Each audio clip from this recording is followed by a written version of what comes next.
With over 50 competitors here for Blaze Blue Cross Tag, you are in the right place at the right time. This is the Arcrevo America Online 2020 here at Esports Stadium Arlington. That's right, we're here live with the production. Obviously, all the matches are happening online. And today we will be focusing specifically on the South and Southeast region. I'll be your host throughout today. We've got plenty of matches. My name is John O, and we're very happy to have you here.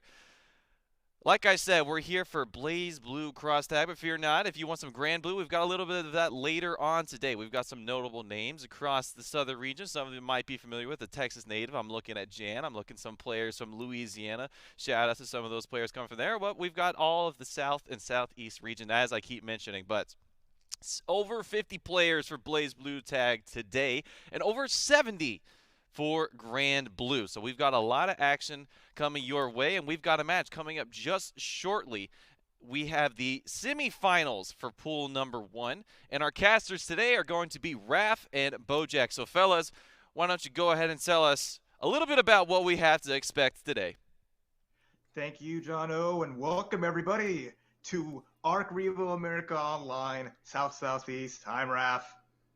And I'm Bojack. We've got plenty of good action, like was mentioned. We're going to be covering a lot of these semifinals and finals of these pools.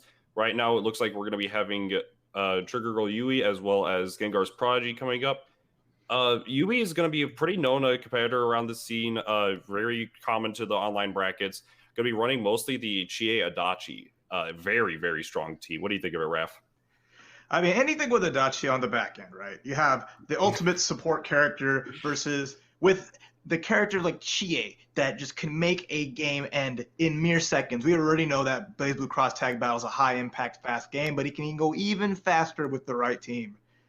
And that's just going to be a great match to start off the day. Oh, absolutely. I'm not too common with familiar rather with Gengarsprodigy, but is running a Teddy Weiss. So Teddy is going to be kind of an underrepresented character when it comes to more of the America scene. You don't have too many Teddys running around, at least at like the higher levels. But it's definitely like one of the strongest characters in this version. Just incredibly powerful with tons of great neutral tools. Dirty mix-up. The 5P being able to sandwich off of anything for cross combos is going to force so much mix-up potential. So you're going to have a lot of like danger coming out from Gengar if he's able to use the Teddy properly. And Weiss as well as a strong point character whenever you have like that strong point with a 5P there to just sandwich and then just make all that mix-up a little bit more dirty. It's going to be incredible to see these two play once we get into it. Oh, yeah. That's what's going to be fun with a matchup like this is like who will blend first. Like this is designed to sandwich and to create this the Blaze Blue Cross Tech situations that we've come to see where the mix-ups are so layered and they can just blow out the opponent really easily. Yeah, Yui has the advantage with the damage on their side. Because, Teddy, situational, like, high damage, but it can add up. Weiss, solid damage, but nothing comparing to their opponent, nothing as huge as what a Chie Adachi team can really do to that. So, yeah, absolutely. I mean, like, Chie Adachi's known in the community for having that speedrun strat. Just round start, if you call an assist, you're gonna actually die from the first interaction. So I'm curious to see if Gengar's gonna be playing around that because a lot of people like doing the like a bind plus assist or like a jump back plus assist to start like having non-committal round start options. So I'm curious to see how if that's gonna be the case between these two or if it's gonna be just more slow paced. Yui, she's very knowledgeable when it comes to this team. We've played a good chunk, and you can really tell that the time that she's put into making it work is just like consistent. So we're going to see how that's going to play out in this game one once our players are off auto pass and ready to go. Let me hit. That's right. And, as always, it will be a first to 3. So Blaze Blue Cross Tech Battle is the standard first to 3 games across the entire tournament just because of how high impact this game can be. And you'll see like the strong players too. Not to say that Yui's always strong. You'll also have like you mentioned Jan and Elyon and Razzo and all of the players you expect to see in a tournament for this region. So thank you Arxis for letting the South highlight its own and get to compete against each other because you don't often get it. You haven't got to see it in 2020. So here we go. Can't escape from crossing fate. Our first match of the day. Yui versus Gengarsprodigy. Yeah, so this is going to go into the first one. Like mentioned, yeah, there haven't been too many events this year for the online scene, so it's good to see Arcs is coming in and acknowledging that Arcrevo couldn't happen in person, but we're going to have this going on right now. First game of the day, going to be the semifinals, I believe it was Pool 2? Pool 1. Yes, semifinals winner's side, Pool 1. Winner of this is going to be playing the winner of Jan and Wool, like mentioned earlier in the stream, so let's get into it between these two. Game 1. All right, will be the opening gambit from the start. Adachi assist comes through, so now we got Gengar pushed to the corner here. Yui just filling up the neutral, but just like support value Adachi has, Teddy's got a lot of it of his own. Oh wow, press the button. Usually the Herculean is going to be plus on block, so just Yui is not ready. Nice cross up. Didn't go for the combo, instead tried to go for the low reset. Is going to net a little bit extra damage here. The Oki just going to spin the bar. You got two bars going into cross slash and get the Oki. Oh, nice. I like that a lot. Bait. That was really good, just using the assist there to guarantee the block on the burst again. So much damage. Already Gengarsprodigy hurting so much. Now we're setting up the Team Oki. Adachi staying safe there, and great, just hard mix. Oh yeah, went for the air dash 50-50, did get caught with the high, and now Teddy's gonna get caught with the meteors too, and that was damage! Just the meatballs already. What a call out on the assist. And you just saw Gengarsprodigy wasn't ready for the cross combo to keep Teddy safe. And he just ate so much damage off of that, taking down both characters. That's not quite PB there for Yui, but already starting the speed run off strong.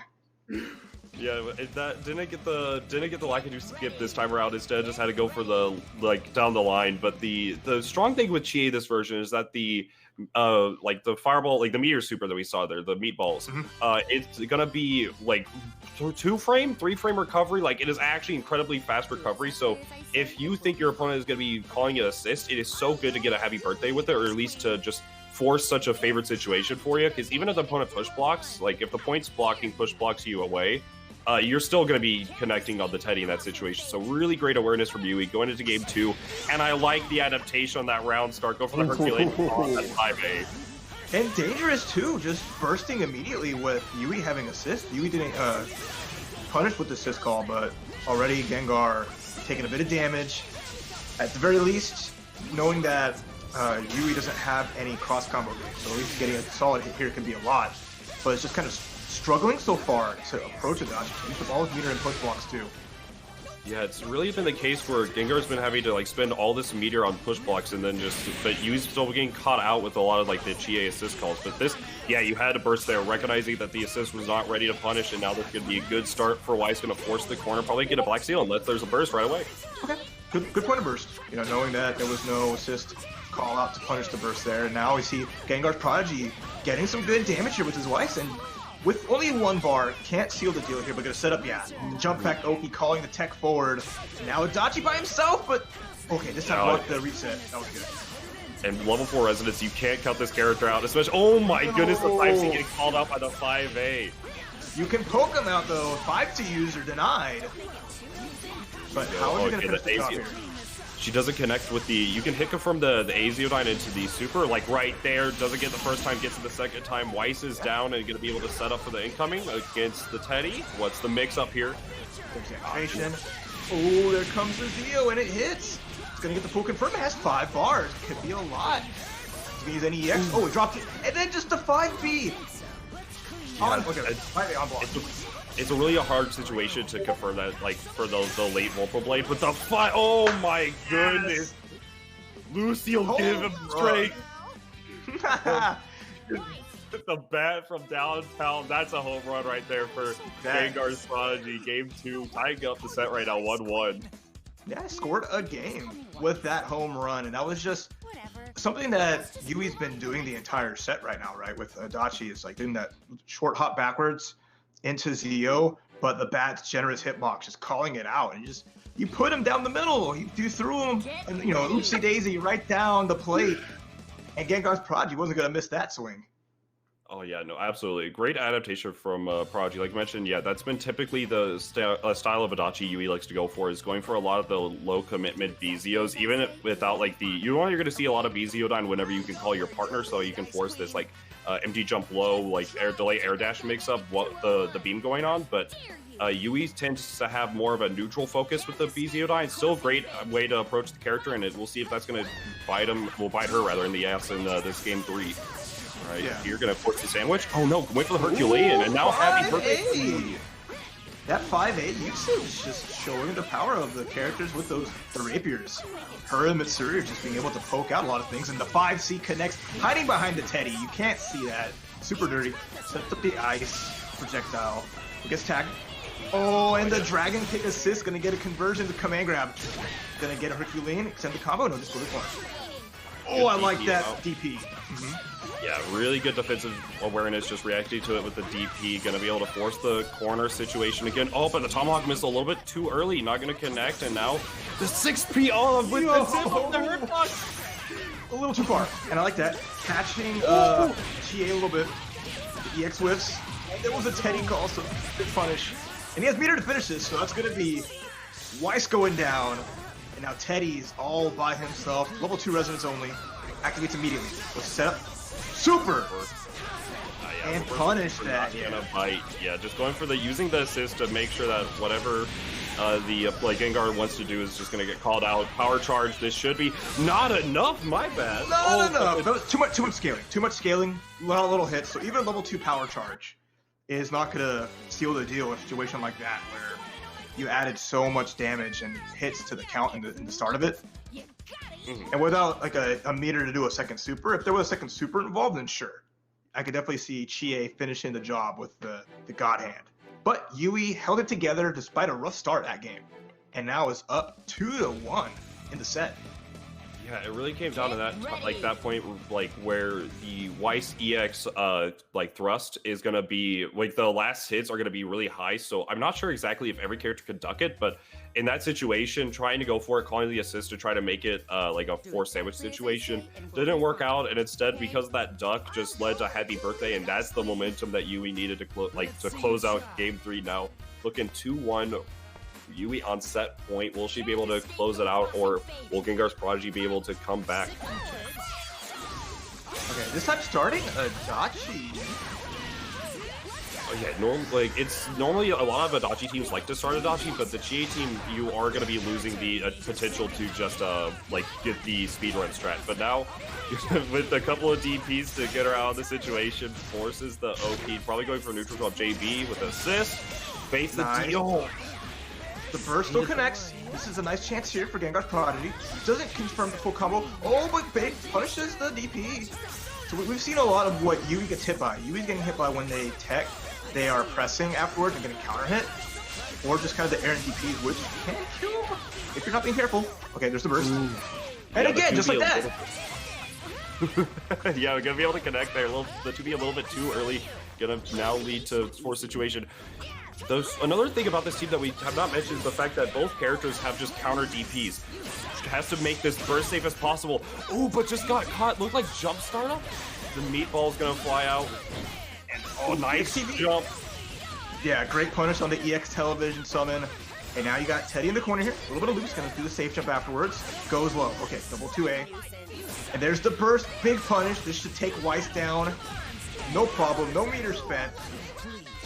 Now, try to contest with Lucille, but that's going to be a longer startup. The jab is going to come out from Adachi, double super, and Yui, she's going to take it. The 3-1 over Gengarsprodigy, moving on to meet, I believe it was the winner of Jan and Wolves for this winner's finals of Pool 1.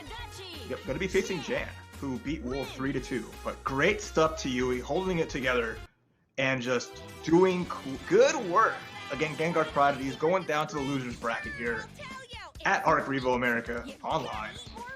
And again, just showcasing the power that this team has. Because, Chie, reliant on her mobility, but not really having the range. And Adachi just supplying that in spades.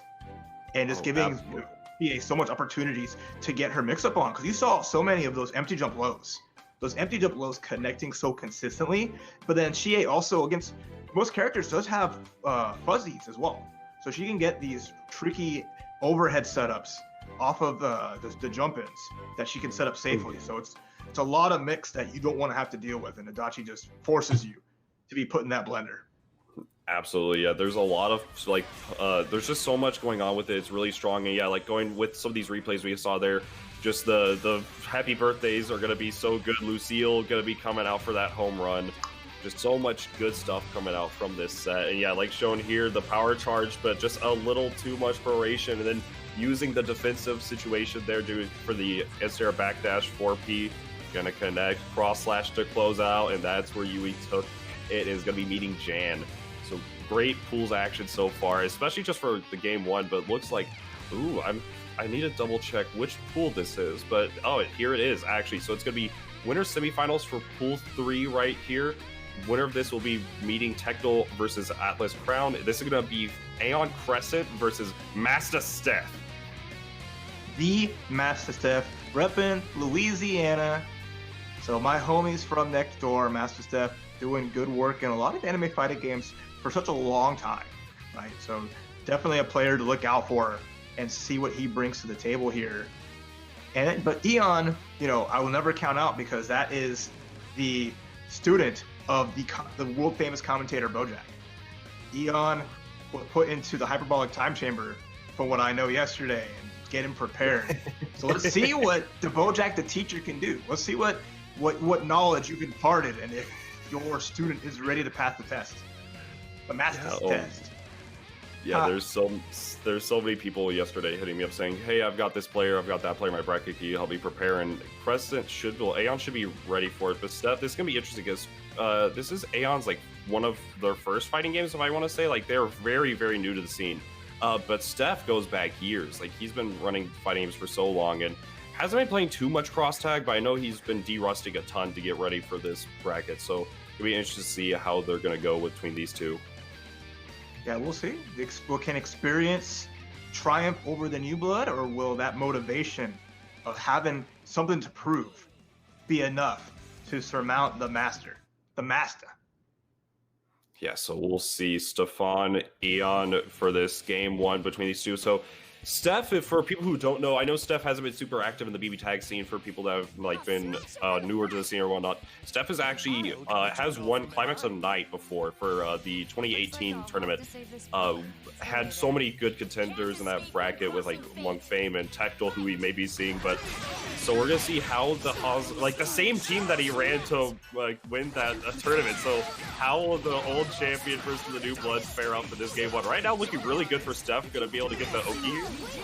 And I love it. You see a unique team in Mastastef. The Hazama Mika always, but kind of an underpicked character, I think, in this game, right? Oh yeah, Mika's incredibly strong in this, especially in this version. It's just like actually pretty anti-meta. Just you don't see too many like the top like player base picking her up. Oh, go through the re-stance. Nice. Yep, cute stuff. It gets the punish on that. It's gonna be big damage. It's going to single hit into Yumi's Rekkas. And now we're just gonna set up as Blake just chills out and waits for it. Look how much, 11K? But with Super, it's gonna be a good chunk. Yeah, 13, that's so much, and there's the sandwich. Remember, Blake is one of those really cool characters like Teddy that can force a sandwich situation because he has the special moves that cross, just like Mika does as well. So you saw, I love that, escaping the corner out. And what a clean finish from Elyon. Just wonderful decision making after blocking that burst. So taking the damage there, cashing out after the burst bait, and then just setting up that perfect mix up just to make quick work after Mastastef had a really good start. Yeah, that's kind of it for players who, again, people in the scene don't really know exactly what's happening with this. The biggest thing about the Blake Yui team that's like, well, firstly, you have Yumi, who, whenever you get the burst punishes, you get, if you can, like, jump cancel your buttons and then just, like, punish a burst for whatever reason, if you get, like, a counter hit 5A or just 5A into aerial rave starter, or just even aerial rave starter, you're going to be doing tons of damage.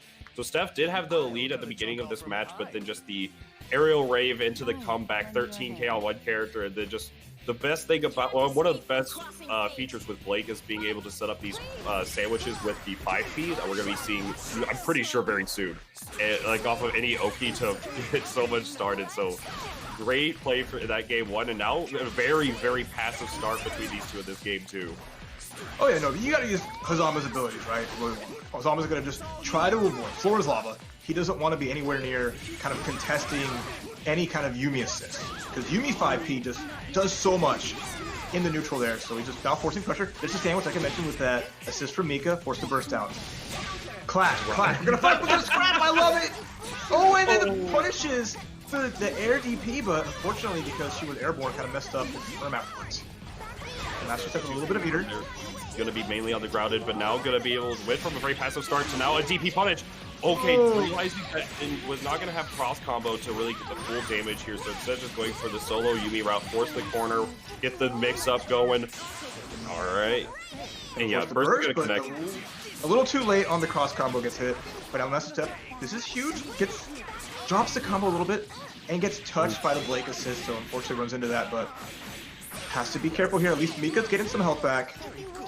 And then there's a sandwich, tech forward, always the call out on it, but I CC to avoid Blake getting caught into anything. Oh, 5P. Yeah, not want to get anywhere near that. The Stone Clone was going to be the call out for the burst, but Steph not biting, and now tried to go for, I think it was probably a push block on a chain, but like really, really early. And oh, the 6P connects on the jump out, and the JC crosses up mid-screen. Good connect from Elyon. And then just that assist coming in, catching Mastastef out, and oh, he didn't pop resonance. He just teched and got hit by the media assist, and now Elyon up 2 games. Yeah, I really like that play from Elyon. So normally, like you mentioned, their resonance is going to be a very good option to call out. Like, okay, typically you're going to have to, like, players will structure it to where, like, in the last bit, if they do resonance, you're going to find a new form of Oki or, like, a different. But it's usually a little bit easier to deal with because you're able to see what's going on. Elyon realized that and said, I'm going to prematurely end my combos so that way I'm not getting, like, traditional Oki. It's going to be like they're going to attack in the air, land, and then I get to do whatever. And use that option and try to set up for a sandwich off of that to log Steph out of the resonance. And just like that, Steph was not ready for it getting called out. So between these two in this game 3, it could be the set point for Elyon if Steph is not able to confirm it. But we'll see how it's going to go between these two. Nice counter hit, but was not able to get a full confirm. Okay, Mastastef kind of running around again. Not wanting to call out Mika assist and get caught out. Oh, and just instead use the burst, but the punish again. Elyon, ready. In all these situations, gotta get the corner here and just, okay, little drop there, but still fine. Big damage too. And now just gonna hold this pressure in the sandwich. 5B into the Blake, 6B, always good. Yeah, with the air dash there, but added a little too much space, but now Mika, this is the new version, gonna be able to connect with a lot of like these charged JBs and will not force the neutral situations. Elyon does not have any meter to really work with here, but gonna be able to force the sandwich. Yeah, use the OS to call out the forward tech. Yeah, the raw tech. You saw Hazama just dashed in, got hit because you can punish that forward tech if you have a normal already out, and just gonna spend the meter. I like that. Spend the meter, the eternal sandwich. This is one of those like Scooby-Doo sandwiches that they hold that's 50 meters tall. How much is going on right now? How long Mastastef is in between both characters? Most of this match has been a situation. Gonna use no bar, 2 bar. Gonna seal it, and with the clean 3-0, getting the meter just immediately right there. Clean sweep. Elyon taking that, knocking Mastastef down a peg into loser's bracket. What a show! Absolutely. What a show! Yeah. You did it! You did it, Teach. All right, student has surpassed the master. New blood came in saying, you know what, you're Climax Night champion, but you know, champion titles don't last forever. So knocking Steph into loser side, I'm sure we'll be seeing more of him. The thing I really liked about Elyon in that set was the fact that at that last game, like a lot of the time we didn't get to see the like Blake knockdown into the OS. And the OS one I'm mentioning is going to be where Blake's going to do like, I believe it's like a normal jump or super jump, one of the two.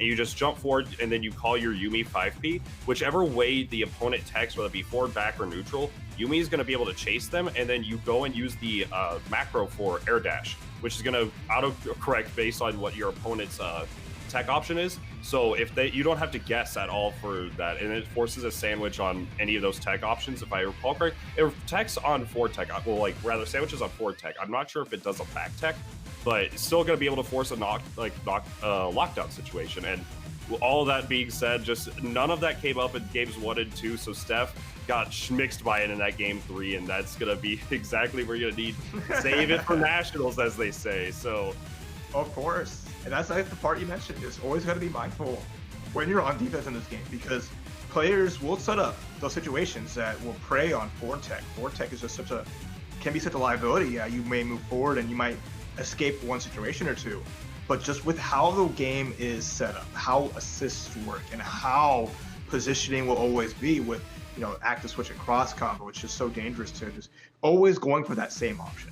You really have to be wary as a player of putting yourself in these disadvantageous situations, because you can just, like BBTag mentioned, you can circumvent that by, hey, if I tech backwards, it won't maybe not be as bad, or if I neutral tech, I can kind of throw things off, and you know, like any BlazBlue like centered game, so not just like BBTag but BBCF, how you tech and where you put yourself defensively is as important as where the opponent is putting themselves. You really have to, when you get hit, think, okay, what are my options? Where are they going, and how can I minimize being put in the blender, being put in the sandwich? Because we don't want to get loafed together. God, that's just that's where you die in this game. The mix-up in BlazBlue cross tag battle has been just ridiculous from the get-go. Like, sandwiches have been going on for so long, and if you can avoid getting hit by the left, right, up, down, please do. Please do.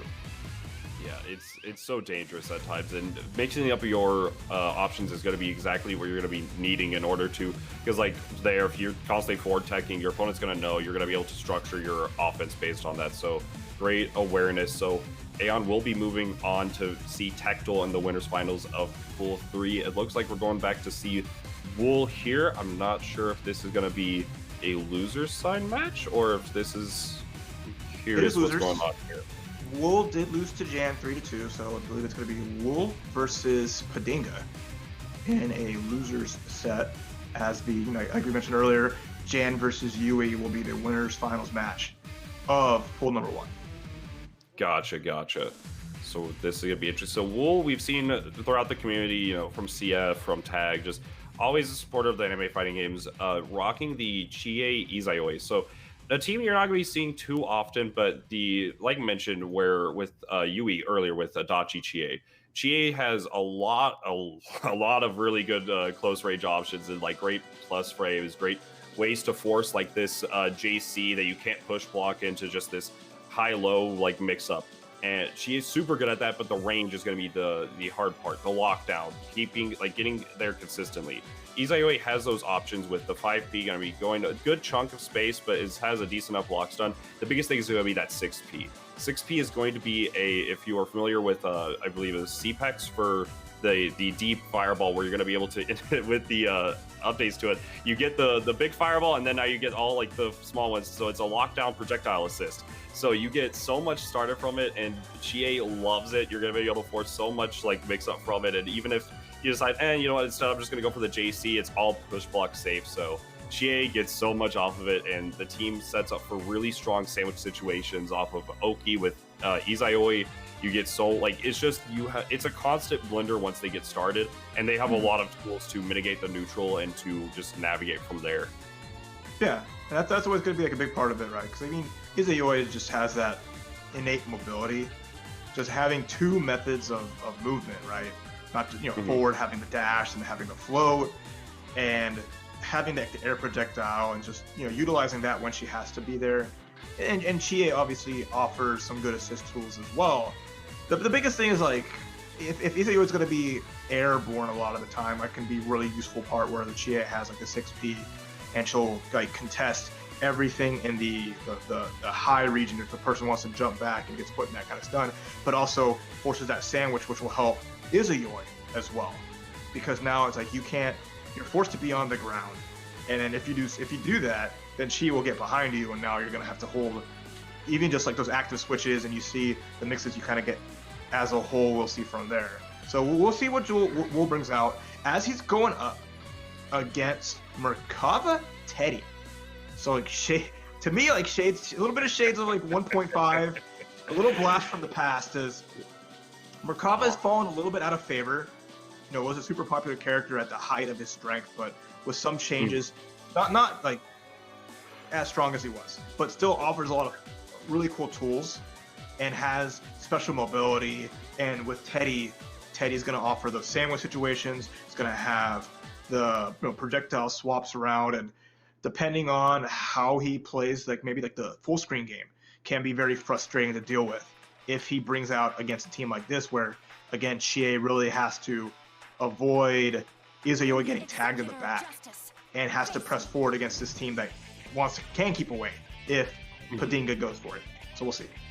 Yeah, I actually super like Merkava Teddy. It's one of the teams that Merkava gets a good forward assist to glide with, and then even like for neutral situations, and then even as Oki, if you're able to go for the glide safe jumps, you're able to get the 5P to set up a sandwich with punish on the second hit of that 2P, and now both players gonna find the connect, the DP off of the glide. Oh, hard tag gets punished. So I like the DP off the glide, because that's kind of like maybe a common burst point, especially with Ido having so little life. 5C, gonna use the bar. No, doesn't even need it. 5C user, working out. 2A, really good button. That crouching light attack, low profiles, a lot of normals, and Merkava being so tall, I have to be careful to get clipped by it. Ooh, DP, let's get punished. DP, but Wolf very cautious of it, but able to get a clip Teddy here. Wait, 5A not gonna connect. Trying to, was a little bit too far out of range for EX hands to work out for him. To jumping right over. The ball is not in your court right now. Going to be able to connect here. Should be able to go for a Herculean mix-up, and yeah, doesn't even need to spin the bar. Miscreant. Goes for cover. Resonance. Oh, doesn't block the ankles. Going to be some good damage here. Going to go to Amyastra. Going to finish it off with another one. Oh, just the tag. It doesn't block. What a comeback! Whoa, took it all the way back because Padinga just teching and not holding down back or just back into goal. It's so much from there, and that's a solo Chie comeback. No power charge, no shenanigans, just constant pressure going uncontested. Wow. So I like that option from Wool. So whenever you have the combo system with BBTag, you're gonna see on either like player's side or whatever, as combos progress, you're gonna be seeing these diamonds develop. As the diamonds develop, you're gonna be having less hit stun, less like normal things that normally would combo at the like start of a route don't anymore. And so Wool, with the knowledge of that, went for a cheeky reset off of it, thinking, well, if this guy's holding up back or whatnot, it's just gonna get called, like, what isn't ready for this combo that's about to drop, I'm gonna cancel to my dragon kick, and if it connects, you dead, son. So gonna be able to work from there. Great knowledge from Wool and seeing how it's gonna work out in this game 2 versus, oh my goodness, Padinga. Thank you very much. Oh yeah. Okay. I like that. Cool. Switch to Chie for round start. I love that Herculean beating the normal. We saw that Padinga started with. Beat this cross combo. There, you cannot get out of here. Your burst gauge is locked. Already so much damage. Immediate burst. No block on there. So Teddy comes in. Has an opportunity here, but the bear claw, the bear screw getting put himself in the corner to deal a lot of damage. So Padinga just opting to skip neutral and paying the price. Ooh, air DP. Nope, not a true punish on the DPs. We're able to burst out. But immediate challenge. I like that against Merkava's incoming. Was ready Use for that the bar. punish on that burst. Gonna be able to connect with the super, and this looking really good for Wool right now. I love that. Good start. Okay, gonna force the sandwich. There it is. No cross combo, but I like that. 4A. Ooh, just a little bit too high for the 5B to connect, but it doesn't matter. Gonna get that anti-air, no jump zone. Wool gonna be taking a clean game 2 over Padinga Man. But that was so nice. It's just funny too, because like her baseball bat might be smaller, but it does just a good job. Just swing that sword. It's the snipe was so clean against basically Padinga's pressure always stems from these air dashes, from being airborne. And it was just great patience there from Wool, who's just made these solid adjustments and has called out Padinga so well. So now Padinga has to think, this is his last shot. He's out, potentially being eliminated here.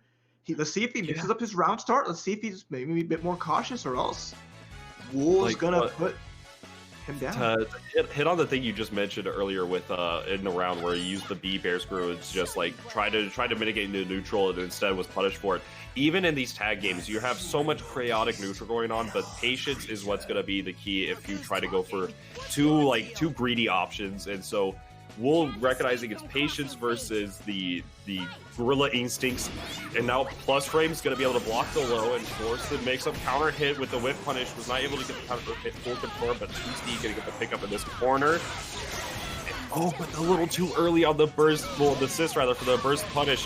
Gets caught, yeah, on hit, that is going to be plus, so you're going to be able to get the mix-up started. Oh, nice low, a burst for Wool. All right. Oh, and yeah, another punish. Go win for the DP. Wool a little bit too late on the punish, but here we go. Just some dives back into the corner. Going to be able to go for the full route there. Yes, sir. Going to get the anti-air as well for Kava. Gonna, oh, the jump wasn't blocking. Oh, no, for the JP is going to counter hit connect. All right, this should be, you know, you go for your cross combo, going to be able to get enhanced supers.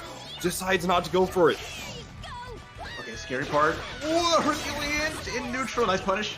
And that was just overall as Wool doing the job. Just calling Padinga man out and saying, I'm not afraid of me just moving around and fucking move. You're not going to challenge it. Oh, again, teching, getting slapped by the 5B. Here comes Astra. Watch the 5C. Do it again. Nice DP. Okay, Padinga's still in there. Padinga's still in there. Nice call out. But Herculean.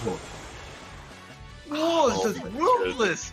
Wool is ruthless. It was just, oh, that's you put me full speed with that uppercut. You are not ready for me just lunge all the way across. And even if he would have blocked it, it was going to be extra blocks done from that 6P from Izayoi. So Wool just took off the power inhibitors and just went just crazy at him, and it was so good. I love that. It's like, you don't respect me, then let me give you a taste of that. No, they went in. Like, Wool did fantastic in that last round, just able to confirm from most everything, going to be able to just like recognizing most of the situations and just confirming. Very well done from Wool versus Padinga Man. But so that was loser side. Padinga Man is out of the tournament, so unfortunate to see, but you know, it's double limb. You get 2 chances and just, you know, practice for next time. So great showing, and thank you for entering very much. And with that, it looks like we're going to be having some replays right here. Yeah, this is with that game too, like I mentioned, gets caught with the no tech. And here's the sandwich, and you saw like jump 5B, jump B, just getting like 4-8, and then the snipe, the anti-air just out of the sky, and that final right there. Try to get the 5C, DP, and she is like, I'm in there. And that was counter hit Herculean too, so just off that wall bounce. And it's like, thank you for playing. Good luck next time. And Wool's just making a good run of it, you know, because Wool's been doing good. Wool only lost to Jan 3-2. So Wool almost taking down the top seed of the tournament, right? So you know there's a strength there, and you know that he's got a lot left in the tank. So we'll see. As he tries to make his way to loser side top 8. Oh yeah, but up next is gonna be crazy. Elyon versus Razzo. Razzo Sharp has been on a tear all year long, showing the strength and being honestly one of the premier, if not the premier, North American BBTag player right now. But out of his cave, out of hiding, Elyon, the legend, has come out of hiding for Arcrevo. The cat master himself, the Jubei Supreme, has not switched his team. No, sir. The king is back. The king is back. So Elyon, for people who don't know, won Frosty Frostings and Anime Ascension like basically the same month. Very strong player, but had a couple of internet issues. But now is found the solution. Is now to be able to partake in these tournaments. And Elyon is one of the best in North America. So we're going to be able to see that come into play right here. And is winners finals, I want to say, of one of these pools. Let me double check. Oh yeah, winners finals of pool 4. Let's get it. Empty jump gauntlet Hades forced the burst out. That was so cool. I love this is Elyon's playstyle. He has all these tricks and this great mindset of opening you up. Decision making is fun. Like that. Always having Hawkman is always nice. Being able to cook the projectile is going to be a big part of that Jubei 6P. The Jubei projectiles are dangerous. Like that cross combo, slice right through, get out of there! Nah! Yeah, Jump there you out. go. That is unblockable. Yeah, the Yuki Kaze is unblockable for people who aren't aware, but if you are able to, like, whenever you connect with it, like, whoever connects with it is going to be stopped in time. So if you have an assist rocket, you're totally fine. Elyon recognizing that, just able to go for the mix-up in the corner here. Burst is available from Razzo, but a little too early with it. Counter hit confirm. Elyon with the combo music video right now. Crisp confirmed. And look how much life Raga's getting back.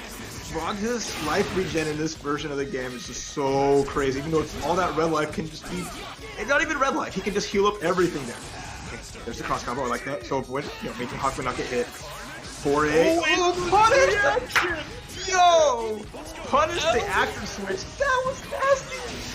The DP and the punish. Oh, that was so nice. Elyon, you monster with the hairball active switch. The DP tags Ragnar in the back and just casting filter. This is why it's so scary that Elyon has returned. And I know Razzo has had such a good run so far, but now this is a mountain to climb. Because Elyon hasn't been really competing much this year, but he is a high seed because we always know what power is behind this kid, how strong he is. He's so good. Like Razzo's definitely not out of the picture. Like Razzo's, like, we've seen so far, like, he won the Ronin Rumble. He's, like, for BBTag, which had tons of great competition. He's played so well at the Anime Evo and a few of these other online brackets. Elyon, we kind of hit on earlier, he won Anime Ascension, and well, he won Frosty File Sticks with primarily playing the Jubei 9. And then, like, it just made, like, it was almost, it seemed like everybody that played against Elyon was like 3-1, 3-2, like if a 3-2, like, Elyon just had so much, like, tech, so many things that people were like, what is this cat doing? And then immediately goes to like Anime Ascension and says, I'm gonna do it with this team that he's picking right now, and I don't want to play 9 this tournament. It gets to grand finals and he's like, okay, I'll play my main team. And, like, he's such a strong player. We now are seeing him in the bracket, like, for online events, and, like, that last bit there. Ooh, I like the team change, but that last situation, I love the colors too. Go ahead. Yeah. Oh, they match so well. But, like, that last situation, Elyon recognized that he's delaying his burst, and then uses the Gauntlet Hades to cross up, and uses the Fireball to force that situation, and it's DP safe. But now with Seth Yumi, the team that won Evo Japan in the hands of Kubo, Razzo does have it in his back pocket. Very strong team here, but we'll see how Razzo's going to be able to do against Elyon with it. Right now, a really strong start. How about that? How you want to see what he can do? There's a 10K, 11K to start it off, right? Just crazy pressure. Realizing, making that switch just immediately. Okay, my main team, I need mobility. I need movement. I need to just be able to be in the air, but turning it around to the side swap. Okay, and catching the backdash. Let's go, Elyon. Just such high awareness, such good decision. Oh, with the jump she gets punished. Ragnar just skirts it around, and I love these side swaps. I love these side swaps, keeping Yumi in the corner and extending the combo. Jubei healing up a little bit. Put him in block. What's the mix up here? Activate CC, and that's Elyon's style. Elyon is happy to CC as much as possible. Just wants you to be putting all those blocks in the mix, and then just like that, still catches with the 2B after all that. A nice arrow blockable as well. Gets caught. Dude, he's so good. Like, the repeats into the two-way is gonna force these 50-50s between the Gauntlet Hades and just the pressure, and it's all plus.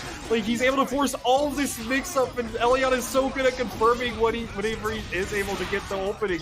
The Fireball is gonna save up for the aerial rave. Yeah, great that save. Was exactly what Razzo needed, but didn't work. This is big. This is big.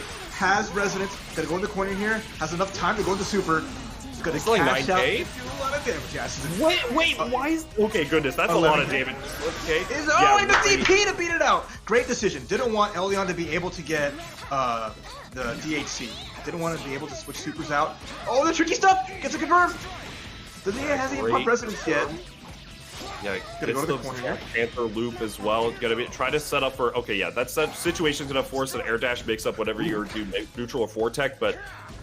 Razzo going for that back tech. I mean, honestly, even with the resonance from Elyon right here, like, great point to activate with, and this is going to be very difficult for Razzo, but still not out of the picture at all. Oh, Tex, punish! 5B from Yumi being the GOAT. He's gonna get at least some damage here with the extension with EX. He's gonna make it a one combo game for both players. I like that jump back to bait the back tech. Oh, had the answer hit, but didn't jump cancel. Jump cancel there to keep it safe. Oh, it goes low! He went low! The cat scratch into the low. You're able to go for another mix-up of that situation. So Razzo was not able to push block it, and just Elyon with the opening right there caught him. And, oh my good, Elyon playing out of his mind right now. Razzo doing incredibly well still, like able to keep up, like the raw into pressure. Did you see he repeated it like 2 in the corner, like 15 seconds? CC nastiness. That cost combo nastiness in the corner. You're just sitting there and like, when does it end? Razzo's sitting there like, when can I press? When is it my turn? And Elyon's no. It is my game. This is a one-player game. He comes from like the School of Fame. The School of Fame 96 is I am playing. You can sit there in the crowd and watch as I mix your stuff, as I put you down, and you just have to you just have to block. You just have to wait. You want to challenge me, you'll die. You want to challenge me, and you will die. So now Razzo taking a second, maybe making another character switch, we'll see. But if you forgot Jubei was in the game, you're gonna remember now. If you forgot Jubei was, because I mean honestly Jubei's very underrepresented. There's like Wing Sensei and there's another one I'm forgetting, but like there's not too many players in the world that play Jubei, nor Ragna. And both these two together is a very strong team. Elyon shows it, and if you haven't seen a good Ragna yet, I'm sure this is shell shock to somebody. This is incredible. But right now 2-1 for Elyon. We'll see if this is going to be a 3-0 or if Razzo's going to be able to get back into the game here. Nice connect with the JA, but the active switch from Elyon. Very good stuff here. He's one of the players that, even if it's not a sandwich, he will CC to win the neutral. He will cost CC to play his funky neutral, being able to use like Jubei assists and Ragna kind of flails around. Saved again! Again saved by the hairball. And Elyon's time bleeding. A lot of damage lost. Overhead, right into super. Great decision there. And is it going to be enough? There we go, nice. 7K. This is the first time we've seen Razzo at the advantage. Having two characters, 2 Elyons, 1. Gonna get the full confirm here. Okay, Razzo getting some life back. Juice him. Yeah, here we go. This is exactly what Razzo needs. The Hakumen Carmine team is very, very good at just dealing fast damage into a mix-up and just, active switch for a super and just having a lot of burst safe opportunities. So Razzo getting started this game. Will Elyon be able to come back? No stranger to the solo Jubei comeback. Yeah, cancels right into the super. Gets that guaranteed damage. Gets another mix-up. Whoa, it makes the burst! Okay, yeah. Wait. Carmine's a healthy dude. Carmine's a healthy guy, so it's going to be a lot of damage to drop. The throw! Oh my god. Even with all that health, it might not matter. Yeah, he's like getting those perfect charges. Yeah, every time you see Jubei glow white again, there is to grab! Are you serious? Razzo team! Oh, nice! Oh, the slingshot! Called out the 2C! Oh my god!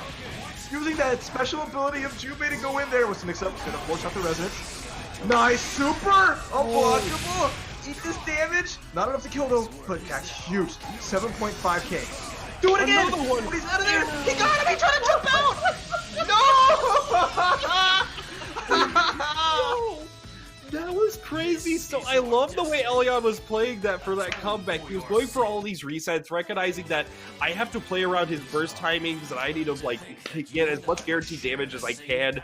And then Razzo on that comeback just said, I know Elyon likes to use these drums using the seals to really get the like everything going, and just said, you can't jump out of that if I just unblockable you with it. Like, it's a guaranteed block on it.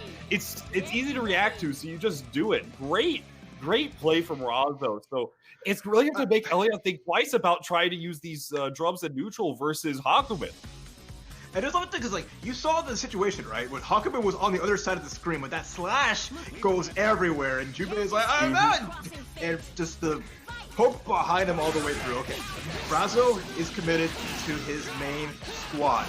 He has the confidence now, taking Elyon down a game, and already Yeah, 10K! fresh 10K.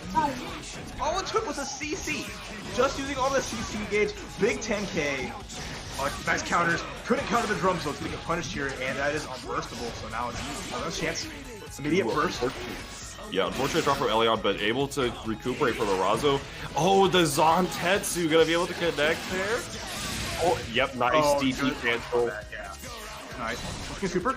Oh, was scared of the Raga. I respect it. Was scared. Super's gonna catch, but doesn't get full animation because he was so far away. It was really off the hit. Got the sour spot with it, unfortunately, but able to cross up from all the way up there with the assist. Elyon gonna be able to force the sit mix up there. Yep, using the corpse up. That was the first time we saw. This is gonna be tons of damage if he's able to get the just opts to go for the easier routes and just gonna be able to get the mix up started and gets all of that corner pressure. Corner to corner. Oh, again! There's the grab. No tech. And that's 4 bar. We're trying to go for the fancy air dash combos. Didn't quite work. Okay, Razzo has a chance here. There's the super gonna get both. Not over yet, but Hakumen. Okay, uses the resonance to see exactly what's going on. Does not have the meter to go for the counters. Oh, but he can do the meterless ones. The actual glitch. That's the cross up amigo. That was oh my god. Elyon. The king is back. Elyon takes it 3-1 over Razzo. Great showing from both of them. That's a good set to go into the top 8. That is just what you want to see. That's the return. The cat is back, and he means business. I just love watching what Elyon brings because it happens all the time. People forget about Elyon, and then he shows up and just reminder, I'm godlike. Yeah, Elyon is has been the sleeper agent of this game for so long until 2.0 went out. I mean, at even 2018 Evo, he got 9th place. 2019 Evo, he got he did go. He got 9th place as well. But yeah, using the 6P to make that a DP safe situation, and then we can see here, able to just really play around Yumi pretty well and able to get the low connect there. Yeah, then the next game, there's that Yukikaze, do it again. It's whoa, you're behind me. Yeah. It is not able to jump out fast enough. And then the last situation that I like the counters. Trying to get out of it, but finds that last hit on the cross up and just clean confirm from Elyon. As always, bringing out just the specialty, showing that Jubei is always a threat, even when he might not even be a character that's in the conversation. But Elyon's just a specialist and just has the ability to unleash the strength of that character, and it's frightening. Yeah, ever since 2.0, Jubei has always been a fun character to see the contention between the American and the Japanese scene. Because I mean, both scenes, at the start of the patch, everybody was Jubei got so many good buffs. This character's insane. He's probably top tier, whatnot. And then he kind of slowly fell off, not really represented too much. And then Elyon's always Elyon's the one that everybody's okay, Jubei might not be top tier. Maybe he is, depending on who you ask. But whatever you give Elyon, Jubei, yeah, the dude's been making work on Jubei since he dropped in CF. And if you need somebody to learn Jubei from, watch his footage. He's an amazing player. Oh, no, for sure. Speaking of amazing players, our next match is setting up here as the big body legend himself, Jan in H-Town. Jan is coming through with the Wall Taker. His opponent is going to be Yui. We saw her earlier with the Chie Adachi. Mm-hmm. So now we got to see, as the top seed of the tournament, Jan has stuck with this team since the beginning. The synergy of the two has always been really strong, and the team works really well despite the changes and how it is, maybe weaker than what it was just from the Waldstein changes, and Tager never being crazy good, always being a character that has to work for it, but Waldstein really assists with that and makes life a little bit easier. Just works at their best friends. But having 20,000 life per character don't mean anything when Chie's on the screen. Oh, Chie specializes in just erasing anybody, and it's just funny because these Persona characters, there's a Persona character that instant kills in Naoto, but Chie does it her own way by punching you. So we'll see if Jan could avoid being put in that situation, because that's what I feel Yui's going to be as a game plan, is try to set up these power charges just to make it so that the health is a non-factor. Yeah, I imagine Yui, she's got to play around, like mentioned, power charge, kind of having consistent 4 bars available, whatever, like, or at least whatever you want the big opportunities, like punish a burst, get that counter hit 5B power charge, get those quitters, you know, 18, 19k combos, like off of a burst punish. It'll be really good stuff to see from Yui. But Jan, like mentioned, like been running this team since the beginning, has kind of fallen off in terms of power, but like you can't count the slot machine out of the meta. Able to set up the BZO9, gets the 50-50, goes for the low. Sandwich, Just great blocks, and there it is, the classic, the slash into taker assist. I like that. Command grab, active switch, safe jump. All right, force the block, mix up there, gets the low, and manages to burst out. There's Chie. Oh, he tried to get through with Sledge, but popped it out. A little bit early, and ooh, yeah, here we go. The fire, well, yeah, the meteor shower going to be able to come in. The 6P is going to connect and just finish the round as Adachi. And yeah, great awareness from Yui. She goes for the only thing that's going to be able to combo that situation. That's the A auto combo ender. Great confirm from the 4P. Wow. Tag. And there we go. Dragon kick and the combo going. A reset. It's a reset. Adam Smasher Taylor getting comboed the entire time. His big body just being a liability. Nice active switch. And the punish too, because that BZO still is so active there. 2 bars. He's going to be able enough to kill here. Gonna go for cross slash. Just enough. Just enough. And now, yeah, there you go. Not fast enough. Yeah, Taker does not have the 7 frame that Adachi does. Gonna be able to contest with that on the neutral situation there from the incoming. Great stuff from Yui in that game 1.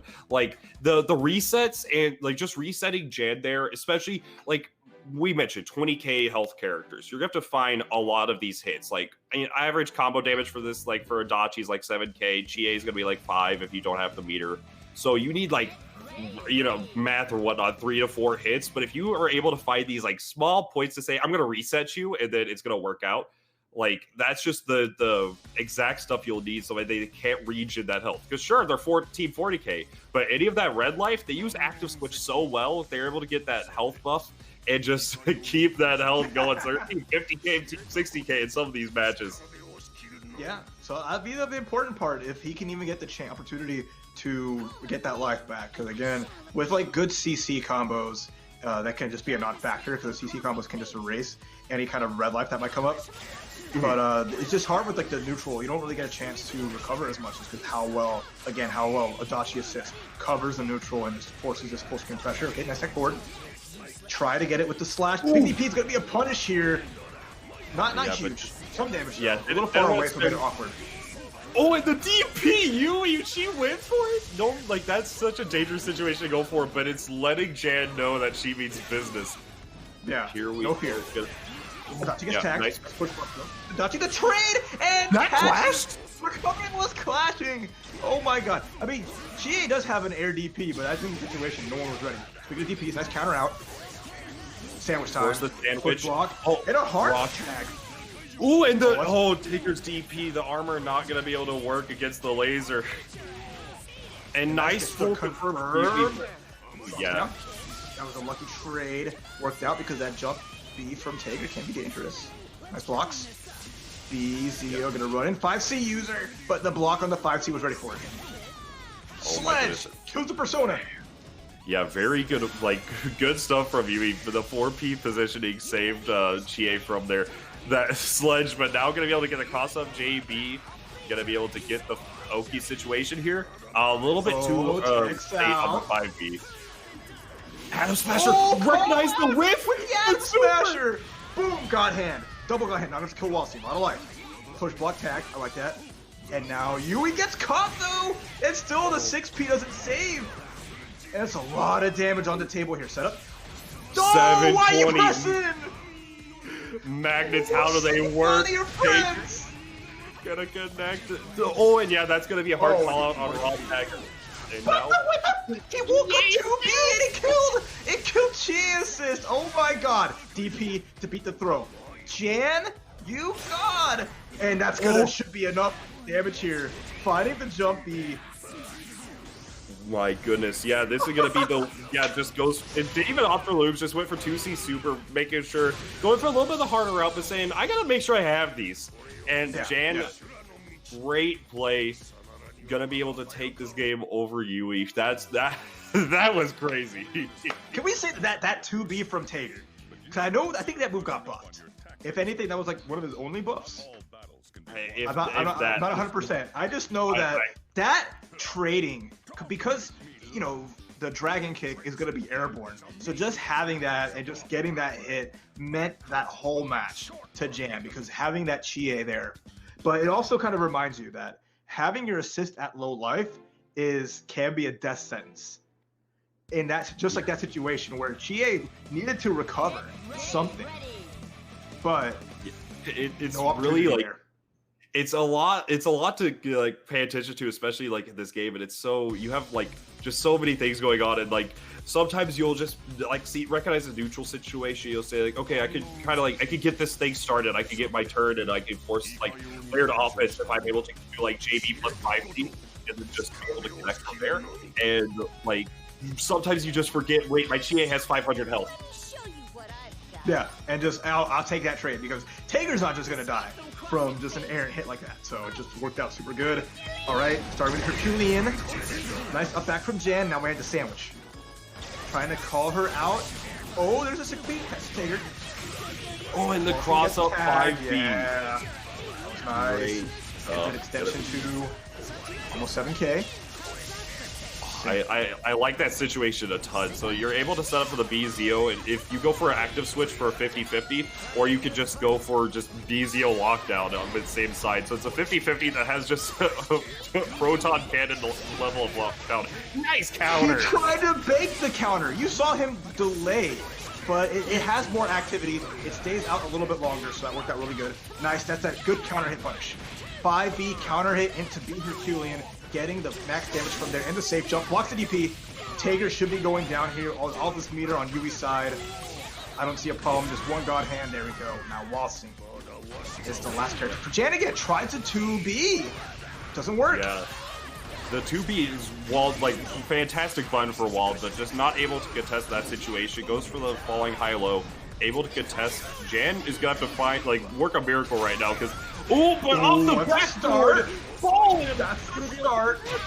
No meter though, so couldn't super cancel there. She got a little bit of life back, but has really no bar to make this count. Is in a sandwich. This is kind of scary for Jan. Herculean hard tag. Wow. Herculean tag again.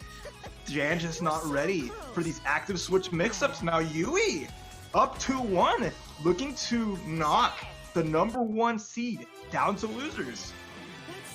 Yeah, like, especially, we've hit on this a few times, like, at the start of the broadcast, but, like, the Southeast region has, like, so many strong contenders that, like, Jan may be seeded 1, but you have to, like, seeds 1 through, like, 12 are, like, you know, grand finals contenders, so, like, it's such a strong, like, just such a strong scene when it comes to all this, so, like, it's really coming, and plus this, like, as a matchup, is going to be hard for Jan, because we've mentioned the team's damage, the mix-ups from, like, just even, like, going for, like, 5BB for Chie and then active switching, that's, like, an 8K combo. Like, it's such, like, you have such high explosive damage for this team that the strengths of having the 20K life total doesn't really matter in a lot of these situations. Exactly. That's what you want to bring up against this team. If you can't just lock them down and keep them away, you just want to erase their existence and make it just super hard for them. Oh wow, the push block was really funky, but it worked out. Jan just trying to navigate, figure something out here. Oh, the last hit, Tomoe. That good assist there, anti-air, but good burst from Jan. Yeah, recognizing that's the Adachi burst point. Gonna be able to connect off that spark bolt. Yeah, safe jump. Gets the 50. Empty jump command grab, gonna hold that. And the punish! Jan ready for it. Caught the burst out. It's gonna get the little loops here. Yeah, and some good damage there. Gonna be able to force, and this mid-screen command throw setup. Gonna be able to get the full combo. Oh, I tried to use the spark bolt to contest, but doesn't really work out. But Yui has to make such a large comeback. But granted, 5 bars on deck, and with this team, you're gonna be able to get something started. Once you're gonna be able to get this DC back. Because Here it is. there's the sandwich. I like the up back from Jan. Gets tagged though. Dachi's running in, gonna get the full conversion. Okay. Downtown, running all the way Flash in, out. and gonna be able to get the cross slash, gets the Oki situation. Oh, instead just goes for the DHC. Yeah. Okay. Keep it Good. forcing the Damage. tag Oh, out. spark bolts. Oh! Scary Oh, situation. Tag! Speaking of tag, okay. I had an opportunity to punish the burst. Didn't opt to go for it. Wasn't fast enough on the assist call, unfortunately. And now, she's trying to make everything work. 5C. Do you spin the bar? No, you gotta keep that. Keep that 1 meter. Oh my goodness! Tager 5P, or Team 5P are coming out, saving the day, and now it's all down to solo Chia. He's getting some bars, but have some meteors. CC to keep Walston from getting tagged. Oh my goodness, the kick still connects. Oh my goodness. Yeah, just go through some meteors. Plus frames. Tries to call out the command throw read, but now only a sliver of life yet for Tager. Yeah, has to bring walls back in. Wow! Nice hard tag. Great block on that cross up 2B. Wow, Jan was ready for it. When does he take his turn? Push blocks out, and now Chie with no bar has to do it the most honest way possible, which is not what Chie wants to do. 2B connects. That was such a good placement of that 2B. The fireballs. The trade! Yeah, this is huge. This is huge for Jan. Okay, Yui has to push block out. The DP! Okay, it's down to Tager. So it's really down to if Chie's gonna be able to force like good pressure, or if Jan is gonna be able to get the read, the counter hit. He does with the jump B into C, putting Yui in block stun so low. Yui thought it was her turn, but Jan was still at the advantage and caught the 4A into the hit and just keeps himself alive down to that last character. We're gonna go to the final game in this set. I mean, this is a Lollapalooza if I've seen one. This is ridiculous right now. So, like, it's just adjustments from both players that are doing, like, it's that's the biggest thing, is that Jan defense in a lot of these situations is just adjusting. Yui likes to go for these cross-ups. Yui likes to go for this here, that there. But, like, just the adaptation from Jan is super good. And Yui adapting to the adaptation, saying, you know what, I could go for a lot more of these deals. I could get a lot more going on here. Like, the run under to get the cross-up for the anti-air, like, it's crazy. The fact that it worked the first time for Jan blocking it, the second time it connected, and it's just frightening. But Yui shows no fear. She is relentless, and that's that ferocity you need in a game like this. You are never down in BBTag if you can just muster the strength, and also your character's BS. That also helps. Yeah, it's really like it's just showing like whenever you have like a strong team and strong players together, like it's coming down to, even though there's a lot of this chaotic neutral going on, who can really come out on top in like just like these few neutral situations. Oh, and this is a huge starter for That's open. I was wondering in the back of my mind, when are we gonna see the classic Wald Tager Happy Boo Boo? And that was it. Chie bleeding. Called out. Yep. This character can still do it. And Chie is not gonna die yet. Oh, the call! Doing whatever he can to stay in there. There's so much going on from Jen. The reads, the baits, everything in between. The sledge is just slightly off the mark. Nice block on the cross up. Oh, has to tag out somehow. Yep, there it is. Agnias uses the meter for it, trying to rush in. Jan just happy to block. Happy to just sit there and block. But now he has to seal the deal. He has to kill one of these characters. They have a lot of life left. And if Chie gets to live with all this bar, try to go for the fuzzies. Jan blocked it out, jumped into it, and now, yeah, it's like, oh my god. Endless meter for you. You think she'd run out? Oh my god, call out! Oh, this is a Dedadachi. You have to make the decision right now. Oh, yeah, if you go for... Actually, no, my bad. I thought they were going to be able to go into the Alcom with their cross-up. That's going to be not the only character with your funky cross-ups. Wallstein does have that with the jump A, and now, all by herself, Chie has to make this happen. She has the power and the power charge. Oh my god, 5C didn't work. The call out, killing the persona. Dragon kicks out. Using the kick to get away from the situation. Has the level 3 resonance. Is okay to spin that bar. Recognize that she just is got to find this one opportunity to really get started. Gets crushed by the 5C, and that's gonna be curtains. 3-2 Jan moving on into the winner's side of this top 8 over Yui. Great play by both players. That was crazy. Just a great matchup. Yui had everything going for it to cause the upset, but game 5, the big body happy birthday comes out and already having to start on the back foot.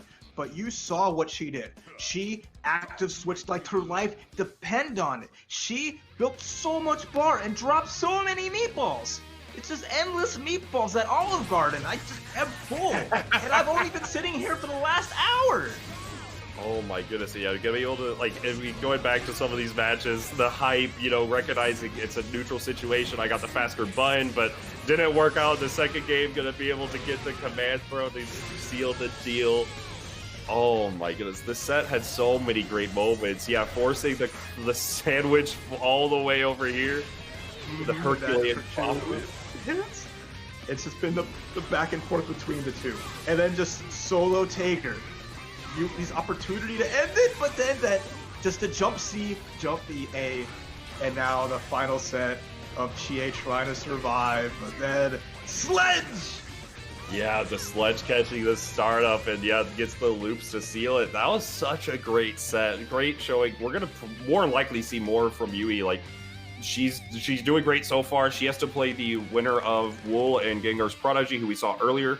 So that's going to be a fantastic match. But speaking of some fantastic matches, this is going to be our winners finals for Pool 2. This is Uri versus Diddley. So Diddley taking down Yo Game Wizard, Uri beating Buck Sunny to get here. So this winner of this match will face Jan in top 8 winners.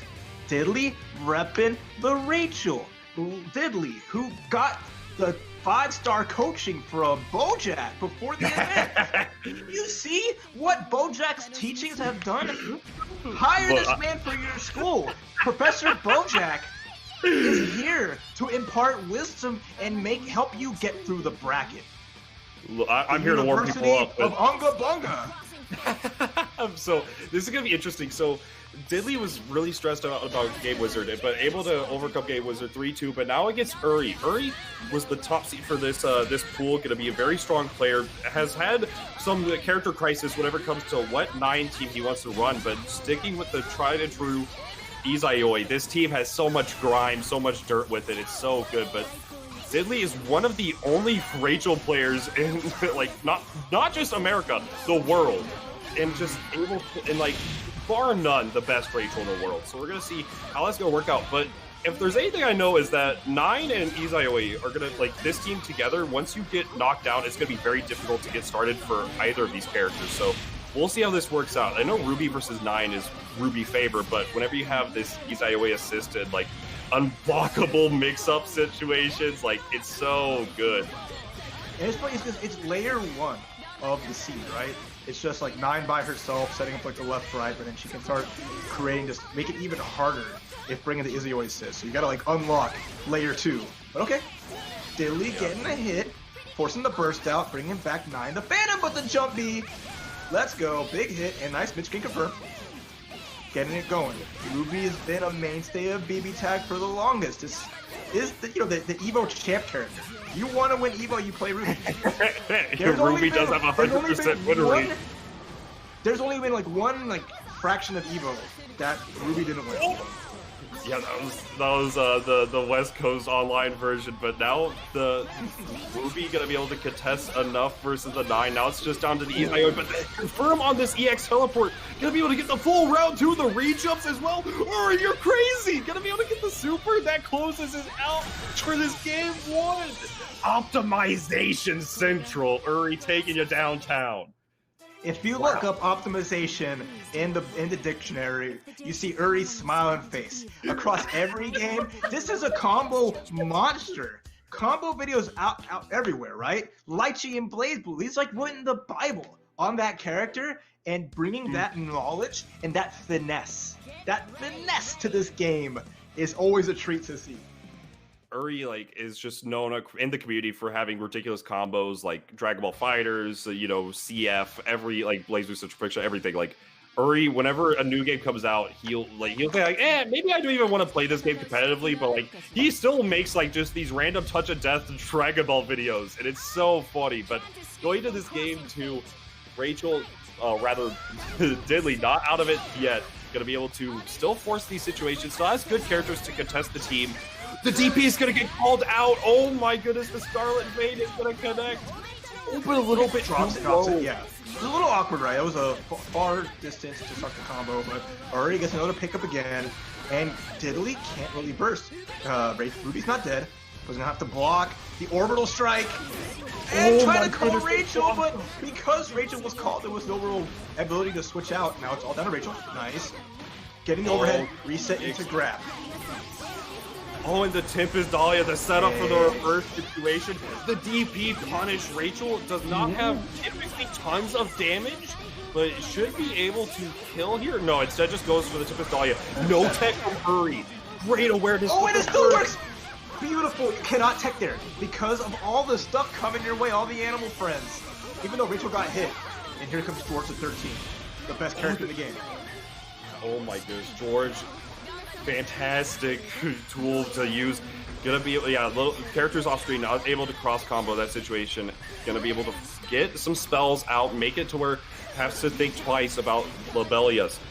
How will the situation work out? Lobelia connects. Off the Lobelia, getting the shot into super again to hold the medium. I like that up backing, but that's a block. That DP reaches to the heavens. Uri is so smart. Vortex. But yeah, that was really good. That was so smart. Recognizing that was an unblockable situation, using the invincibility on Nine's teleport dashes to be able to get out of the situation, finds another opening, and gonna be able to use the DHC to take game 2 over Diddley. Diddley has been fighting the entire time, doing so well, but Diddley is just, unfortunately, most of the games have been just a solo character. And that's what's really been hurting. That's just how BBTag is. The advantage of having 2-to-1 is so large in this game that even if you're on the back foot, you can make magic happen. It's just so difficult having to deal with your opponent switching characters constantly, having to chase after them, and just not being able to regen health outside of resonance. So it makes it level 10 difficulty right now for Diddley, who really has to get a lead, but just has not been able to find that so far in this set. And that's something also about Diddley's playstyle, is that she really likes to use like the reversal actions. Like she will oftentimes will go for like these reversals in situations where it like normally you're like, why would you reversal there? But it's like you shouldn't reversal there, so that it makes it better to whenever you do go for it. Like she loves to mix that up, and she's one of the best players whenever it comes to mixing up these like the neutral Oki situations. The invincibility, because Scarlet Vein connected, gonna beat the Buzzsaw, gonna be able to get the mid-screen round as well. Oh, unfortunate tech out, was not ready for the throw. And then just the classic drops, stare down throw. Diddley again looking, Rachel looking a little bloody. Tried to call down the electricity, but don't have any Lobelia set. Hard tag's gonna get punished. Now Ruby's gonna take the damage. No, he's instead just keeping the pressure with the CC. Yeah, Uri trying to make all that burst safe, but Diddley not biting. She's going to be able to force the situation now. Nice push blocks from Uri, but Rachel's such a hard character to block. The double overhead is going to connect. And Tempest Dahlia again safe. Oh, a little bit late on the forward dash now, but Diddley was not ready to confirm there. Yeah, got the hit again. That was really nice. Here's George. You try to kill George? No. And again, another great unblockable setup. Up backing into George, just asking to get DP'd. Punished with the jump over assist call. That's big for Diddley, who's trying to get a lead. Gets a hit. Found something, but nice off that air. Diddley's gonna be able to confirm from here. Try to bait the burst. The DP gonna be able to add the punish. Nice active switch. Diddley finally has the lead that she's been looking for the entire time. Rachel gets connection. Oh, and the conversion off of there. This is big. The meter will Diddley spend it in any capacity? No, not yet. Once he gets the next hit, maybe win this. Yeah, just trying to go for a more consistent situation. And yeah, good way for the double low and the mix up. The lightning's gonna. Oh, really weird hit. So we're not able to get the full confirm from it. The 4P. George is out. This is going to be a adjustment combo. And yeah, this is going to be a good chunk of change. Shouldn't it be looking to kill, I imagine? Maybe, actually. No, this is it. This is it. That's going to take it. Yeah, that Ruby super. Ruby's drill does so much, even after all the scaling. Now Diddley's on the board. Took the lead, and you see where it got her. It led her to take that advantage back from Uri. Having the two characters in one makes such a big difference. But the plays too were exemplary. That active switch to bait the DP and get the kill was just chef's kiss beautiful. That was perfect from Uri. Diddley pressing the 5B, using the assist call there, because that's just your standard OK situation. So then using the CC there, you're going to be perfectly timed, so that way if you can, think of like Guilty Gear Wire C, where you have the pause, you're going to say, okay, what exactly is going on, and adjust your situation based on that. The active switch is going to be perfectly spaced to where the DP doesn't connect, but the counter hit confirmed from Uri in this game. Game 4 coming at you strong. Start from Uri. Gonna be able to set up the cloud. Yeah, instant overhead. Try a nice push block, but that's gonna be all of her meter. And this is gonna be really dangerous for Liz right now. It's an overhead left, right, like up, down, left, right. The Blaze Blue cross tag special, the 9 Phantom special. Now here we go.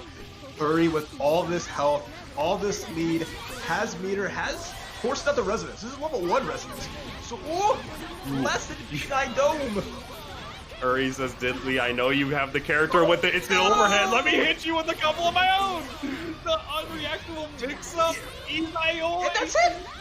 Yeah, that's a perfect to get Uri into top 8 winners. Uri, who was reluctant going into this. Do I want to play at Arcrevo? I'm not entirely confident in what I could be able to bring to the table. But this man came up with the 10-piece bucket from KFC, 5 large sides, and all of the biscuits, and said, I got enough for everybody. We are eating today! Like, that was just so good from Uri, and like fantastic showing from Diddley as well. Like, that was such a good set. But yeah, like mentioned, like Uri was on Twitter saying, you know, I'm not sure if I want to compete, like, because Uri, whenever it comes to a lot of competition, like, he psychs himself out a lot. But every time he psychs himself out for no reason. He just does it. Like, the confirms and the optimization of the first round, and looks familiar for the second round, but closing out with the double super. Diddley does come back on the board for this game 3, with the Ruby and the Rachel super. Like, that's just so great play from Diddley there, but then Uri closing out the last game. Hopping over, instant overheading, the Blaze Blue characters just scrapping it out, but only one could come out of top. Uri took that set 3-1, sending Diddley to losers, who we'll see, looking at the bracket, it's going to have to have the run back against Yo Game Wizard. So Diddley, that practice, well, it's worked once. It can work again, so hopefully we'll see who gets to the losers top 8 out of that side. As we are moving, I believe, to pool number 3, as Elyon is up on deck, looking to fight Tectal East Side. Tectal is synonymous with Southeast anime. A pioneer of Persona 4 Arena, exceptional at BBCF, and just a hoot to watch. And always has been strong, swinging the axe around in BBTag. Elyon had a great match against Mastastef. So this is going to be another one of those matches where the young gun Elyon has to go up against a legend of the Southeast. And Tectal has to go up against like a decade of experience, just like he did against Mastastef. Like, when it comes to Tectal, they're like, both these guys are some of the Georgia boys, so represent there. Like, Tectal, like, he tries to make any locals he can, you know, before this pandemic, obviously, constantly playing with like the top caliber of every single, I want to say every single fighting game at this point. He's played, I'm pretty sure, Multi-Blood with Scrot. He's played Soul Calibur with Fame, and with some of the other strong Soul Calibur players from Georgia. Grinding Blaze Blue Central Fiction, Guilty Gear, Persona 4. Like, there's the BBTag. There's like, I'm sure like there's like a few other games. You can't even count them on some like every finger. Like whenever it comes to fighting games, Tectal, I don't know how he does it. He's just a master at so many of them. Like he doesn't even practice CF that much, but anytime he enters a TCF bracket, we always like warm up the day before like the tournament, and I play CF a ton, and my man beats me up, and I'm like, wait, you haven't played this game in like 8 months, right? And he's just like, yeah, that's pretty much it. It's just like, I mean, it's not gonna leave you, right? That wealth of experience, that treasure trove of knowledge that you gain from playing all these different fighting games for so long. You know, all it takes is that warm up and just like, hey, I know what I have to do. I'm not going to maybe not overextend, but I'm going to stick to that game plan. I've trimmed the fat. I know what my game plan is, and you execute. That's always the important piece. People always maybe overthink what their opponent's options are, but always got to worry about what your options are and streamline that, because that makes it easier to switch between game to game and just to excel across so many titles. Yeah, so we're actually as commentators, we also have to specialize at excelling between these two. And like just right off the bat, like we were hyping all this up, and then all of a sudden Razzo comes up with Megakin to rock this loser finals. It was probably the case where Tectal per usual, and so it's like, you know what, I'm in top 8 of this other tournament going on right now. Can you guys run it without me real quick? So mixing us up even on commentary. So Razzo versus Megakin. Megakin we haven't seen in the bracket yet. Razzo had a fantastic set versus Elyon and going to be able to get started versus Megakin, rocking Elizabeth Chie in this losers finals. Oh, that's dead. Doesn't work out, yeah. Elizabeth's gone. So Chie, who hasn't been on screen yet, diving in, nice neutral jump. So knowing how your opponent's characters tag in, Chie does have a great tag in when she's by herself. That dive kick is super good, but it's so horizontal. Stopped. Wow. Stuffed crust pizza, mate. Let's go. Yeah, that was insane. Wake Up Power Charge does not have invuln, so just getting a free combo out of now. The overhead is going to connect, and just the cross up. Blocked the cross up, a blocked cross up low. Thought the 2Z was coming out, but the overhead is going to connect. My goodness. Okay, so that was nice. That's speedrun team. He brought out his speedrun team against what you expect out of Chie, right? Mika is a character that's a good, like you said earlier, anti-meta.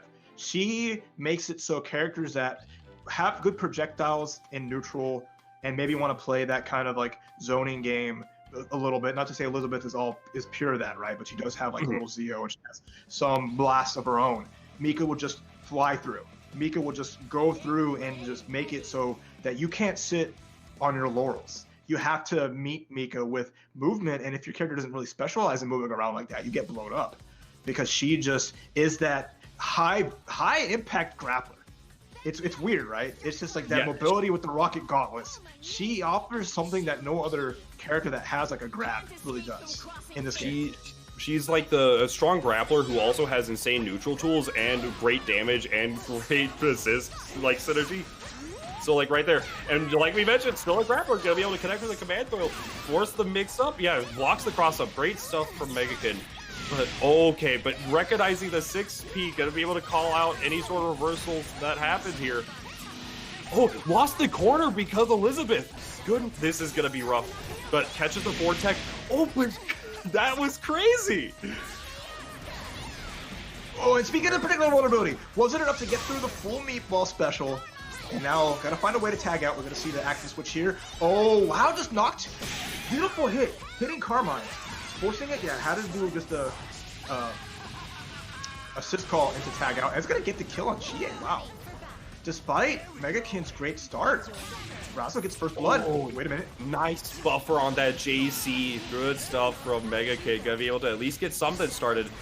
Elizabeth does not have the greatest damage, but able to read the tech option, gonna be able to at least force the situation here.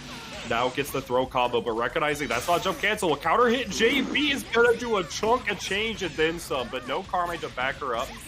Instead, just gonna get the Oki from all this. Gets the sandwich here. Sandwich, yep. What a great call out. Semblance into no, you don't. And 2-0 as Razzo's goes up. And that was his game plan, right? He expected, even if it was gonna, get resonance through, that Mika was going to be on the other side, and now you're not in block stun. So you can't push block this mix-up. You have to hold this setup even harder. And that was just great awareness and a good decision there from Razzo, who needs one more game to advance to top 8 losers. Yeah, like especially whenever you have that situation, it's like so hard, because if you have to block a unreactable active switch 50-50 in that situation, even if you don't resonance there, Mika is still gonna force like even if I don't recall if she's gonna be on the other side or not. So there's some assists that do, some assists that don't, that are like that, but regardless, you're still going to be in the block stun of that wheel if you block correctly against a grappler. So it's a 50-50 to a 50-50. And, you know, if y'all been to Vegas, the odds aren't in your favor. Always bet on Mika. All in on Mika. Yes, sir. Jumpy again. So I want to see. This is a big thing. Jumpy's been a big problem for Megakin. Trying to play on the ground and maybe like throw out some buttons. Razzo's just been calling that out. You can't do that. Nice counter, but the punish, yeah, how are you getting out of this? You don't. And with 2 bars, this is going to be a dead Chie to start it off. Yeah, that's a genuine unblockable that you just have to hold it. You got to decide which one does less damage and choose from there, because I will play it a little bit later, but yeah, it's going to be able to start now with Elizabeth, going to be able to get things rolling here. Oh, try to go for the fire to call out the no-tech, but JA is going to connect. Going to be able to get at least some guaranteed damage. Goes for super. Here we go. Put him in a coffin. All right. And now we're going to probably see Carmine coming up soon as, beating up Thanatos. Luckily, Elizabeth's persona doesn't have to take like 2 hits and be erased from existence. Oh, Carmine's a non-factor. We're going to get the mind charge. Yeah. Wanted all that just resources available. What did the buff version of Thanatos, so that way you could be able to throw out these like 2-up-4 A's potentially. Then yeah, like there, and then you can hit confirm into my charge to get so much damage. But nice falling JA, gonna catch the button from Razzo and tries to get a setup here, recognizing it's not burst safe. But it forced the burst out. Oh, she's not dead, but Thanatos coming through. Yeah, that's the swing of that blade. Try to go for the... Try to get cute. Razzo ups, and Alex is there, but still alive. Has a chance here. Even one DP. One DP can end this, so now you got to be really careful if you are Megakin. Yeah.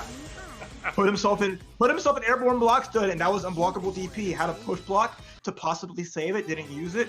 And Razzo makes it to losers top 8, eliminating Megakin 3-2-0. Yeah, that's going to be losers as well. So losers side top 8 for Razzo. Congratulations to a Megakin making a great performance, going out in 9th place. And especially with this bracket, like that's not something to, wiggle your nose at. That great play from Megakin. Just like mentioned at like the very end, right? Well, even at the very start, right? Just Razzo just was able to force so much strong mix up with this team. Yeah. Going from a left-right high-low, going into a left-right in general there. And then to close out the game, we're going to be able to see where Megakin did have the meter to potentially push block the EX wheel there, but it's such a hard thing to react to, especially in that moment where you're like, okay, Carmine's there running up at me. Like, you got to be like on the spot with that push block, otherwise you're going to get cooked. Yeah. And it's just, again, general game awareness, right? It's scary too, because so much is going on that being able to make that decision so fast in a game like BBTag, it's not easy. Because you make one misstep, and it's so easy to do that because there's just so much to worry about. So it's what it is. But Megakin made a great showing there. That Elizabeth was fun to see, and hopefully next event keeps it going.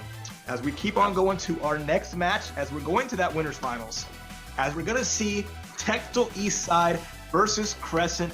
This Elyon Crescent. This will be to see who is the last person to make winners top 8 and meet with Jan, Uri, and Elyon to round that out. So representing Data Tectal, we've already talked about him, good chunk, before he mixed us all up. We just a really strong player in all the games. Like, I really like the way he plays BBTag because he oftentimes will just go for, you go for your Oki and then just like, you finish your Oki, you go for standard stuff. Tectal likes to go with whatever team he's playing to this force sandwich situations. But on the other side, we saw Elyon earlier do some mad work. and on stream, so we're gonna see exactly who's gonna come out on top between the Georgia showdown. Georgia showdown. You gotta call your boys. You gotta see your friends fight each other. It's like, please stop. We're all buddies, but there is no friendships in tournament. Yumi's on parade. This is like the Yumi bracket over here. This pool that they're in. It's super. They're just taking each other out, which is probably to the head. Everyone else is happy on their brackets. Oh, thank goodness. Yeah, Yumi's such a polarizing character in this version. Very strong, but not exactly unbeatable. But oh my, the reads! Tectal gonna be able to call out the active switch there. Okay, calls the Yumi, gonna be able to. Okay, did not actually activate CC in time to get the force sandwich situation.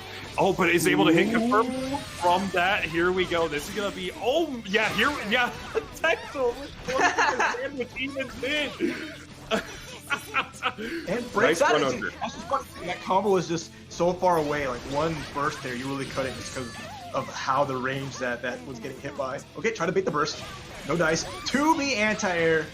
That's a start as Elyon is trying to get something going here. 2B again. Gonna go with the super, but that's gonna punish the Yumi. Ooh, but the recovery on that super is so small, but was not still able to punish the Ruby, but still was able to tie up some health on the Yumi. JC's gonna connect on the Blake, but nobody else. The projectile warfare is going on. Zoning is cheating, but we're gonna see if that's gonna work out. The JPs will connect. All right. Good up back from Tectal, avoiding the 4P from Yumi. There's 5P. Has a push block there. It's one of those things of like, that assist is guaranteed. You push block that. You are so much block stun. It is frightening. Oh, a nice mix up from Elyon. What a tech! Even though he got hit by the sandwich, teched out and got the hit. Great awareness from Tectal, who now earns his own sandwich. Ruben? What we got? Ruben, we got a hamburger. I don't even know what's going to happen here. Nice block still, Elyon. Escape, put the 5B, lands into it. And with enough meter here, it's not going to do it, but it's going to be a big chunk of damage. This should kill if he does it right. Oh, just barely got it. Okay. Yeah, that extended it enough. Wow. Yeah, that's Yumi for you. So partner meter. In a lot of these situations, after cross combos, like if your cross combo ends and then Yumi is still your point character now, if you're able to find the hit, you're able to do elongate the combo to the point where you're able to get into the full version of aerial rave. If you have the extra bar, you're able to spin that, and your CC gauge comebacks just enough for you to get an assist. And then she has active switch office to where Tectal there could even go for like JC active switch 2C super. But didn't even need to go for any of that. Just keep it nice, concise, and clean. 4P, super, going to be able to close it out. Great play from Tectal, and great play from Elyon right now. Like, these two, like, I forgot to mention it for the Anime Evo East Coast bracket. Like, Tectal just exploded Elyon. Like, you know, not just call it how it was. It was a very fast 3-0. But Elyon was super stressed about it, you know, going at this and was like, you know, in the Discord saying, hey, I need some help. Be like, is there anything I could do here? I need to warm up. I need to do all this and that. So we're going to see if the study session that Elyon was able to work out is going to be enough to come back from this. Because, I mean, right now, that game, like, Elyon had a lot of, like, where Tectal's, like, numbers are, but just couldn't close it out in like some of the nitty-gritty situations. Yeah, like that Tectal is just like decision making from his experience, right? Just like the good call outs, just to get that a solid like early lead, get that big damage in, and just kind of I wouldn't say like force Elyon to play on the back foot, just putting that pressure and attacking. Because if you know your opponent's worried about you and you start making these right decisions, start cracking away little by little, you start building that momentum. And again, in a game like BBTag, momentum is just out of this world. But Elyon staying solid. Gets a hit with the overhead, and he's going to go right to super. All that life gone, and barely any recoverable, but DP out, Tectal gets out. Recognizing that in that situation, that is not going to be a safe air dash, so just going to be able to anti-air with the DP. Nice call! What a counter hit confirm off the air fireball! Oh my goodness, went for the 5B into just a single hit up back, and that was just super nice. Oh, this is dead Yumi. As that DP is godlike, but it's not going to save you in that situation. Yeah, here we go. Oh, yeah, just gets the run-up throw. And I'm going to be able to get something started here. It's going to be a level 2 resonance comeback for Blake. It's not impossible, but it's going to be a lot of hits. Ooh, capped out back. Okay, it's good. 5 meter, though, so you got to be really careful here. Oh, that 4P from Ruby stole the gun, and you saw that clash. The stone clone. And now just, here's a situation that's really good for Elyon. with the resonance up. You cannot first dive to get hit. Gonna punish the Yumi. Nope. CC to force the CC out. Double super.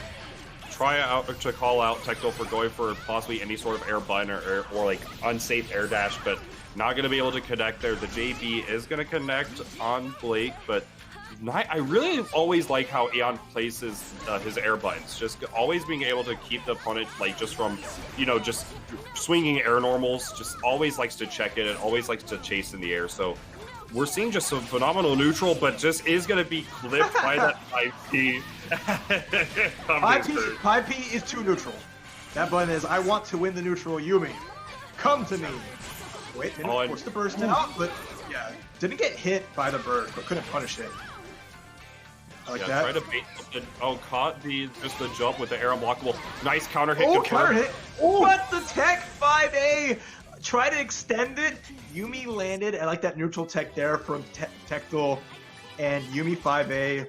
Super good range on that and great button. Just slapping Blake across the face, and now up 2-0 as Tectal's looking to close this out to get to winner's top 8.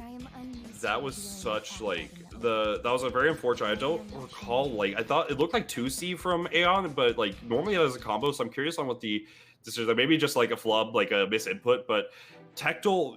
I mean, you can see his PSN name right there. Tectal Fighter Z. My man's plays Dragon Ball. Down tech buttons. He's got that. Oh yeah, he's ready. His Bardock is just going out. But not here. Not here.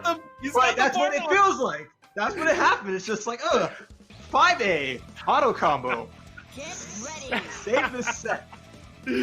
So that very good play from Tectal, and Elyon, even in that situation, it's just difficult, but he is doing stuff that you don't see a lot of players do against Yumi, because he knows how to fight his own character, so gonna be able to push block the Yumi 5P in these lockdown situations, and a lot of players, myself included, just get very comfortable at the fact okay, you're not gonna push block 5P, I get to just run free mix up, but if you push block it, half the time, if you know the right timings for it, you can just call out with an anti-air, and Tectal showing, Elyon rather, showing that he has that knowledge check on deck, and now probably going to be looking to play a pretty passive game and using these 6Ps on the ground to really get things started.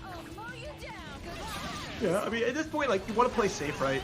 You would go for the full screen, maybe a assist call, and then you active switches just to start building up the meter early. But look at Tectal. Look at that lead that he's already gotten cashed out. Because Blake, even though he got the little bit of life boost in the patch, still 15k can go away super quick. Super hard to punish, but luckily Blake has a super that can catch it. Yeah, really recognizing nice. Because in that situation you can oftentimes just push block and get it punished, but Elyon recognized that I'm not going to be able to get the punish there. Just goes for the super to make it first safe, but Tectal with the awareness calls him out. That's no!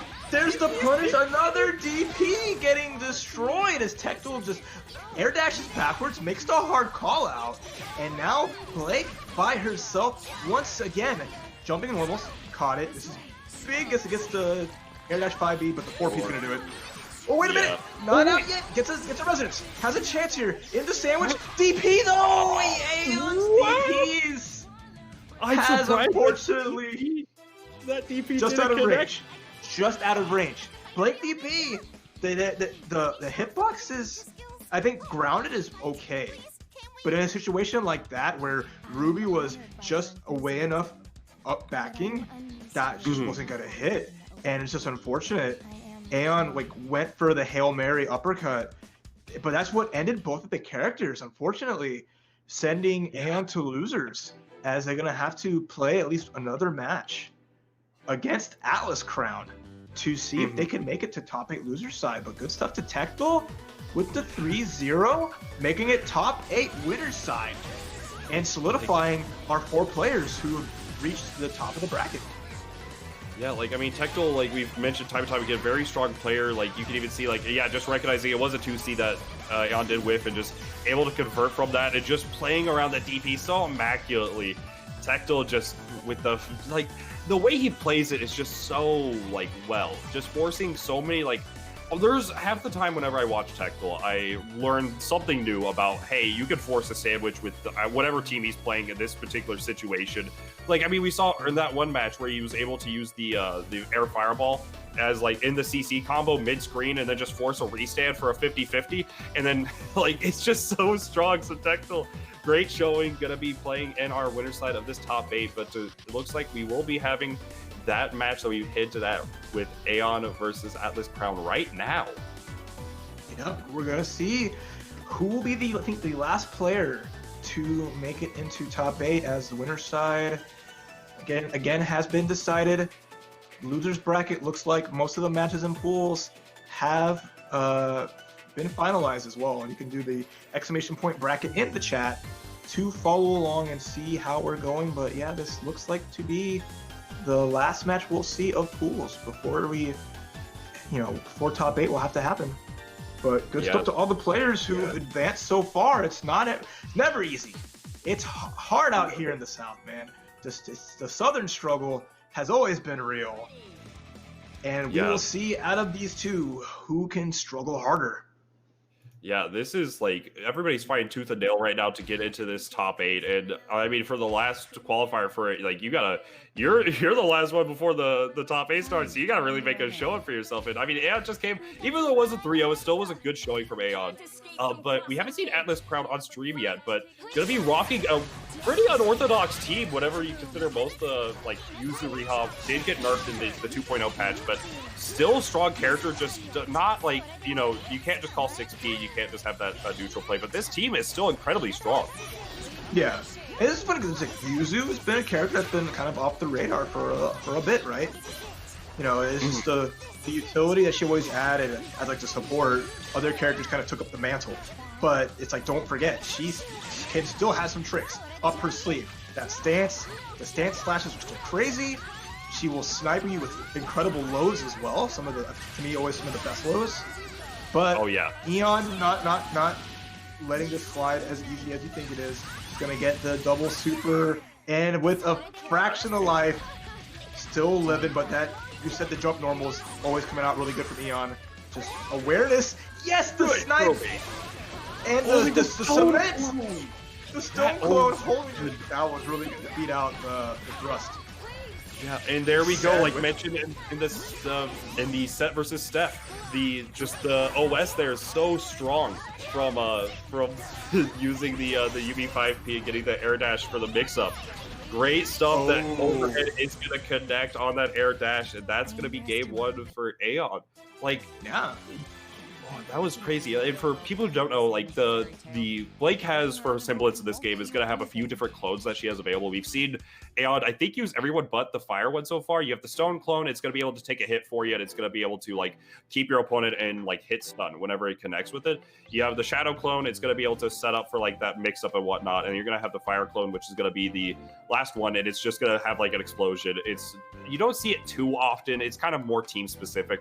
But the stone clone, Elyon is going for a ton because it will, like, shown there, the Atlascrown tried busting out with the EX thrust, but was just not able to connect fast enough. Like, that would have connected if it wasn't for the stone clone, because the hit stun stopped Mai.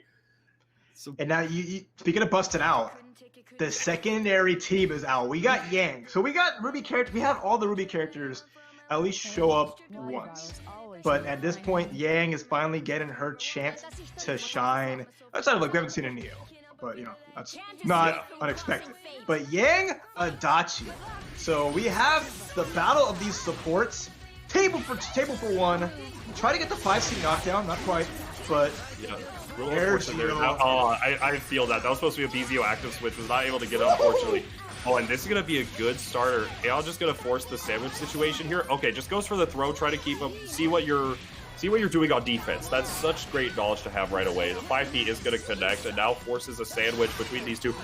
Oh, TK Bottle Rocket, not going to work out. Gets the chance to get into semblance of her own. That's actually really good for Atlascrown, because Yang has all this life she could regen, and she'll come back still in her semblance. There's a sandwich, blocks the situation. It doesn't block the low projectile. So good, that EX launcher. So strong. Good. Like, that entire situation was messed up. Like, you have to block the 50-50 on the aerial rave, and then you have to block the 50-50. And another great block from Atlascrown, and great Ambari, gonna be able to connect with the 2-P. force this corner situation, realizing that that was a burst point. Great awareness from Elyon. I like that. Elyon with like a quick 2A check, trying to call out any kind of 5Bs that may come out. Ooh, the patience there and gets the first grab. And again, this is full semblance Yang. So she will just bring the hurt here, and he can't bring this back. 2A, 5C, big damage. One more mix-up can do it. Text forward though, really smart, and this should be it with the 5B. Yeah, gonna be able to connect with the assist as well. Yeah, good stuff from Elyon. Just was trying to set up for like, you know, Atlascrown, tried it in neutral, saying, you know what, my 5B is very dominant, I'm gonna run up and try to pressing it, but it was just a little bit too slow on it, and Yumi 5B does outrange Yang's. Doesn't have armor, but it is a disjointed hitbox, so great awareness from Elyon with that spacing on that 5B. Is gonna be able to take the second game with that. Like, that was so good. Well, because the thing is, like, even if Yang armors the 5B, then that's actually one of those situations that Yumi can go into one of those chip kills where she will keep the 5B, you know, as in the startup and active, but still keep hitting it because she has like a super that's really good for that with like the proper assists. You can keep Yang locked down, and it's not often you see, but teams can build themselves on that and destroy Yang while she's in armor because she still takes damage. Yeah, it's very, you'll see it a lot of times with like the Adachi matchup, but like, yeah, with the Yumi especially going to be able to set up with it. Blake, I'm not sure how strong he's going to be able to capitalize off of it, but right now going to be able to show the strengths of the Adachi Yang team right here. Going to be able to, oh, nice mix up with that 5B active switch. Off of first just like shades of Jubei just flying across the screen, ending up behind, and just good from Elyon, staying solid and just making those smart decisions that worked out pretty well. Okay. Clown expected the 6P to be blocked, and then just not going to be able to work out. Oh, sandwich situation. Which way you block it, amigo? Oh, going to get caught, but was not able to. Super. It whiffed too. It whiffed, but because he back tech, he didn't really get an advantageous chance to try to do something there. Okay, there's the BZO with the mix. Nice push block. And now card tag runs into it because he's trying to block, but instead of blocking, got a run because he just exited block stun as he hit the ground. 5 LP again. That was a really good opportunity, but it is not a happy birthday route that you're going to get for your normal stuff there. Oh, she's dead! Yeah! Boom! What the hard tag? Wow! The switch into super was so good! Despite all that, oh my goodness! DP unblockable, yeah, no push blocks from Atlascrown. He paid the price.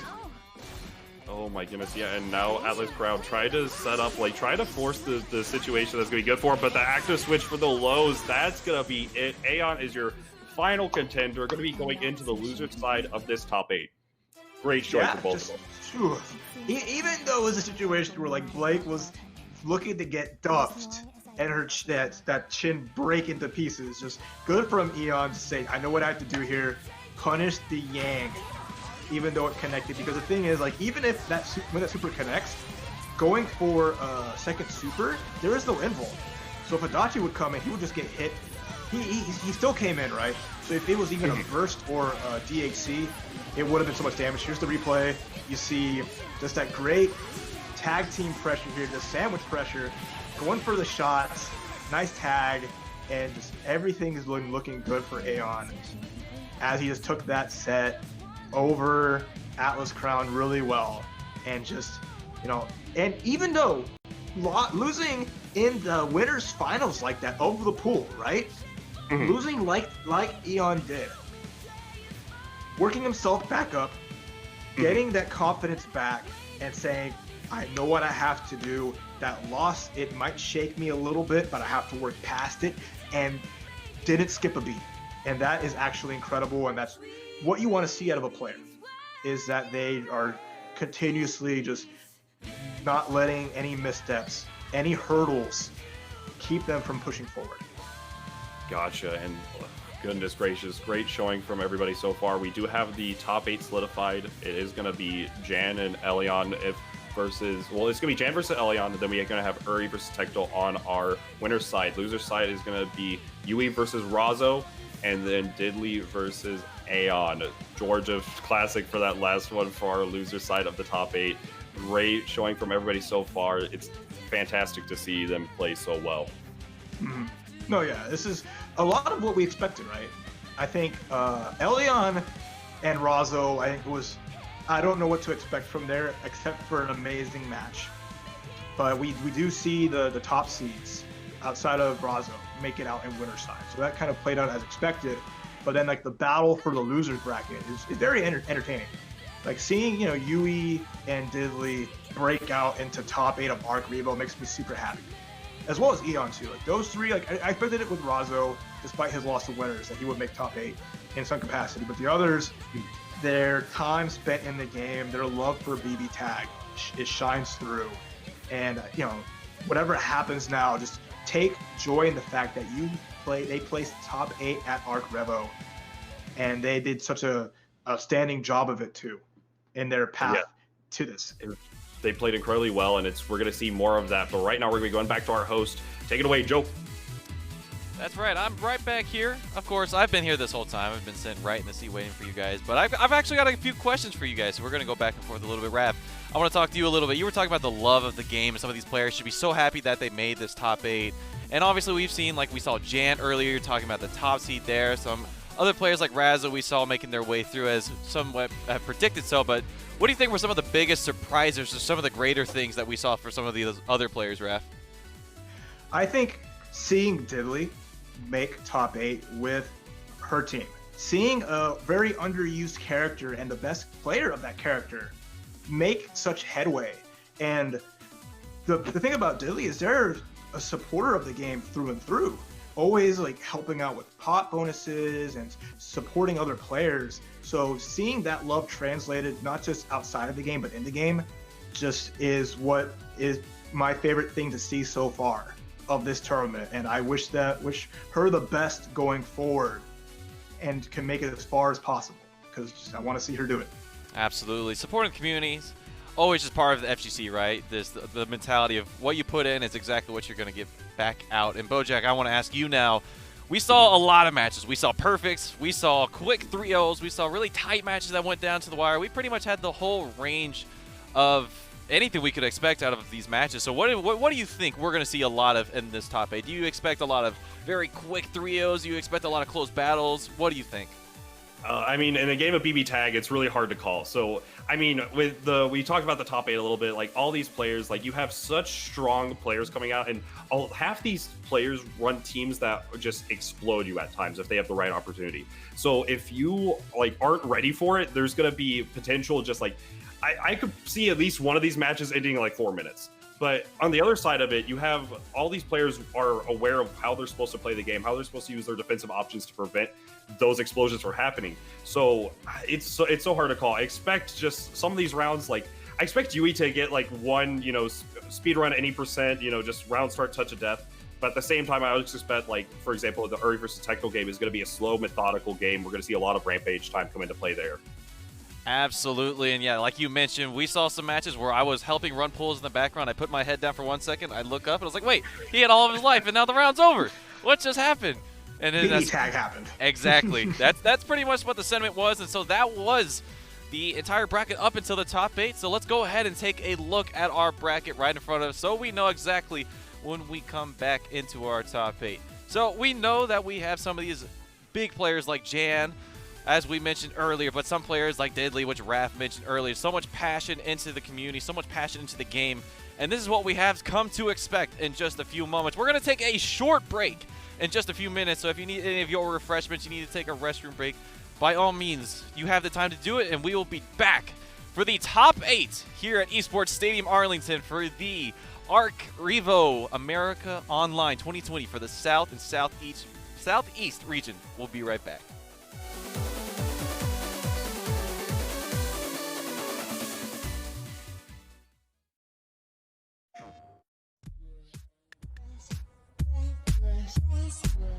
The September European Monthly Fund.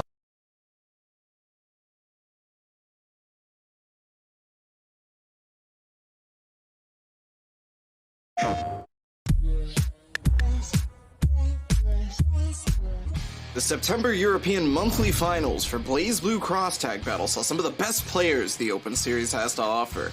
The day even started out incredibly strong with our three-peat champion Cax 444 taking down Mad and Cheerful with a 3-0. Oh my goodness. You better cross combo to save Igus. I was scared, dude. From there, we saw another top competitor, King Rasta, take on Zero Raziel. King Rasta came here to win and took the match with a 3-0 to finish up the round of 16 and to get our quarterfinal contestants, Jaju Kakuja J took down Haterino, also with a 3-0. Neutral's a little bit different when you have a zoner accosting you full screen. I'm telling you, Ebonic, BBTag perfect hit different.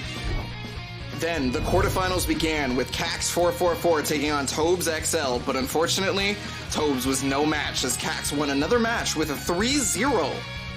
Now it was time for Ragna player Zzub99 to go up against King Rasta. Could Zzub take down the King a notch or two? No. King Rasta was not messing around and finished with another 3-0. From there, the semifinals came down to some of the best. Cax 444 versus French Whispers, and Jaju Kakuja J versus King Rasta. Would we see Cax and King Rasta finale again? Or would French Whispers or Jaju Kakuja J surprise us? While French Whispers put up an honorable fight and cost Cax their perfect win streak, Cax still won the match 3-1, bumping them up to grand finals. That was sick. That was so godlike, dude.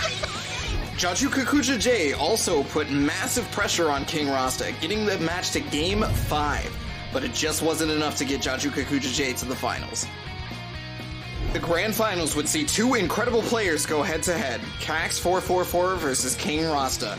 Both seemed evenly matched, with each one not losing a set until the semifinals. Cax managed to steal one round, but King Rasta still took the set with a 3-1, making King Rasta the monthly champion of September. I can't believe it. Oh, there it is! On the North American side of the September monthly finals, we once again saw some familiar faces and the joys, or should we say drama, of internet connectivity issues in a fighting game competition. The first match was the infamous Mastastef versus Duckator. People were hoping to see Mastastef's famous move, the Mastastef, but Duckator didn't let CJ get a hit in and decided to show off his skill instead, taking the match 3-0. No. What happened? Destruction. What happened? I looked away for a second, bro. Then we saw Alex8271 take on Bio Night Shadow. Alex8271 gave us an awesome show with an unexpected character choice, Kanji, and ended up winning the match 3-1. From there, Griever012 went up against Marvin Pie, who got to have his pie and eat it too, winning the match 3-0. In the quarterfinals, we started off with Duckator versus Rhyolite777. Both top competitors, however, Duckator impressively fought through lag issues and defeated Rhyolite 3-2 and booked a trip to the semifinals. Next up was Yui versus Razzo Sharp. Razzo clearly meant business as they took the match 3-0. Then, Alex8271 returned to take on Eon Crescent, but this time with another unexpected choice, Blitztank. Unfortunately for Alex8271, the Blitztank's choice did not serve him well and Eon took the match 3-0. It's looking very scary. If Blake gets one hit, it's exactly what just happened. Oh, the cross! Eon Crescent! There's no life on that bar, DC! Oh my gosh! Razzo Sharp got themselves to the semifinals, but could they take down Duckator? Duckator has shown considerable skill in the Open Series, but Razzo was ready to win, taking down Duckator with a score of 3-1. Now, we would see Razzo and Eon go against each other in grand finals. While both have already proven to be incredibly strong players so far, who would be crowned this month's champion?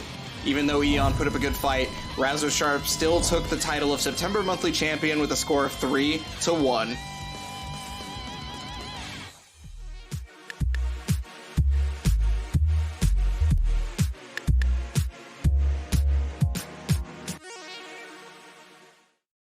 PlayStation.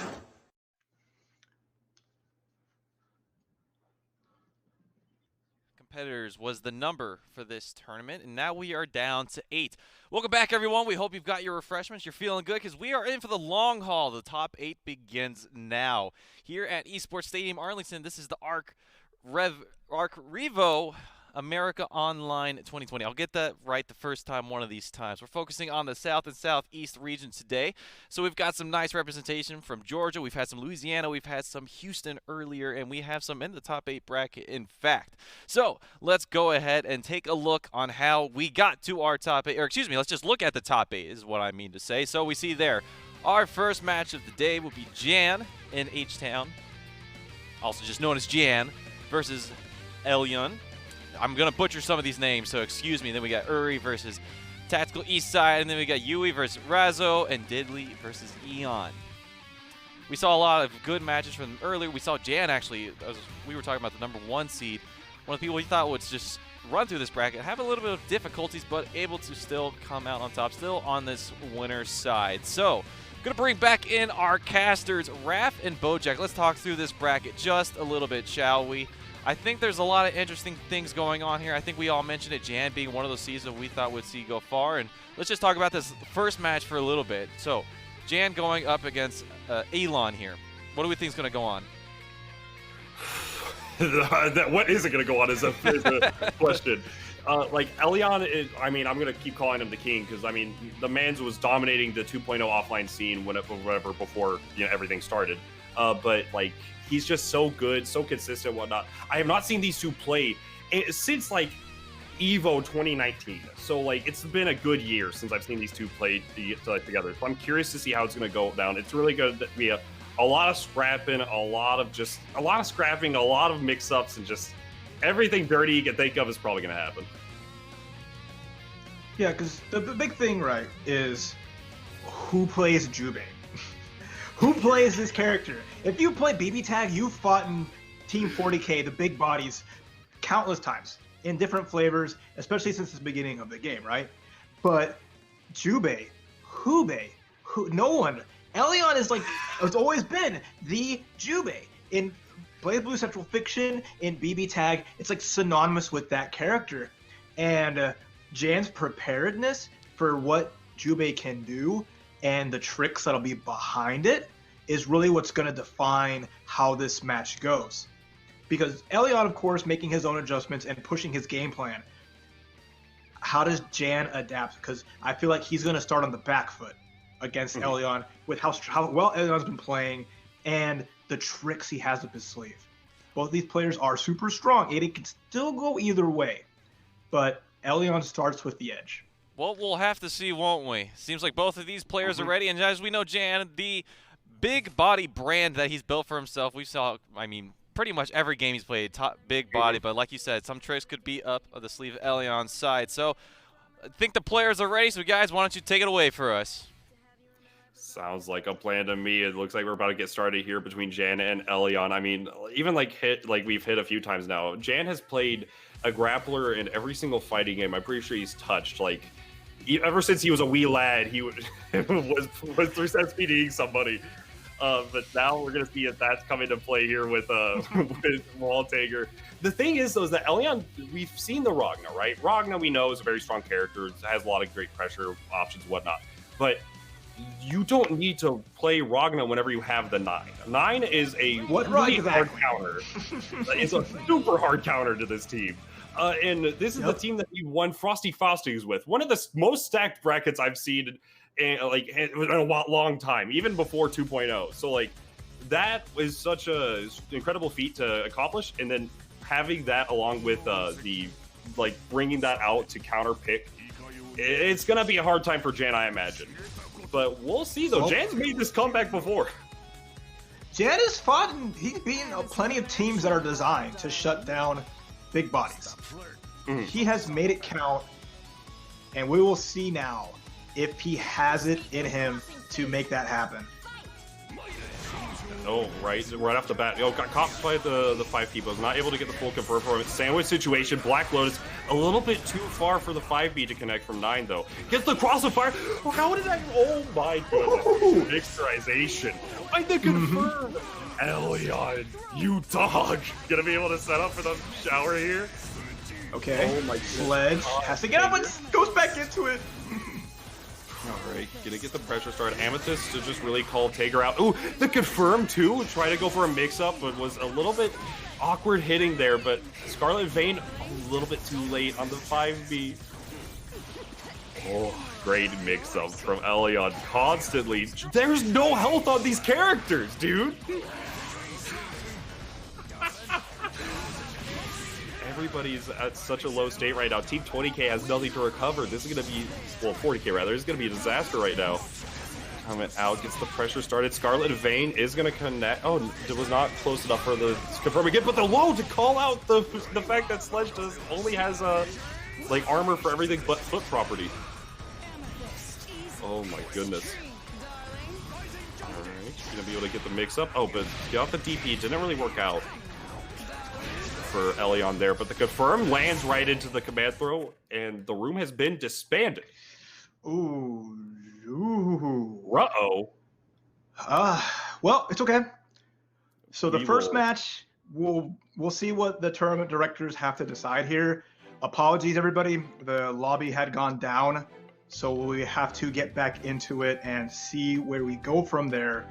Elyon getting caught in that super. That super was enough to just shatter the lobby. Waltzing slammed the wall and just broke the room. So we have to remake it and build it back up. So apologies for the delays, but we will get everything back going in just a moment. But it was looking, it was already like Elyon's game, right? Everything was looking great on him right there. Jam was getting some hits, and it's hard to say how it would play out, although Elyon, again, having the advantage in his favor. That's just... Yeah, it's very We'll important just have to to see how it keeps going. And it's just a taste of everything we're going to see in the preceding matches after this. Yeah, it's very unfortunate to see, you know, sometimes it's just going to be like that. Very unfortunate. I hope both the players are going to be able to, you know, recuperate, you know, because sometimes, especially when you take out the action like that, especially in a tournament match, it can kind of like, you know, disrupt the flow a bit. But regardless, we're going to see exactly what's going to happen between these. The room is back up. I see we have Elyon in here already. But we'll see how it's going to go between these two. I've got to see what is the ruling on this. Like, even before that, I wasn't in the match because I got kicked out of the room. Oh, so I had to jump back in, and then the room just went down. So yeah, it just everybody evacuated at the same time. So it's not like one person disconnected over the other. It was just yeah, it was just, that was really odd. I'm not sure exactly what happened there, but let's see. We just got to get the broadcaster and Jan back in here, and we'll be good to go. But yeah, I mean, like, that first game, it was going fantastic for, like, both parties. It was straight up back and forth. Jan managed to find that command throw, and Elyon was showing the exact reason why you would pick 9 over Ragna in this sort of situation. Yeah. 9 just really dominating a lot of situations, and the hit confirms from Elyon were just so crisp. Yeah, exactly. He had his game plan and was executing it. He was making it like Jan was doing Sledge to get through a lot of the fireballs, because, again, 9 is fireball-centric character, and the Jubei assist to giant hairballs also is a giant projectile to navigate through. So he's picking his positions and circumventing that Sledge and getting those hits there, and it adds up a lot because 9's damage is really strong and consistent. So even though like Jubei might not erase your character outside of like CC combos and like resonance combos, with 9 there and just being able to active switch to her to pick up these combos, get these knockdowns, and then eventually force the inescapable setups. When we see the seed, when we see the Morganite, once that comes into play, Yeah, that's basically the win condition that Elyon's going to be fighting for in this, and we didn't even see that in game 1. But if it gets to that point, it is bad news bears. It's a lot to consider, but we also did get official ruling from the TO. It is going to have to replay the match, so it's still fresh slate. Game 1 for him. Unfortunate to see, but at the same time, like, I mean, what can you do? Like, you know, there's come back and whatnot. So, but I mean, hey, for everybody, it's more BBTag action coming at you. It's better than what happened like at Arcrevo last year. Jan getting hit by the Koji Cog and getting the controller hitting the start menu. It's like a curse, man. Cursed. Yeah, I mean, Jen, I don't know how he does it, but he carries that charisma with him for between all these games. So we're gonna see how it's gonna work out though in this fresh start, game 1 of the set. We did see, like, I mean, obviously the players have a little bit of idea what's going on with each other's teams, but we're gonna see how exactly it's gonna come into play with this match. So like we were talking a lot about how like 9 just really has like everything that you could want to deal with these characters. Like it's so difficult once you get the Morganite, like once they're in the corner and you have Morganite and you're able to use your spell cycles to just always have Morganite to force these unblockables. It's just over, because Wall and Tager both have DPs that don't reach high enough to really contest. Okay, first blood goes to Jan.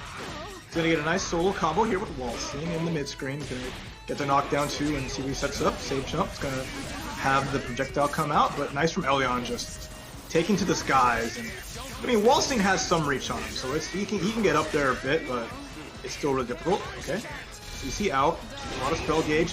Avoids the slash. Doesn't get scratched and just gives a chance to build up more spell as well as avoid get the CC back up. This is gonna be Elyon's game. Oh, Jubei taking a lot of damage here, little by little. Oh yeah, Nice. this is just really racking up on Jubei, but now, yeah, this is the situation we've seen time and time again. Yeah, just gambled, said, you're probably gonna DP, or you're gonna go for a command throw. Nice push block from Jan to avoid the sandwich situation mix up there, but it was still getting caught out, recognized out at the first point. Nice air to air from Tager. Comes down, avoids it, nice dash forward. That's always a big smart part, and it's hard to really stop that, especially a character like Tager. Catch, but didn't want to keep going. The hairball was there and was keeping Elyon safe. Yeah. Sandwich time. EP though, it works out. Wow. Okay, Jan with the life lead here, bringing back Waltzing for the neutral. Gets caught out, has the opportunity to tag, does it, and makes his escape. Okay. 5P, wow. Crimson Raider saves the day. Yeah, Crimson Raider went through that fireball. I was really surprised actually. So now I'm gonna be able to, just still, it's gonna be a really tough wall to climb for Elyon right now. But all he needs is just the right hit and the right just situation to just take control of the match. But without Speaking of which, without Jubei though, it's gonna be tough. And Quat's on the other side. Tager being sneaked. The big body gets behind and gets the punish. Jan with game 1. Jan's like just the slow offense from Jan. Just Jan making inches turn into miles and taking that first game. Wow. Like, my goodness, that was the sneaky Tager. That's crazy. Being able to just go past 9's 4A, just going past that anti-air. So that way you're able to get that confirm, and just Jan played that round really, really well. And it just came down to, even especially the biggest thing for Jan, and we've hit on, it's really tough for these characters, stuff like that. But the biggest thing is killing one of, if you're gonna, if you can't kill 9, kill Jubei. I know that sounds obvious, right? You gotta kill both the characters to win. But if you are stuck on a solo 9 situation, outside of Resonance, all of her resets and stuff like that, they have burst points that normally are going to be covered by an assist. So it means that you aren't just going to get vortexed to death whenever you kill the other character. So it is super important for him to, at least whenever Jubei is on the screen, to focus him down. Mm-hmm. Yeah, and he did. Jan was tagging Jubei all the time, and it's funny too because he would sledge through, and even if it would hit Jubei, 9 was so far away that she couldn't really get a conversion here. So we'll see how this goes. Gonna come down to just who's gonna be able to come out on top right now this game too. Gonna be able to connect on 9, but doesn't commit. Nice counter. Nice EX to keep that safe. That was just, hey, I'm gonna keep it going. I saw you block the drums, but can you stop the beat? Super's gonna catch the hop over. The active switch doesn't even do anything because it's a command grab, so it's gonna get sniped out. And Jan holding his corner down. Command grab again. My goodness. Big damage here on Jubei. Coming at ya. Nice What a backdash from Elyon. Yo! How often do you see backdashes work out in this game? You don't see it actually too often, but it's such a defensive option to play on your character. But now, oh god, live by the spark bolt, but will give him the rock. And this, not dead yet.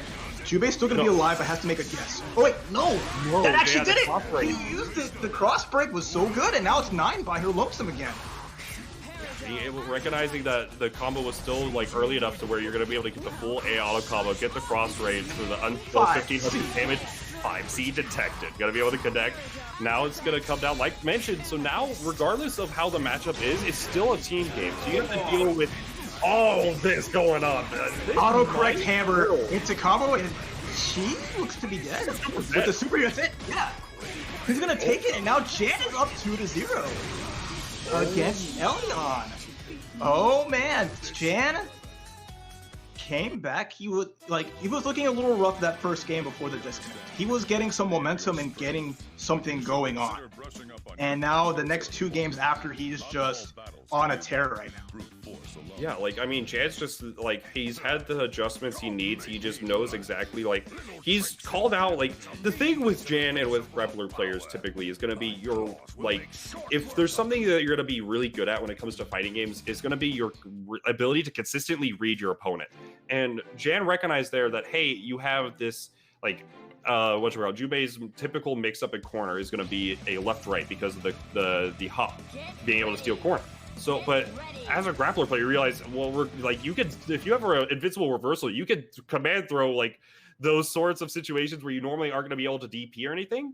And just that worked out for Jan. But now Elyon said, you know what? The 9, I wasn't feeling it. It might be a good matchup, but it's just not my cup of tea right now. Let's go back to the Blooded Boy Ragna coming back at you. Master and student. He has made the change. His last chance is going to be with this team. He's going to bring out Ragna. He's going to try to play, but he's going to have to be playing more offensively. He won't get the luxury of being a full screen. He won't have like the projectiles, but with Ragna, he's going to always get some life up, and he's going to push him. Whoa! The wedge! Round start wedge! Drops the combo though, but the wedge, and happy birthday! Oh, okay. Text out. Jubei doesn't get hit. Jubei doesn't get hit, and now Elyon with the lease on life. Oh my goodness. Oh my god. 5.6 is not a ton for a Taker especially, but the counter is no! Okay, too far away. Oh, but the tag on Taker, the tag on Jubei. This is down to Ragna, using the double jump, gonna be able to try to force situation. 5P is gonna whiff, connects with the 4 magnets, totally work! Okay, DP's out. Doesn't want any of that. Big risk, but it works. Hammer, keeps it safe, and the push blocks out. Looking super good for Jay with the DP! Catching Ragna, and now a lot of red life on Taker. Has to switch into wall. Oh my goodness, this is so difficult right now for Elyon, but if there's one character that can make a comeback like this, it's gonna be these two. Like, Ragna's gonna be able to... I imagine you're gonna want to just use the Jubei for the most part, and then, like, eventually whatever... Oh, jump cancel, nice! That's huge! All of his pressure's jump cancelable, it's crazy! All that's jump cancelable. Big drop! Okay, I like that, just getting out of there, making this a non-factor here. Punishes the Gauntlet Hades! What a push block from Jan! Oh yeah, he's going to do the GHC. What the second hit of Carnage Scissors? The second hit of Carnage Scissors will always be there. Well, Jan, it actually worked out. He had the auto combo hitting. Okay, nice confirm here. That's going to be really good. He's going to get some damage. He already used assist. He's not going to be able to close out the round here. He's just going to be able to force this mix-up. Over it! Oh my god, he gets hit and he's dead! Pixel of life for Jubei. What's the setup here? Oh my goodness, what's the... Oh, he gets DP'd! Jan takes it over Elyon 3-0! Beating out the low EX option, calling it out with Wall Street's slow uppercut. And Jan makes it to winners finals 3-0 over Elyon. That was a slobber knocker if I've ever seen one. Like, the air right there for the Taker in game 1, gonna be able to go past the 9. Oh my, sneaking around, Solid Snake out here, but just scooping him up right there. Just gonna be able to get the backbreaker, and then oh my goodness, the last situation. And the last little bit, that DP that catches Ragna, and then just a hesitation. Both players like, what do we do? And then he tried to go for the mix with the EX, and Jan just called it out. He was ready for that situation, which was the first time we saw it the entire set. And now Elyon has to scrap it in the loser side. Yeah, like, I just got to note the reason why, if people may have wondered why did his combo drop there, because he got the EX overhead, he got the confirm, right? But the combo dropped. The overhead hit crouch. So maybe that sounds obvious, right? It's, that's the mix-up. But then Ragna's foray, that jab, only hits, whiffs on crouch. So his mix-up into the confirm, he had to do it the 5-8, but he tried to go with the fastest button. It did not work out for him. Such an unfortunate way to go out. But, I mean, it's Elyon. He's going to make the comeback. Definitely a shark in this top 8 losers side now. But Jan will be moving on. Yep, he'll be moving on. And we'll be getting to our next top 8 winners match. Will be Uri versus Tectal. So we're gonna see it's the match. The zaniness, the craziness, the high intensity isn't stopping anytime soon. As both these players will be facing each other, and looks like Elyon's inside the bracket where he'll face the winner of Diddley and Aeon. So we'll see how that goes. But between these two matches, it's gonna be fun to see. Because again, Uri's a super clean player that's gonna showcase the strength of his characters to a team. Just so he's some fun combo he never thought was possible. Tectal is just great game sense, good awareness, and he's gonna, toy with Uri, see if he can't force Uri to make an error, which looks to be Tectal's strength so far in this tournament, was forcing these errors, taking advantage of it, and making it work out really well. Okay. It's definitely, Tectal has a lot of tools that can really mess with Uri. Like you mentioned, forcing all of these errors and forcing a lot of, we've hit on before, the force sandwiches that Tectal loves to just force onto, all of his opponents. So Uri, I believe, is going to be ready for that, but it's really going to be hard to see between these two. They've fought in so many different fighting games, it's hard to tell at this point, but this is just another day in the field for them. It's going to be Ruby Yumi versus 9 Izayoi. A similar thing we saw earlier where Uri did have to make it past Diddley to get into this top 8, and that was another fantastic Ruby player. So Uri's shown he can overcome a bad matchup, but can he do it again? We're about to find out game 1. Right? I really like the position of that 5B because it's going to contest 9, but also for that mirror, it's just even if you go for anything, it's just jump cancel. But okay, going to be able to get the full situation going. The lockdown from all these different projectiles goes for the double, the triple low. Right, Uri goes the defense. Yep. Oh, you can't defend for all the time, especially with that 5P cross combo pressure. But yeah, using the frame, the forward dash does have invincibility. I believe it's frame 4, so gonna be able to force the mix up off of that and just deny the Oki that Tectal was going for. Baited the burst. He just did one overhead, called assist, and said, "I know what's happening next." And just a great decision there from Uri, putting this pressure here where Tectal has used so much bar for push block, but it doesn't matter. Oh, the confirm from Uri, using the OS to keep the pressure going, and then just going to be able to force the mix-up there and gets the 2C cross-up. Goes for another cross-up, what's the mix-up? Run up low, that's just going to do it. Low. The Justin Wong. All right, let's have the finisher there. Yumi with a little bit of life. Oh, I saw a little crust. Yeah, but kind of unfortunate, but now going to be able to connect a little bit here. Going to be able to force the situation. Just go for the double red. Nice happy birthday, nice. But you can't really confirm with that. Decided to go for the Jay-Z ender. You can also go for the EX to really force the corner situation, but Tectal knows what he's doing, but going to be caught out there by Uri, and that's going to be game 1 in the books. Yeah, really solid. It's going to be testing Tectal's defense and how well he can block the Izayoi. So we haven't seen the 9 factor pop in where we see the Morganite setups, but we're seeing Izayoi get to run her game plan, and it's working out so well because Uri's calls on assists to continue the pressure. He's seeing the push blocks. He's timing that assist call right before the push block hits. So even though Izayoi's pushed back, that 9 assist is coming out with the Crimson Raider, and then he's back in there with Izayoi. So it's just all of Tectal's resources have gone to push blocking and trying to play defense, but Uri's just called that out really well. Yeah, Uri's just been playing out of his mind right now. It's like I was mentioning a little bit earlier with this. It's both players are very patient. They're very willing just to let things just slowly proceed, and so we're gonna see that. That's the BB tag. That's the tag game classic. You go to anti the point character, you get called out by the assist. He's gonna be able to get the corner situation with Yumi. Oh, decides to go for the super. This does give good Oki, and it's gonna be a free assist call. Yeah, good awareness. try to call out any sort of pressure, like any sort of mash with that. Ooh, Yumi with the side swap. Oh, man. Oh. Oh, goodness. Okay, well, we're going to be getting Erica from the first. All right, the lobby. You can do it, lobby. Hold it together. These walls aren't straw. The Amethyst trying to call him out. Blocks the cross up with that 5 feet. The throw not teched. Oh, goodness. Okay, got both. No, mind, just one. Got the burst out, and Izayoi comes in to try to save her something. Nice 5B. But the DP actually works out really well for Uri. That vertical hitbox of the Izayoi reversal working out pretty well. Oh, nice. Canceling out the Ruby assist. Punishing too far to cancel after the 5B. Again, that time just whipping buttons in Yuri's face, and Nine just playing these koozies. Oh my goodness. Yeah, gonna be able to get the full setup in the corner. Here's the right is out. Crimson Raider, yeah, goes for the low, called out the throw attempt, gonna get the super, and that's gonna be a dead Yumi, down to solo Rachel to make this comeback. Alright, and they bring out the Izayoi to start it out with the Crimson Raider, CC, okay, protect, super, dash into it. What's the punish? Yeah. No punish. Yeah, it's hard. Yeah, situation there.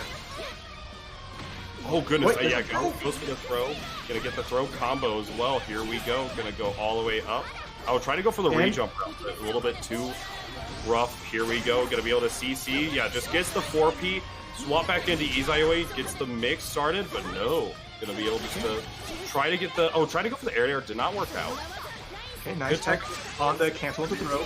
And now bringing back Nine, just trying to hold the neutral, hold the field. And I like the swaps out here and there, just keeping both characters in, doing like the active switches just to get that bar builds up. Oh my god, nice block on the air dash cross up. And the 4P, ooh, was not able to get the 5B. Oh, but called out the what Tectal thought was going to be a throw there, and then Uri just using the plus frames and going to be able to connect there. That was very much a match. Yeah, I love seeing like Uri bringing that out with Izayoi, because it's like, Ruby, you ain't the only character that can zip zoom, alright? You're not the only person that can try to sneak around, and it looks like Uri's gonna... They're gonna rejoin the lobby in a second, so just give us a moment, folks. Yeah, it looks like they're probably gonna be able to just like, try to fix out, because it was looking a little bit chunky. So fella's gonna reset their routers, do what they need to do, put the little rituals on their routers to make sure that if the connection works out fine, and we'll be able to see if that's gonna work out between these two right now in this top 8 final, winners semifinals. We'll get back into it. So it looks like again Uri with the hefty lead in this set so far. So just needs one more to make it to Jan in the winners finals, where this 9 Izayoi will be potentially going up against Tager Waltzing, and Jan's not going to have any breaks against the 9 army.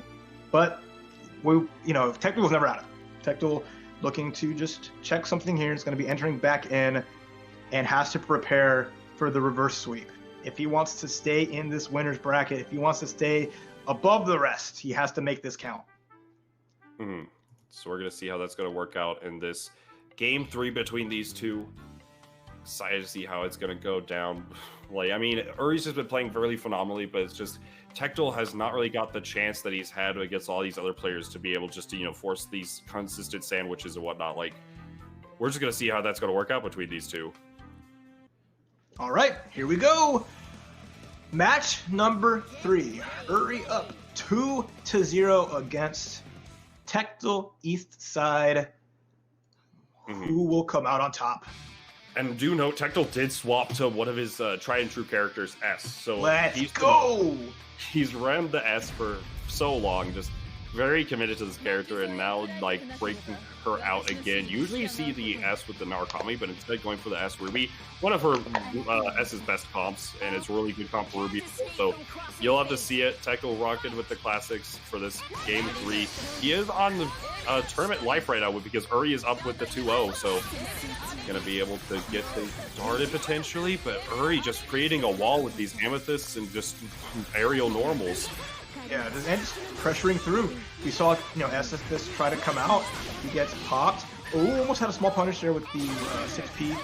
Yeah, every time S tries to come out, just getting tagged. And gets the full confirm off there. It's just, S has not been a factor yet, and Tectal just trying to make it work.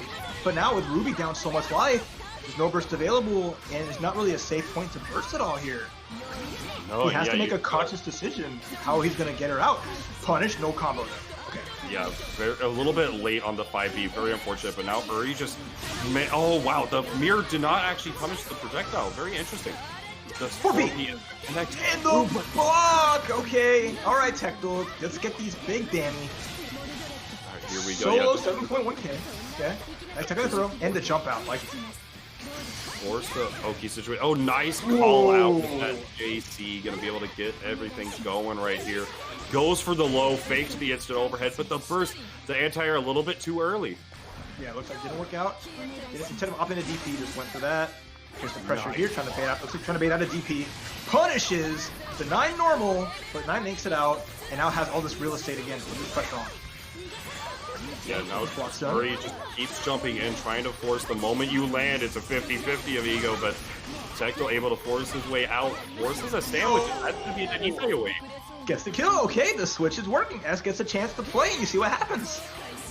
Yeah, it puts the clock on her. So if that clock reaches all the way back to high noon, it's going to be able to explode. But it does go away if 9 is hit, like you can see there. Just like so, yep. This is gonna like 9 can pre-actively make it explode. She can spend another bar to make the high noon a little bit faster, but it looks like DP punish. I like that. Tectal has been doing such a great job of baiting reversals.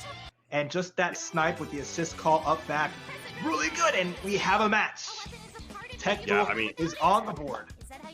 Tectal really, the change up really is showing, like, it's just a more of a comfort pit. Like, I mean, for the Yuumi versus 9, like, Yuumi I feel like is pretty much favored for the most part. It's really difficult for, at times for 9 just to really get things started, but at the same time, like, it's such an annoying matchup at times because of how Mirror works with, like, the Snowbirds. So I totally understand swapping to S, and I mean, it's working out for him. Plus, it's also a comfort pick.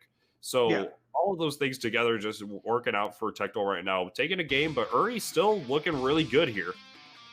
Oh, of course, he still has the game lead, right? And he has the opportunity to switch teams if he wanted to bring up something else with 9, but he's pretty much locked into what he wants to do. And I don't see him changing course at all going into this, especially because how he's gotten this far on the back of 9 Elyon.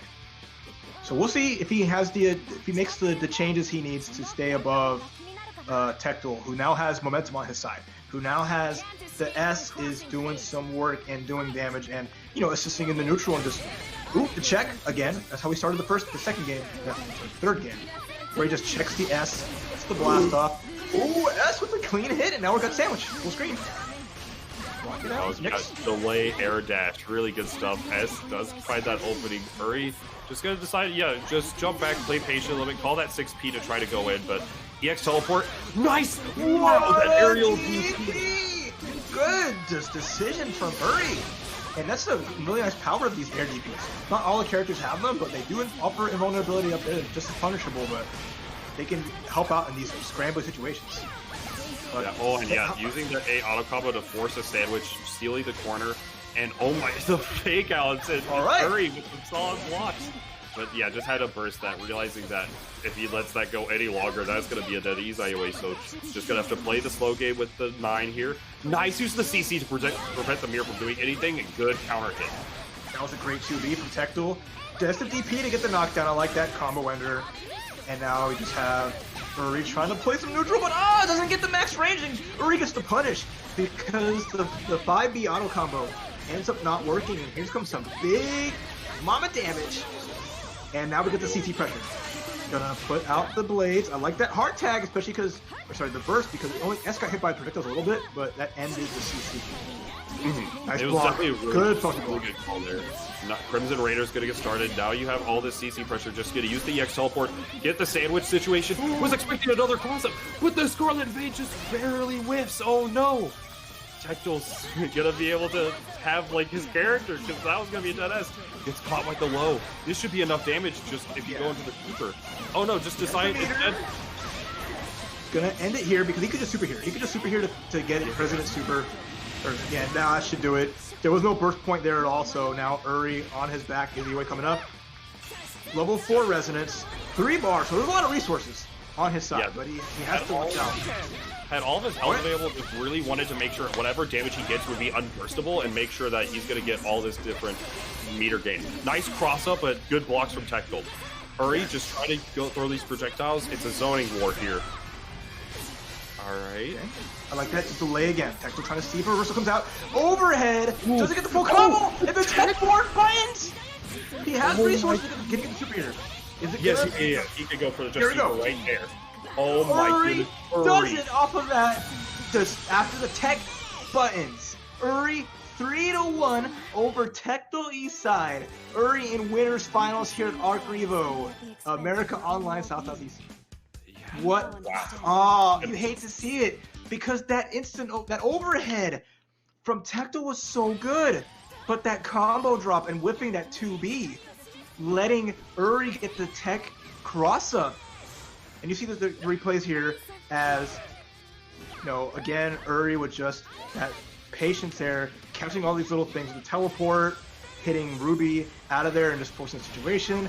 You see Tectal now with his game where he won, where he just had great amount of pressure here and just great baits on the uppercut. But then in our final game, that tech forward, hitting the jump B, and just making that end, catching with the super conversion. And Uri, at the skin of his teeth, Yes, just keeping it from going 2-2. It was very, very close for Tectal there, especially because of the fact that Tectal had the instant overhead. He had the combo. He was just a little bit too far away for the 2B to connect. If that 2B connected, that could have been an entirely different story. But I don't know how it works with like jump forward or anything like that. But regardless, great showing. Uri's going to be meeting Jan in the winners finals, but we will have now a team kill pretty much. Like these two amigos run at each other constantly, so we're gonna see how this can work out. Yui versus Razzo. Razzo breaking out another new team, gonna be the Shirogane Merkava. This team is disgusting. I mean, Razzo before the 2.0 patch was a very good Merkava. Always played the Merkava with Hawkman, did a great job of it. But now we're going to see like a different flavor of the Merkava team. We got Naoto, the skill of the private detective. She excels in just erasing characters, putting the mark on it. You see that skull there is on Adachi. The next combo into Suplay that she gets will kill Adachi no matter what life he's at. But because of the Zio into active switch, looks like Yui's getting a chance to play in the corner here. He's got Chie with the lockdown. Oh, there's the overhead. Didn't get the full conversion off it, but that's one of the specialties that Chie has. You can go for the jump B after the jump in, and she can do the reverse B. Yeah, she has some of the great pressure in the game. Really good stuff, like we saw there. Goes for the low. Oh, unfortunate drop, but now has the Adachi on point. And honestly, the Adachi Merkava matchup is really, really good for Adachi. So it's going to be down to see how this really works out between these two. The BZO's getting called out by the hand. And that's that's going to kill him. Gone. Great use of 5P there. Even though, like I said, the Merkava, you don't see him too much anymore. 5P is a crazy fast assist. It has a lot of hits and goes at least far forward. Gets a hit here. He's going to get a knockdown. He's going to set up the sandwich, but nice DP, but gets punished. That's great from Razzo, calling that out, and just going to extend this. Oh, but punished. It's like 2B. Gets hit. Drop, and now, I mean, even still with that drop, like Razzo is looking really good right here because Yui, just run away from the meteors. You don't have to interact with them. The bullets are going to prevent the ground from being played. Just use that catcher in the air, and then, yeah, okay. Just opposite, go for this, just consistent pressure. Gets Merkava in, just trying to bait out a instant overhead or a load mix-up, but be with the push blocks. Ooh, save Merkava with the 6P. Bang, bang, bang, and then the classic Unis Tech dive kick. When in doubt, dive kick out, nice active switch. Doesn't have enough meter to finish the job here, but one more mix-up, one more setup. There it is, 5P. Doesn't get the last hit, though. Doesn't get the last hit. Chie with a pixel, living the life. Oh wow, just downtown! But no! Didn't get the full combo, and after like the 2-3-6A, gets punished afterwards, and Razzo with game 1. Yeah, like My goodness, that was just from downtown, the EX Dragon Kick to just skip past the field. It goes for the long haul with that JB, but unfortunate was not able to get the full conversion. And then Razzo recognizing that goes for the kick, and the Timberlands connect. Of course, just get those boots, just kick them down. She's a cop, right? She's used to busting down doors. She's after these criminals. So really good stuff though from Razzo. So now, I mean, Yui definitely not out of it. Obviously, she's been playing fantastic all day with this tournament, and we're gonna see exactly how this is gonna work out between these two in this game too. I mean, the biggest thing was that it felt like because of the fact that Adachi was marked, Yui had to play much more reserved as like the beams and everything than what you normally would want with Adachi. Yeah. So. And you force, you try to force the Naoto Morikawa team to use their meter for push blocks and keep that down. Because if you just play this too reserved, then she'll always have meter to set up lockdown or to set up a kill. So there's like a fine line of like, this is what you're gonna do. You saw an early start here, Yui getting that pressure here. It's a 5-piece from Adachi. It's a 4-piece from blocks Henry. Oh my god! The reversal came out at the last second. Razzo getting the counter hit. Gonna set up, oh my god, last hit of the gunshot. Doesn't get it confirmed there. And now Agniastra to set up space, get the switch to Adachi. Oh my god, last hit. The last hit of the Zeodine gonna be active switching at a Chie, but I mean that's just to keep the reset to neutral. Oh goodness, the fireballs are gonna connect the TP. Another punish. The meatballs meant nothing. Morikawa's is a big mediator, but let's say he's turning vegetarian. That wouldn't have anything to do with those. And now and the DP, the cancel. Goodness gracious, there's so much going on. The counter. What a counter. BZO doesn't want to put it to Chie, but Chie is on my support here. Oh, that conversion is going to set up into gunshots, and now Adachi's marked. There's no threat of the instant kill at the moment, but now both characters are literally, a couple hits away from being ended. Yeah, that is huge for Razzo here, and now Yui just backing up into the traps, making sure that they're gone, and try to go for the push block TRM read, but doesn't work out for Razzo. Yui's just gonna be able to get the confirm here. Goes for probably, Heat Riser. Did not have them far to go for the super, unfortunately. Nice push block on the jump B. Getting the PZO. He might be a short little dude. Oh, but the air dash comes in. And that's not... it's meter penalty, so you're going to be able to call the assist and then go for this. Well, good. We waited for it. Just good. Making that long and drawn out. And Adachi again just being sentenced to life. And the investigation team's doing some work right now, but I mean, Razzo's just playing it super well. Yui definitely is Yui's still playing it incredibly well, but Razzo's awareness, using checking the Chie assist for 2 hits and then recognizing, hey, an AZO is probably coming my way. I'm gonna DP with Shirogane, which is gonna send the projectile all the way back to Adachi. He's gonna be able to connect. So great, just great awareness from Razzo right now to be able to just confirm from all these different situations that really punish Yui for extending some time, it's just extending like you normally would in a game of BBTag. Yeah, exactly. It's just been a great thing to bring into this, and just the threat of an alternate win condition and just adding extra pressure onto Yui, who's fighting with everything she's got. She's making so much count. It's just the little hiccups here and there, those reversals that are coming out that are hurting a little bit. It's just kind of swings momentum back in Razzo's favor, and she just can't get a character down. But because, again, Razzo's just making those good decisions, switching out constantly, keeping the life up on both, and just, it's so hard to pin him down. So right now, Yui has to muster whatever strength she has right now to bring this back, get something on the board, and get some momentum, and maybe force a switch out of Razzo. I don't know, we'll see if that comes to it, but this is her last chance. Yeah, I mean, she's locked in on the team that she's been running for the entirety of Arcrevo, so we'll see how this is going to work out.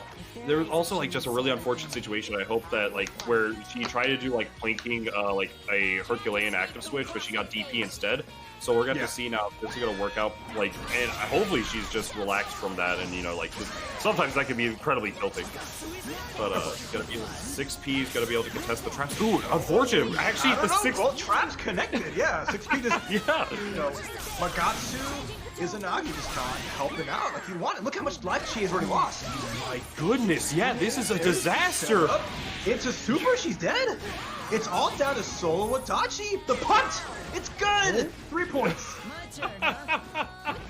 Oh my goodness, this is such a disaster for you. With the mash, gonna be able to connect? No! The counter hit, this is gonna be a good start right here. Yeah, get the force sandwich situation, jump out, and try to use the Vorpal Blade, and then sticky fingers from downtown, but just throwing it out of it. Throw, something here. Another throw again. Double up.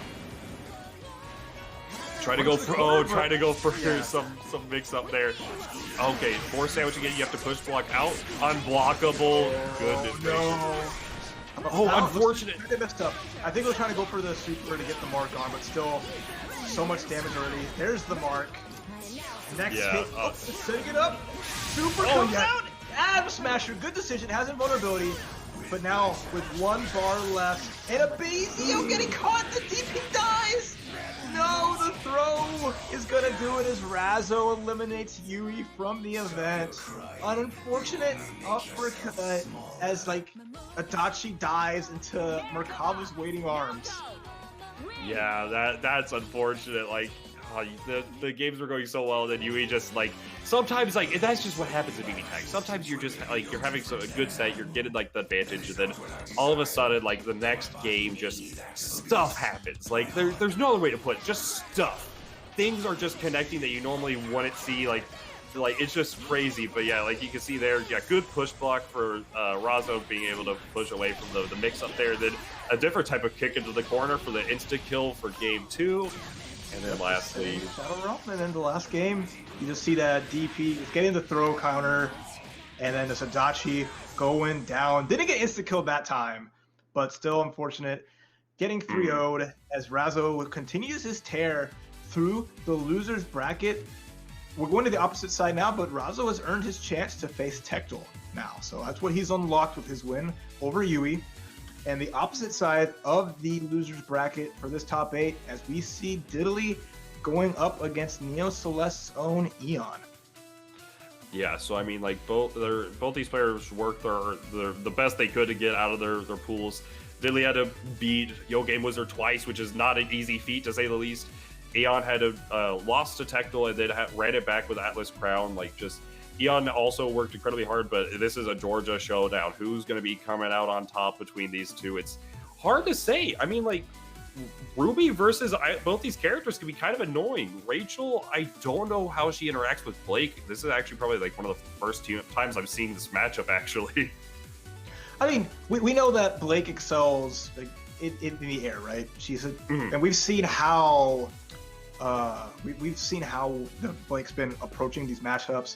And we've seen Elyon really go for these like air-to-airs.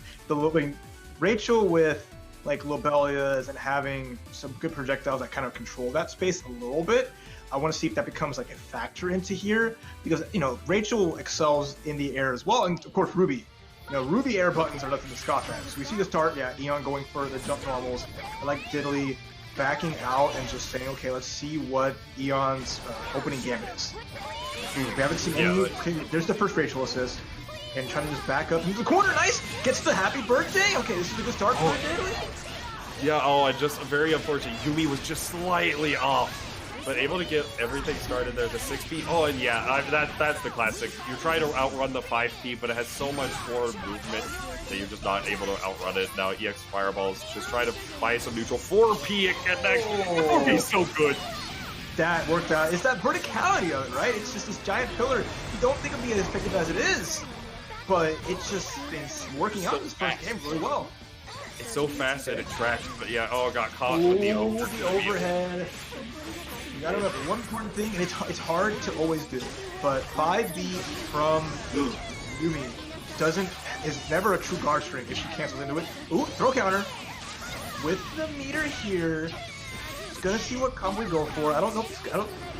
Just goes for the mix-up. Yeah, that's like, yeah, you're given the choice of potentially just not going for the kill and wasting the meter, or you're guaranteeing like a mix-up into a like just super hard to react to mix-up or potential unblockable depending. 4P, well rather 6P does connect. Gonna be able to get all of this going. Just going into Ruby, just get that life back on Rachel. Active switch health bonus, you can see up there. Gonna connect a ton. Cut low. Oh, yep. Run up 4A into 2A. He's gonna get the conversion because Rachel gets sniped out, but he's gonna run out the resonance time. Gonna super to end it. And Diddly, game 1. Diddly, game 1 with that team. Ruby putting in so much work, and those Rachel assists have really kept Elyon from being able to play like they normally do. Yeah, right? I mean, Elon's been shut down with movement, so it has to be maybe more aware of the stop signs that Rachel assists put out. Yeah, I mean, like, it's so, like, the 4P is so fast. It tracks for a good chunk of the screen, and it activates on the other lightning rods on the screen. So it's a very effective tool to really control, like, characters like Blake or Yumi whenever they want to be, like, you know, running around the screen, throwing these fireballs, or, like, just using this movement. And even outside of the characters, like, Deadly oftentimes will wait, use like a game or two of information, or if she already knows how you play, she'll just see how you're feeling. You know, are you feeling a little like antsy, or try to go for like the round start, you know, like button plus assist? Are you trying to force the situations right away? What are you trying to do? And then getting that information, and just so that way for the next round you're going to be able to adjust and call it out. Off of what we saw from Elyon, I would not be surprised if Diddly went for like a round start JA plus 4P. Yeah, well, we'll see. I mean, it's never a bad option just to up back and say, hey, here's that space, and set up. So, but at the same time, I mean, we'll see, just because there's always the threat of the Yumi assists. So even if you jump forward, you have to be mindful that there could be a Yumi assist ready and waiting to snipe you. There we go. Game 2. And we both backed out. I like that. Backed out. The 4P from Rachel, sniped out Yumi. And just the mutual for both players. Yeah, and oh my goodness, the little interaction there of the JB just barely whiffing on Ruby.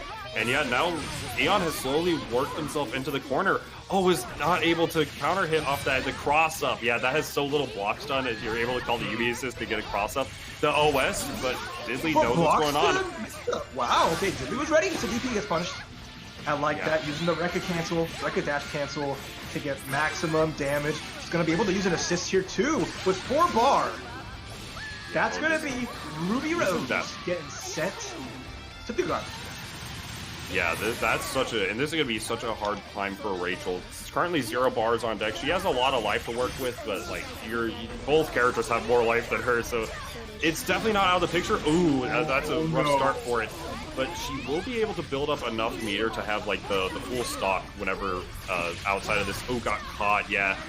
Sometimes you mix up the tech options, but yeah, that does catch every tech, actually. That's crazy. Nice push block. Yeah, push block into 5P. Nice block. Trying to pick up the rest with the assist there. Rachel on live support here is going to throw out a EX Lobelia. But Yumi on deck to hold the 4. DP, no, wait a minute! Oh, signs of life. Counter hit. Oh, unfortunate drop. But I like putting the thunder down. Putting the shot to keep that assist from being a factor, forcing out the CC. DP gets blocked, and Elyon tying it up 1-1 here against Diddly. Nice stuff. Really nice stuff from Elyon, making those adjustments, and just great baits on the reversals, just solid overall, and good call outs. So even though Diddly picked apart Elyon the first game, he brought it back and he put himself back together. You can't dissect this, okay? You can't dissect this game plan.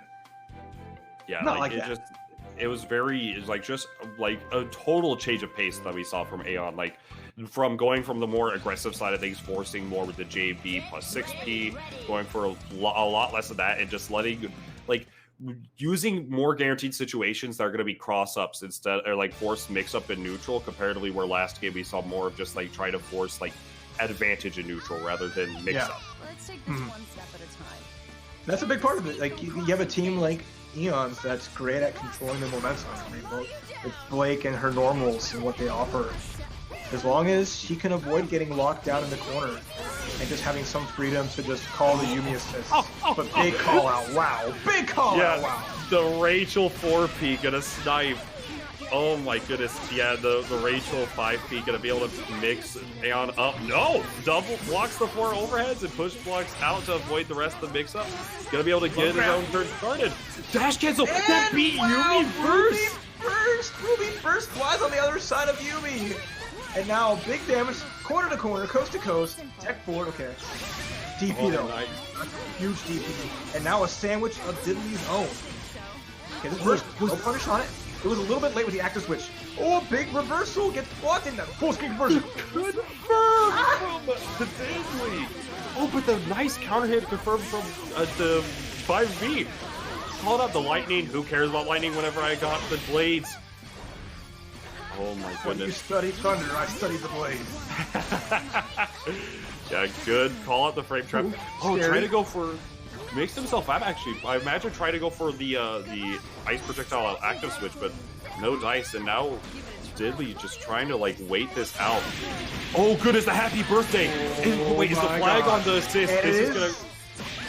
Oh, doesn't even care about it. He's gonna go for both. Yeah, the he super just gave us guaranteed solid. one kill. Okay, one character down. Fell down to Ruby Rose. Gonna have to do some resonance here. DP gets blocked again! Died by the reversal, and now Elyon 2-1 with the advantage right here over Diddley. And just, I love that route. And not taking it to chance like you mentioned. There's the flag on the assist that happens with Yumi's Rekkas, where when she goes for the aerial rave, it won't get both characters if you can tell when it happens, and you have to make sure to play around that, which you saw Elyon did. He's like, I don't care about flags. This flag is not flying nowhere. I'm just gonna do the cross combo. I'm gonna bring in Blake, and I'm gonna make this just mid-screen, do the damage I need to kill Rachel, and that was just a great decision there, not taking it to chance, not rolling the dice. Yeah, like, that was just such, like, you guarantee a kill on a character, and you're still playing, you know, you have Yumi, or rather Blake in the backline to force this 5P into a 50-50, so fantastic play. But now what's Diddley's options? I mean, she has a lot of good choices. Yeah, force the sandwich off that 4P, but didn't get it confirmed for the B Siphon. Very unfortunate. And yeah, 6P is going to connect. Wow, the 5A from Elyon! 5A is the god!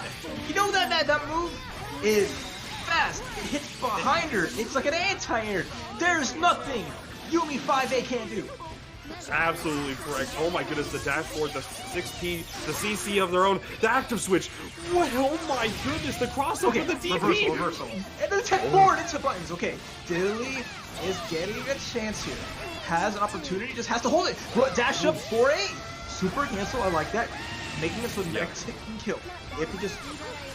Oh wait, Yeah, oh and yeah, that's one of the weird things with Supers. Blake's options. Trying to find a way to get... George! George tried to go for the TRM read. Okay, goes to sweep, gets low, dash up, just the... Hey, doing it again, just running up the hilt of her blade. Hey, what's the setup here? Calling 5P, nice, beat the push block. Good night, Blake. Best, good friends have to fight sometime. And now here's the sandwich. Oh, gets hit by Gun Blast. I love that dash back, but wasn't able to convert. Oh my goodness, yeah, now you're just gonna be able to block that. I mean, that's just rack up damage, but George coming out. 4P is gonna 4P. connect. You should be able to confirm. Yeah, just go for the easy stuff. Good stuff. Diddley coming back. The advantage is no longer. It's even on a 2-2. 2-2 like that. You saw how much Diddley was bleeding that game, but able to bring it back, start her pressure. And just, even though Ruby got caught as an assist, I just love seeing that Diddley backed up throughout George. George was going to say, hey, I can't punish you, but now you are locked down and I can apply the pressure I need to. And just, that was such a great decision, because not being able to CC out Ruby and just getting something going and taking this set down to the last match, where the winner will have, their reward for winning this, for working so hard, is to have to fight Elyon. And that's one hell of a prize. That is one hell of a prize. Oh man, I don't know if I would call that a prize, but I mean, it's going to be a difficult path for either of these two players. But I mean, honestly, both of them have a shot. Like, everybody in this top 8 is a killer, so we're going to see exactly how this play out in this final game 5 between these two. Will Rachel Ruby come out on top, or will Blake Yumi be able to come through? Let's go. Can't escape from crossing fate. 4P at round start, that Rachel 4P. Always kind of putting a stifle to the... So good. Yumi's 5P. Okay, there's 4P from Yumi. And now we're in the sandwich here. How are we going to get out? Immediate burst. Nice and... burst. Whoa, the 5A. 4P. 4A. 4A looked like they traded with that. Jump in. Oh, and nice confirm. Gonna be able to connect from that 5A, I do want to say, and then gets the was on the backswing of the fan too. Okay, gonna be able to force the corner situation. Gets the mix up. Goes for the throw. DP, I like that. Whoa! Because that crosses up sometimes, it forced Rachel around, but it made it so Yumi landed behind her. What the hell? Oh man, Yumi JC does it again. Okay, but it's gonna be able to force the mix up here. Yeah, it's a sandwich situation. Just you don't have to block the high-low if you're just jumping out, but you also can get caught if you aren't blocking the air. Oh, but I mean, honestly, if there's a character to come back with, like Ruby is one of the better ones. Yeah, gonna be able to confirm into the super. Good old almost 7K. Oh, gets caught by the mid and another super. Every time that's worked out multiple times. There's no more super available here. With the grab, that's big. Gonna force up the burst. Yeah, that's all. Uh-oh. Okay. Diddy pulling all the stops here. Set up. Nice meet. Yeah. Just good push block out. Oh, the confirm, but didn't believe in it. Oh, goodness. The DP! Oh, this is death. I think this is death. Is going to go into the cross combo with the resonant super end of damage here. Yeah. This is going to be enough. As Diddley has been eliminated from Arcrevo, and Elyon advances through 3-2 on the back of that blocked DP. Yeah, oh my goodness, that's crazy. So yeah, just the being able to force all that, like the mix up from Aeon, Neo Celeste, Aeon just did so much work in the set. Great play, and I mean, Diddley as well played her heart out. Fantastic from both players. Just came down to that last end of the wire. You know, the JC crosses up in the corner, so the DP causes you to go the other way. I had it's the classic, like I had the right read, but you know my character just crossed up in the corner. Yeah, exactly. It's like, oh, I turned around. Yeah, I want a DP behind where no one could even go. Okay, so we see the replays. We see Diddley taking that first game pretty strong with some great Ruby play. And now you see with the game that Elyon brings it back and just controlled the neutral down, blocked all those reversals, which was like tail of the tape for that set. Then we have another sandwich here. Ruby's by herself. Nice blocks initially, but again, block reversal.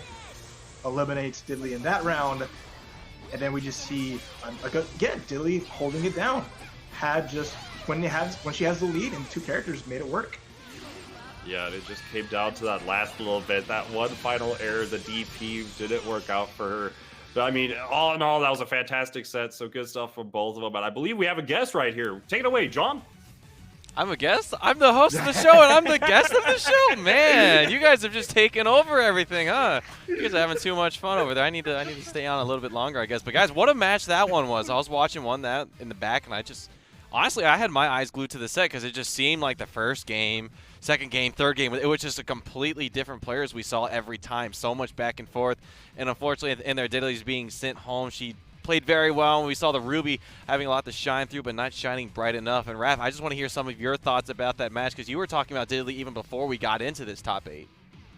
Like I said, she took it to Elyon, and it was a heck of a set. The back and forth was incredible. You know, Elyon made those really good adjustments early on and put, Diddley on the back foot. And you just saw she brought it back in that fourth game to take it to a game 5. And the reversals, are what did her in for most of the matches that she lost. But this is an experience that I feel will be a lot to learn from. Because not only did you make the top 8, she also had a hell of a match to end her run here. And I look forward to seeing more of the NA Rachel, the North American Rachel, and what the future for her tournaments will be, as I'm sure there'll be more events in the future for BBTag. So, good stuff. That was just really good stuff. Oh, and for sure, if that last DP wasn't blocked at the end, I mean, we could probably still be talking about that match of all the possibilities that could have happened. But Diddley will not be moving on this top 8, but we will. So let's go ahead and check out that bracket and see where we've landed so far in our top 8. So something I want to talk with you, BoJack, a little bit is we saw Jan on top. That 3-0 is a little bit unfortunate, had some network issues that led to a 3-0, but regardless, that's still where it ended. So with Jan in the winners finals going against Uri, what do you think about that?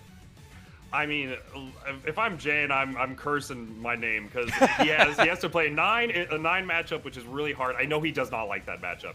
So he has to play a 9 into a 9 and for both these top 8s and some of the best 9s in America. So I mean, he's dismantled every single team that has been like presented to like deal with big bodies. So I don't expect this to be just a wash, but I also expect Jan to have like just such a great time with it. Well, we'll have to see that match in the next time, or coming up soon, but not as the next match. We've got Tactical East Side versus Razzo. That's going to be our next match, fellas. Go ahead and take it back. Gladly. This is going to be such a fun set. I mean, we see if you tune into any of like the online Georgia locals or whatnot, or like, you know, Southeast locals, you know, with Zone Breakers, they will often, this is like one of the classics you'll see like pretty much almost every grand finals in that like that tournament series is going to be these two. So it's like, it's always fantastic to play that. It's always back and forth between them. So we'll just see who's going to come out on top right now. It looks like Razzo is running with, if I saw that correctly, I saw the Merkava. I think it was Hakumen? Okay, we're taking it back. We're taking it back to pre 2.0. You know, we're bringing back the tried and true, the legend itself. But against, you know, Tectal, we'll see. Is this enough to take down Tectal, who had a good run against Uri? But we got the magic colors are too strong. The mint green, the mint chocolate chip looking squad for Razzo. I don't know what you can do against this. Yeah, we'll see what Tectal can go with. Little default colors. That's scary. You know, that's the power of it. Yeah, absolutely. Like, you have one side that's matching colors, so you know who's who with this, right? But then on the other side, it's like, you know, you don't have time to even select your colors. You're too busy grinding it out. So we're going to see how this is going to work out between these two. I mean, the Hakumen Merkava team is still very strong. Not as strong as it was, obviously, at 1.5. It was very, very good at 1.5. But we're going to see exactly... I mean, again, these two play a ton, so I'm sure this is going to be a knowledge of, like, okay, this is my best team against Tectal. I need to go, like, run this. And this is Tectal's layer 1 team, so we're going to see how this is going to work out right now. But 2A confirm off that 5A, going to be able to connect here. Goes just for the mid, just to get the plus frames for Merkava to be able to connect. Oh, so many projectiles! Switch. Try to make something happen out of it, but the ice doesn't linger too long. Here comes that persist. Nice block there. Tectal gets hit by the cross-up. Gonna eat a lot of damage here on his Yumi. And there's the burst there, bringing back Ruby. Nice tech. Razzo just controlling the space, getting that 5P. Looks good here, as it's going to extend the damage here with the meter. Gonna wiggle his arms! And take down Tectal's Ruby. It's been a while since we've seen that super, I'll be honest. Overhead. No, oh, you don't see it that much these days. Definitely a lot of the Merkava's kind of like skewed away, but not Razzo. Still showing that a character, you know, you can survive some nerfs. My goodness. I mean, Razzo just played that incredibly well. I mean, Tectal obviously is like keeping up, but it's just the case where like even the things that got nerfed with this team was more so the fact that Merkava was able to force like consistent off of a JB whiff, was able to force like unreactable 50-50s, and had the Hakumen 6P behind him every time. Or either that or had block stun, like just because of the 5P's block stun. So that is no longer a thing off of Glide for like Oki, but it's still a case where you are going to be able to force a lot of strong neutral situations. Merkava is still one of the better characters to use with a Hakumen 6P because of how his ability to convert in neutral is. And like overall, like this, and Razzo has been grinding this team since 1.5. Like regardless of the changes, like the core is still there of the team. If you like the team, it's still, you're more likely still going to be able to play it like consistently. So all in all, you're just going to have to like see how this is going to work out between these two. And right now, Razzo's looking good with the throw to start things off, using the EX to just get a little bit more damage. Okay, and make sure we stay in the corner, get the knockdown here as a setup, as Tectal's just kind of blocking it out, waiting for his chance. Has to just be patient, there's the push block, and now just fights out with that Ruby 5 or Yumi 5P. Nice check there. Razzo making his escape with the jump A into fly cancel, gets a throw. As Tectal is just waiting to block the Hakumen assist. That's so great, catching your opponent with her deer in the headlights. Big damage using the super to get the knockdown and setting up another stage jump here. He gets the grab. That time Tectal though. Nice, and he even delayed the, like, it was a delayed tech, so like it was just the later it is, the more likely you're not gonna have to deal with that 6P. But oh my goodness! What an EX cancel! What an EX cancel! Recognizing the burst, getting a big hit on Yumi and keeping her locked down. There's no freedom. There's the overhead. Yeah. Oh, and Summer's advanced. Oh, that's a lot of damage. So gonna be able to. Yeah. And, oh my. Okay. So had a read there. I'm not entirely sure what the idea was, but yeah, just gonna be able to get the hit there and convert. Razzo with almost a perfect in this game too. Very good showing. The interesting thing that people don't know about it is that whenever you see oftentimes like Hakuins will DP the incomings, and everybody, you kind of just roll with it, like, yeah, well, what's the purpose? It's like, if I remember right, it's +5. So normally if you block the incoming, you're 0. Like, it's net neutral. Whoever has the fastest button, if you want to mash, is going to win. But with that situation, you DP, it's +5 on because of the whiff and recovery and whatnot. And so Haku is be able to mash there, you're gonna be able to force all these different great situations. But decided to jump out, I think probably reading a throw, and then just ended up still was able to find the opening, and off of that life total, Tectal would have had to work so hard to get that comeback. Yeah, in the situations, it's just Razzo setting everything up so well and always fighting at an advantage. It's not just at a life lead, always having the corner and having the ability to move back and just react and play, all the way around Tectal, who's just has to be more offensive, can't be the one, letting Razzo move forward, and it's just Razzo's doing such a better job of it. Gets the jump C, gonna get the full combo here. It's gonna force out nice DP, good reaction there, set up everything to be first save, and just he has not stopped. He has just kept everything going with the decisions, and just every mix-up is leading into the mix-up. The layers that Razzo has right now, super good. Overhead. It's layers upon layers. The sticky finger. Oh my God! What? I stand that Razzo. Yukikaze, that was the best way this match can go. If he gets this perfect, he deserves it, gets gun shot. Everyone gets shot, but DP is like, I know I'm winning this. I don't care that you're going to start the thing off. I have everything going. Oh my God, Razzo, you roared! God damn God. My goodness, this is so crazy right now. The 5C is going to connect, and then, just mix-up situation. DP, guess what? That time Tectal was like, I ran up, got hit by DP twice. I ain't letting that be a factor here, so super to make anything work, but there's super. Ooh. He has to do it! Razzo do! Yep. That was really tough. That was just a situation where if you go for the delay air dash there to try to mix up, because Tectal will really like to go for the V jump low. I mean, who doesn't? It's such a great mix up. But then Tectal tried to go for the delay air dash, and then Razzo said, "Oh, a delay air dash is that? I'm gonna have to flail these noodles around and get the connect." So great stuff for Razzo. Clean 3-0 over Tectal. I was not expecting that going into this top 8. I mean, with how Razzo has played constantly these last few months, taking ESL and showing the strength that he has, being sent to lose against Elyon, it's like beating Elyon is hard in its own right, but don't let that make you think Razzo doesn't have this amazing strength, this power, that sure, he couldn't take down one of the best players of BBTag, but I fear for anyone else that has to cross his path and losers because just of how strong and now how more motivated he is because he was knocked down a loser bracket. Yeah, I mean, and even still, mentioned, right? He did fall to Elyon early in the bracket, and that. I mean, look, that's a hard hurdle to climb. Exactly. Many have tried, many have failed. But he possibly can see the run back here, because on the next match we will have is going to be Neoceleste Gaming's Eon versus Elyon. So this is going to be a mix-up for me, because I'm going to say Eon, Elyon, roll the E's. Eon, Elyon, whichever way you look at it. They even got a cat on both of their teams. That's how you know. This is brothers from another mother. I'm telling you. This is going to be really interesting. So this is going to be Tennessee and Georgia. It's really, I have not seen these two play because Eon is really, really young. I think the only tournaments they've really gone to was CA Otaku and Climax of Night.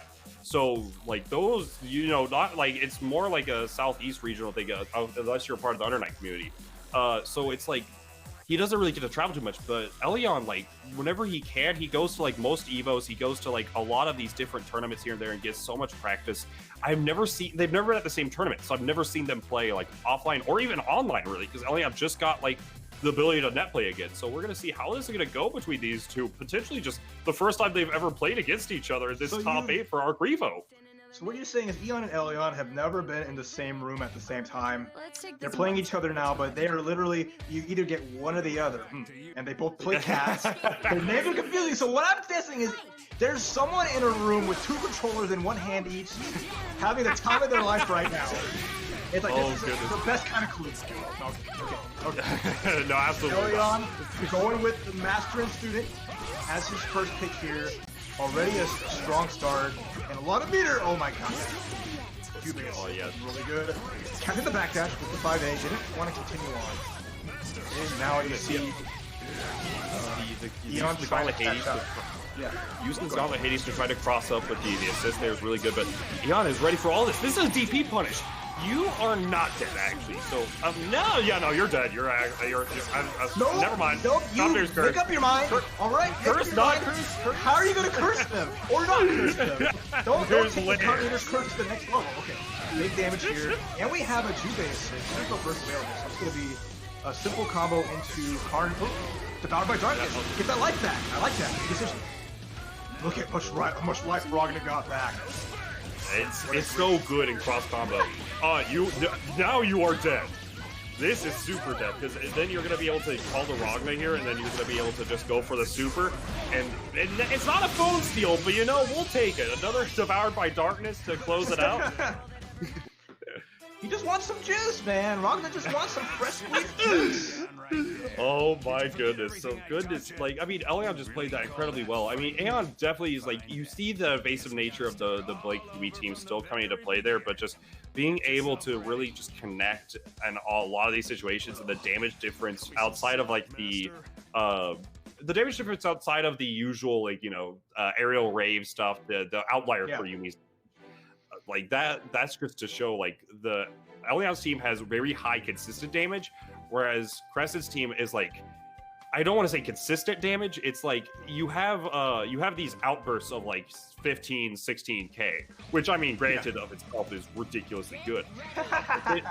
but sometimes for most Blake's confirms, they're about average to below average for damage, and Yumi as well on the upper end of it. So it's really coming down to whenever Elyon gets the hit, usually he's able to capitalize it off of it a lot more than say the likes of Blake Yumi outside of those outliers. Yeah, and that's how Elyon plays. He has all the situations kind of down as hey, how do these hits, can I convert off them? What do I make work and get something going? And it's just been, his strength is in that. And that's just his game sense. Always kind of not always optimal, but making the most out of it. Nice blocks. Ooh, there for John. Block. Oh, and he got a hit too, so that's a pretty good start. Can't stop the up back though, so we're gonna see. Whip grab. Oh, and you get a whips. That's the whip punish. He's gonna go with the aerial raid. He's gonna get the setup here. There's a super. Gonna blackout. Nice. Yeah, and that's one of the good synergies about this team is that you're able to the ice while blocking him off in the cross up on that JC. This is going to be a good chunk of change. You're going to be able to go into the Blake. Oh, just a little bit off for the active switch timing. Very unfortunate. Throw counter, caught him mashing. Super? Yeah, he's not dead, but now Ragnar has to guess. How's he going to get out of here?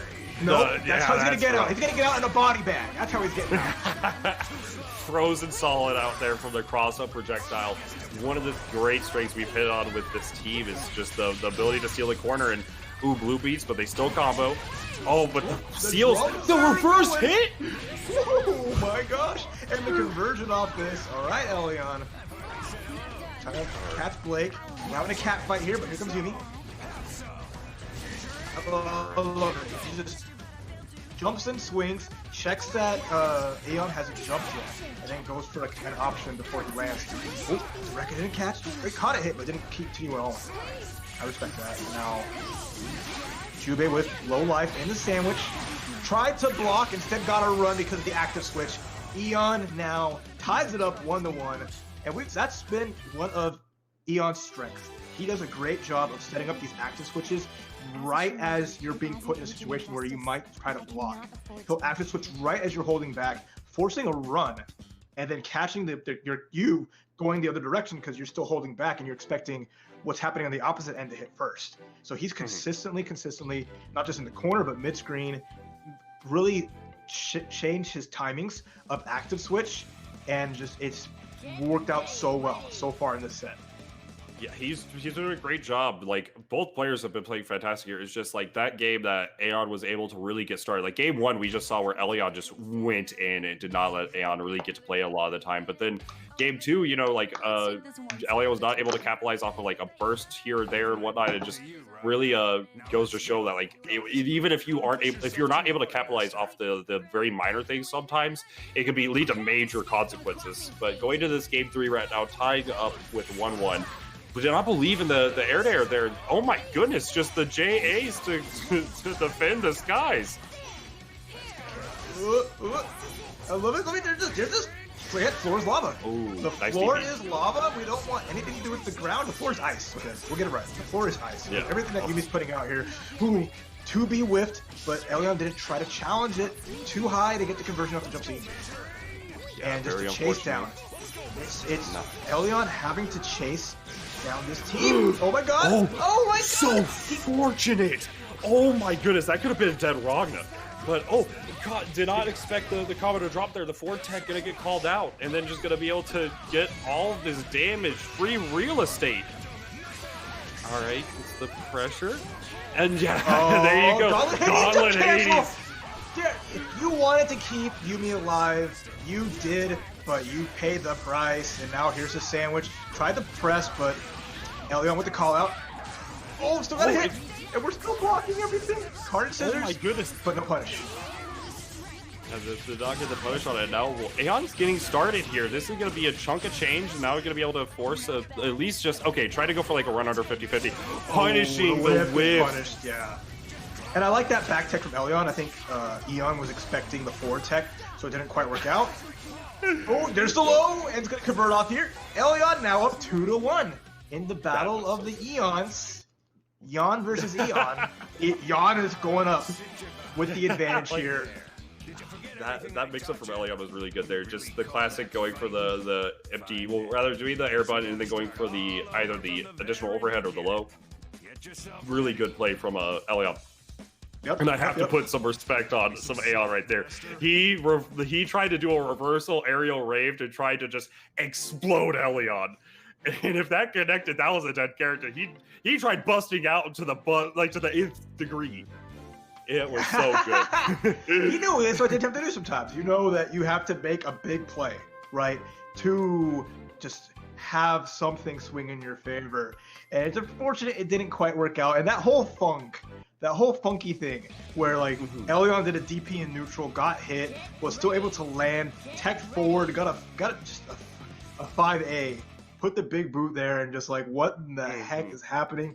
Are the deities of Arxis shining down on Elyon and saying, "Come with me, my child, to the promised land. I will lead you the way." But we'll see. Eon's not down and out. Still has a game on the board and has opportunity here. Let's see. He's fighting for his tournament life. Yeah, no. Elyon, recognizing, hey, you're in the air, Tonamigo. Let me meet you up there. But you're going to be able to get caught by those tech buttons. Going to get the full route here. The Oki, yeah, it's getting caught. It's catching everybody today. Oh, nice! I like that jump. Oh, and okay, just went. Yeah, decided it was a little bit weird for the routing. Instead, just wanted to force the sandwich situation. Oh yeah, just caught again, but not able to confirm on the hit. However, but it is going to be a safe on block DHC. What side are you looking at, Jube? You just flew in facing the wrong direction, and now that super is gonna take down Jube. It's gonna be down to Ragna by himself. I mean, Ragna has as much life as the 20k characters sometimes, so if he can get some good hits and get something going, he can keep surviving as long as possible. But if I'm Crescent, I'm out of there. I'm not extending too hard. I'm just going to wait till I can force a sandwich. But I'm going to play this long-range game where you're at advantage. Oh my god, what a jump! That's a good jump. Found a big hit. And it still has meter to get the card. Scissors going to get some life back. Nice tech forward. Okay. Oh, the boot! Down goes the character. The kick! It's been the kick city so long! Oh yeah, okay, just using the opportunity of the plus frames, just going into the Residence Blaze. Now, this is anybody's game between these two, because even though, the JA is going to be a good start. The big air dash. Oh man, it's going to run out this Residence time. Not going to go for a super here, but it's going to find his last option as it goes for a safe jump. The air dash chase out again. That's it! The chase! He chased him everywhere Elyon went. Elyon was ready. And Elyon takes that 3-1 to advance in losers. And now we'll see the run back. Oh in my losers goodness. semis. Not now though, but there will be a run back in losers semis between Elyon and Razzo. But great stuff to Elyon. Great stuff to Neo Celeste Elyon for putting a hell of a show, having a breakout tournament. And Yeah, I mean, beating people he was wanting to beat, right? Wanting to train against and take over all these players that were in their path. A little worried, but look how far they went. Despite not making it as far as they may have wanted, they showed their strength, and it was just a sight to see. yeah, I mean, like, you can't have a better match than that, but it looks like we will have our host back at it again. Take it away, John. Is back, whereas the Twitch chat has chimed in. What was it, Joe Esports? I kind of like that Joe one. It's not my Esports. name, and man, let me tell you, Joe Esports. I like it. I'm gonna get a new badge. It's just say Joe Esports is gonna be my title and everything. Changing all of my socials, changing my name to Joe Esports. So, whoever said that in Twitch chat, nice. I like that one very much. But also, I like some of these matches we've got in front of us. So obviously, we talked about the winners finals going forward. We've already talked about that one a little bit. Like Jan, he's going to be biting his fingernails a little bit. He's going to be a little anxious. And obviously, that will be our next match that we have up on stream. But before we get there, I want to dissect this a little bit because, Raph, you were talking about this is the run back that we're going to see in loser semis. Talk to me about that a little bit. So we saw that Razzo in his pool. He was the top seed of their pool, and with the momentum that Razzo's had for previous months, having won some major tournaments and putting themselves out there as one of the most dominant players of like over the summer and where we are right now. But again, Elyon just coming back from the dead, coming back and just saying, here's my first tournament back. Hope you have not forgotten about me. But Razzo wasn't quite able to keep the momentum from the past months against that. But now that we're fighting in loser semis, there's a chance that we'll see Razzo have made those adjustments through and bring it early on and take down who many think has the power to win the whole tournament in Elyon. So, Bojack, with that in mind, keeping in mind that the loser semis is just this shark-infested water of those two players, if you're Jan or Yuri right now in the winners finals, obviously you just want to go to grand finals, but one of them has to go to the loser side. If they're going to the loser side, who do you think of those two opponents they would prefer to play? I mean, it's hard to say because, like, whenever you look at that, right, Razzo, like, is just a really strong player. We've seen him on the roll right now, just steamrolling through the bracket, even after that loss. And then you have on the, like, so it's really, I don't think you want to fight Razzo, but Elyon has had the number on so many players. I think if you're Uri, you probably want to play Razzo if you're Uri. And then if you're Jan, you probably want to play Elyon because Jan did just come off of that win against Elyon. So that's what I would say is if you're looking, but you don't want to fight either of them. Well, guys, no more need to talk about it because it seems like the match is ready. Let's go ahead and get into our winners finals. This is Joe Esports sending it right back to the casters. Thanks, Joe. Appreciate you. Thank you for holding it down there at Arlington Esports, that wonderful venue there. You know, when we get everything opened up, I recommend everyone can get to an event there and enjoy the Esports Stadium in Arlington because it is just a treat, as this winners finals treat is gonna be. Uri with the 9 is a Yoy. Jan, Team 40K, Waldstein Tager. Jan has a mountain to climb. This team is designed to shut him down, but we saw that last time when he fought Elyon. Can he do it again? I don't know, because we'll see. Just the main thing you have to watch for is Morganite. Morganite is going to be the deciding factor. Can Uri set this up and get Jan right where he wants him and sets these basically impossible to escape unblockables? Or can Jan find the hits he needs early and avoid that? Here we go.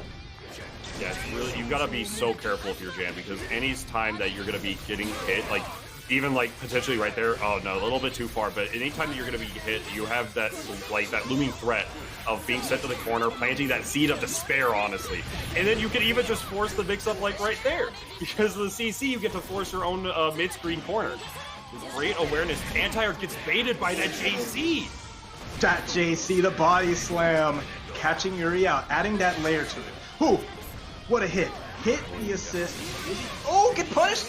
Yep, there's the strength of the EX. The magnet shot has a lot of strength behind it. Hard to kill it unless you are a character like New. Yeah, it's super difficult for a lot of characters to deal with the Spark Bolt. Granted, it is a bar to really partake in like neutral, but at the same time, like it's just a strong option whenever it comes down to this. And just, oh wow, to be able to just use that forced corner again, and yeah, it goes for the double instant overhead. Gonna be able to force the corner mix up, looking to get 9 back, and I imagine just TP out.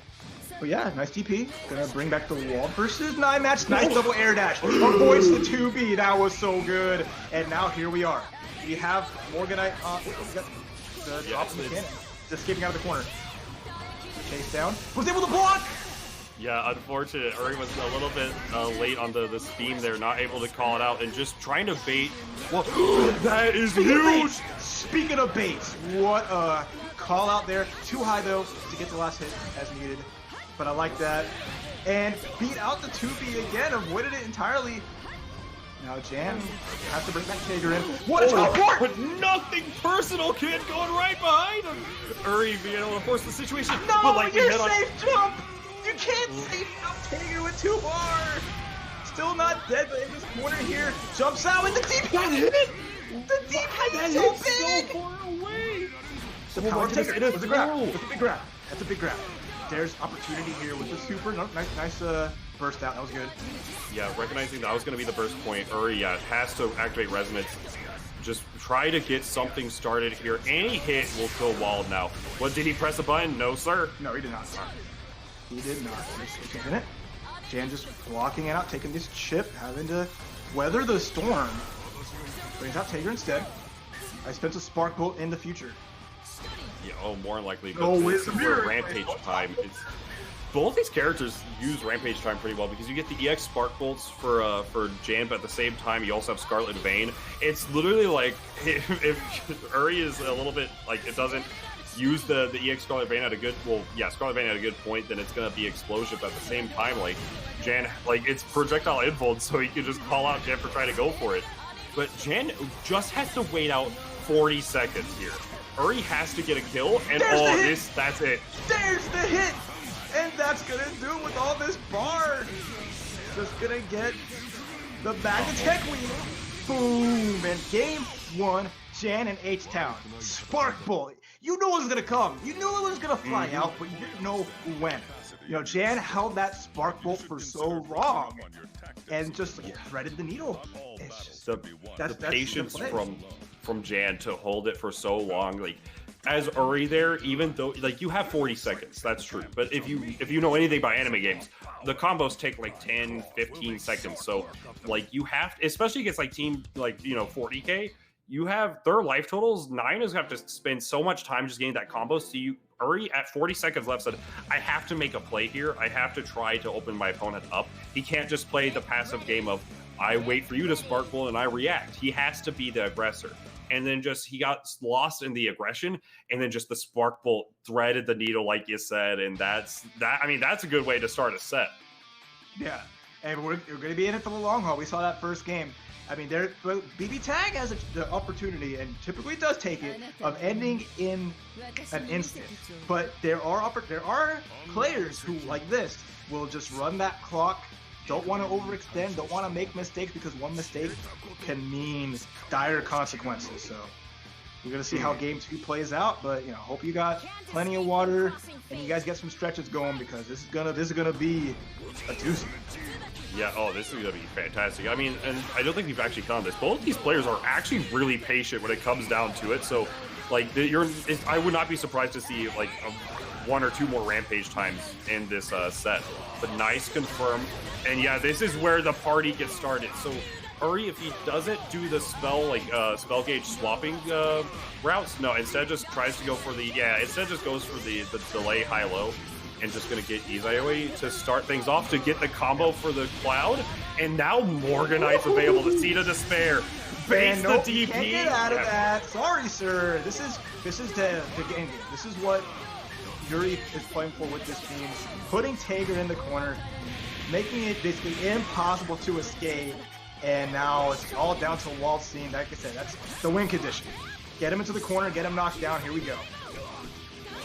Yeah, I mean, it's so difficult, right? Because, like, you as Jan, you have to go for the reversal there. Oh, and the calling out the 2B and the EX to teleport just for the reset. Oh nice my Uri. goodness. Like I said, the game can go quick.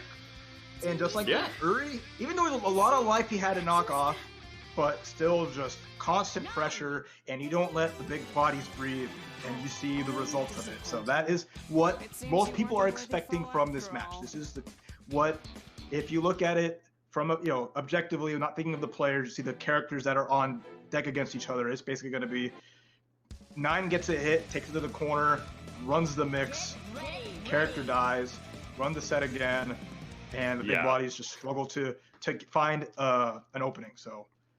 Yeah, and as Jan, like, Uri hard baited that DP, but you have to go for that if you're Jan, because the threat of going, like, you either have to deal with it unblockable, or you have to try to reversal out. Because if Uri, like, goes for, I think if it's anything besides back jump with the instant overhead, it will just call out, like, the DP will call out what Uri wants to do there. So you have to make that read.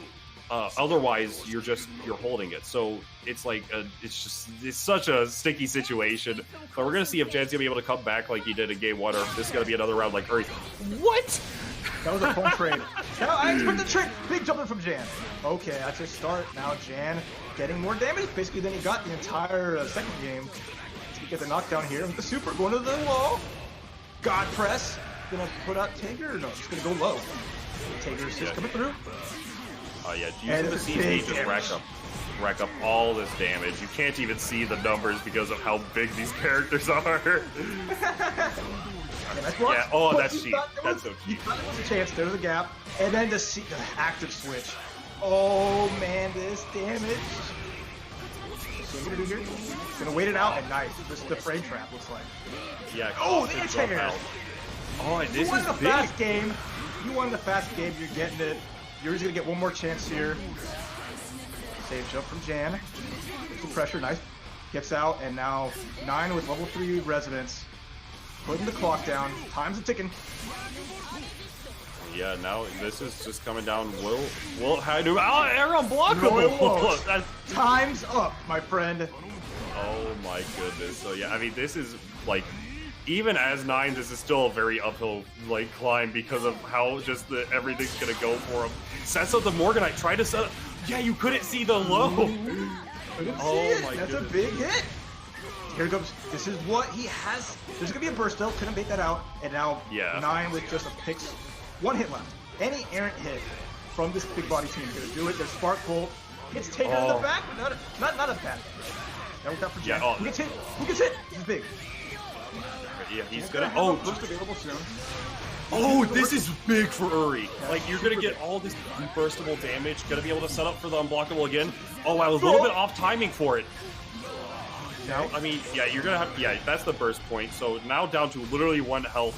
Anything could do it for here. Jan just saying, you like the push block? Here we go. Try to bait something out. EX Spark Bolt, not gonna work out. I like that. All the while, Wallstein building up life. Oh, the wall! Again, how much times does that work? How many times has Jan gone for the jump B and then just suck them in? They're standing as they land and then just AA getting the standing low and clipping the legs. Everybody has been getting hit by that today. It's just been so consistent. They're just like, why does Tager have a standing low? Why does the grappler get a break my ankle? It's such a strong option, because especially like, because if I remember right, you could just auto combo into it. So like your 4 AAA whatnot combo is going to be into that standing low. So it's going to be an auto combo 50-50 at that point, because it's either a low or a command throw.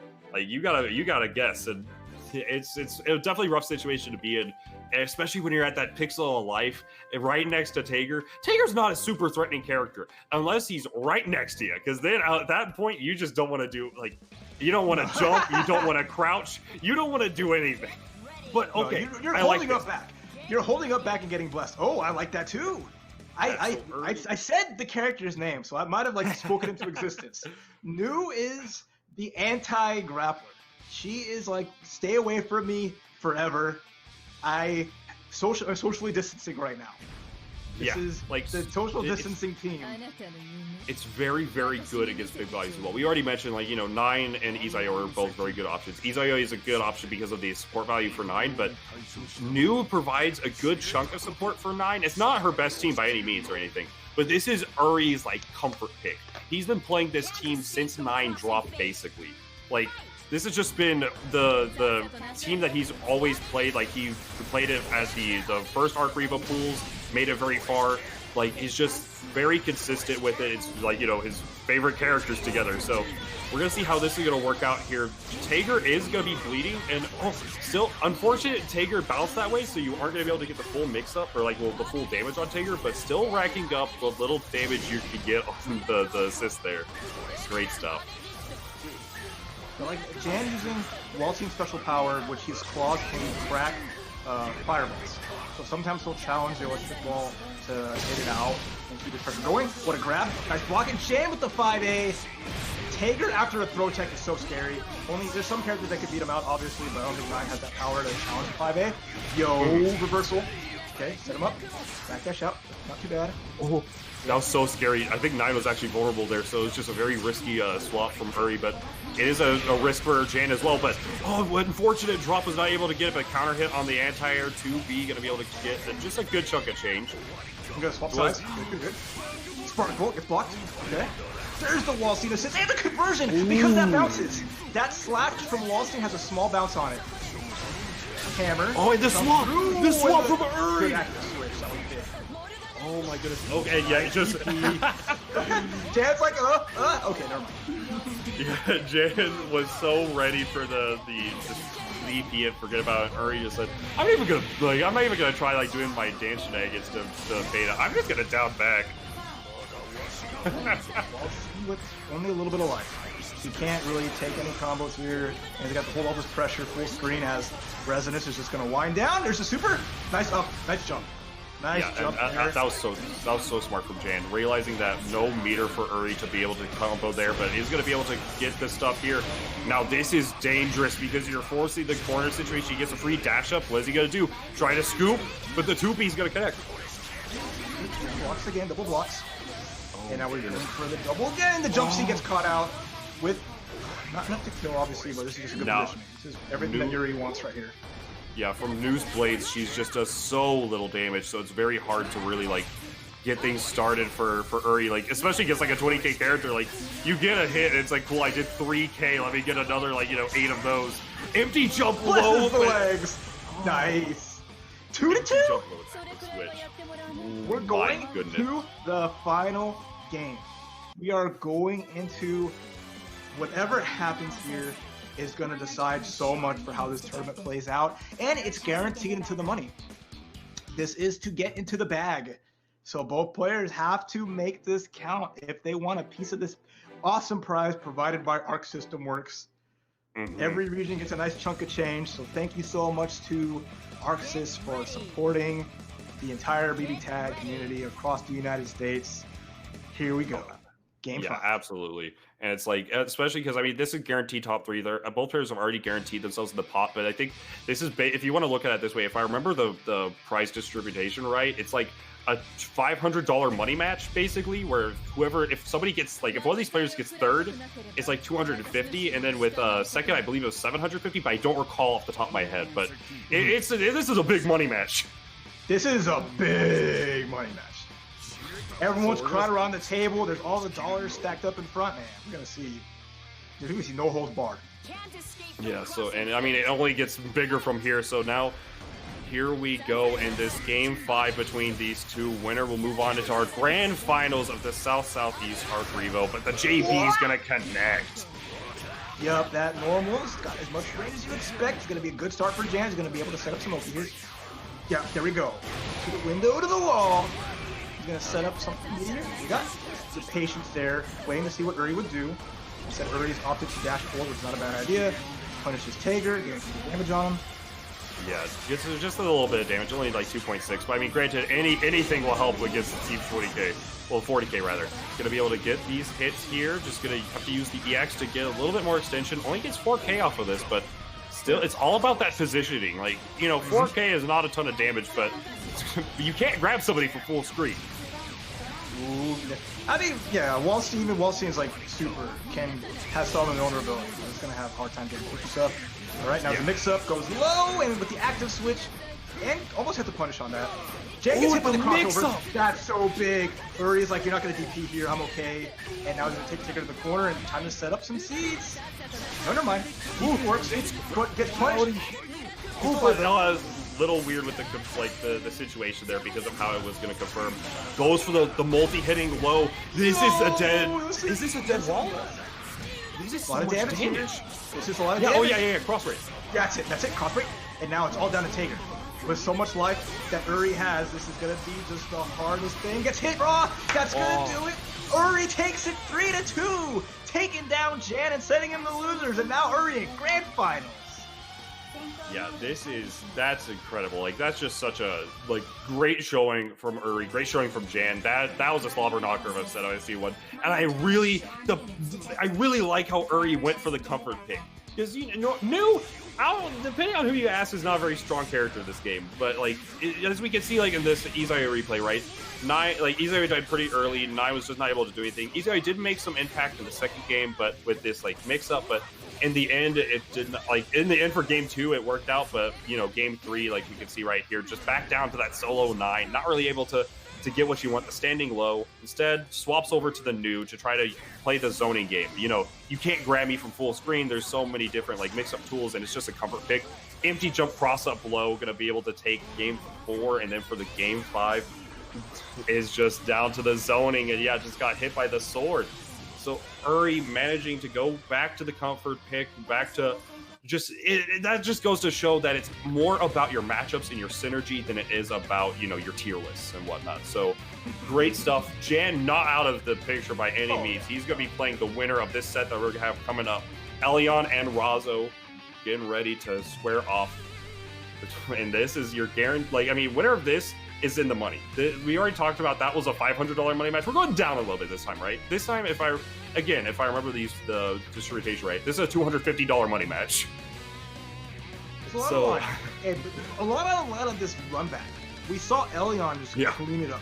We saw Elyon force these characters team switches all the time. We saw that Razzo went back to his Hawkman team to try to maybe 2 games out of it to see what he can do. So now he's bringing out the Naoto team out the gate. We saw Seth last time with Merkaba, so we're going to see Naoto coming up to bat on this. So this is one of those plays where Razzo's saying, if I can't beat you cleanly, I'm just going to erase your character off the screen. I'm just going to make it so I only need to get 2 solid hits just to remove you out of the equation. So we'll see how Elyon gets out of this. Let's go. Yeah, that's such a viable strategy, especially with as this team, you just have so much control with Razzo, right? You're gonna have so much control over what the opponent is allowed to do in a lot of these situations, and just setting up that curse mark there, that is the perfect character you want to set up the curse mark on, because you're now, if Elyon isn't able to, he may not even get a chance to use the curse mark. No, okay, opts for the burst. So now you are really limiting the chance of a Ragna comeback if it even comes up. Nice cross-up. Happy birthday to Elyon. Elyon catching it into the jump cancel. Oh, what a turnaround. With the super with assist. So strong. A lot of teams can take advantage of that. Always gotta be mindful. Elyon's gone through that so many times. And dead. Now so gone. That's exactly what Elyon needed. Oh, but was not able to get the confirmed happy birthday on the DP. Ragna's still incredibly low. You're just holding forward, homie. Oh, he's dead. But this is big damage. Yeah, okay. That was such a good decision too. Just getting that counter hit from that distance to ensure the full combo here. He's gonna try to not try to get the life back. Gonna put the pressure. Nice block on Hades. Make it safe though. Now Ragna. You really can't risk Ragna. And yeah, okay. Well, now you're getting hit with the Jubei. This is still fine. It's gonna be a next hit kind of situation, but you should have burst for Elyon. Oh, but he's wait! Oh my goodness. One too many hits during that kept Merkaba in there, but the slashes. Ragna just the Berserker slash in the air, be able to confirm from it. Active switching, just goes for the Berserker slash into the Catball active switch. that is so good from Elyon. Making, like, that was really dominating comeback, and that all came down to the just super plus assist. Like, you get caught by it once, and that's the exact one time Elyon needed to really turn that table. Like, if you're going for that, and then if it only works once a set, that it worked. That was enough. So Razzo's gonna have to be careful about that going for the future. But it's just like, you know, what do you do against that scenario? Like, depending on how Ragnar's Blood Scythe is, I'm not sure how it interacts with push block. So it could be a really strong situation that I don't even know about, like, with this team. I think the Hakumen was always a good pick because you just Yukikaze.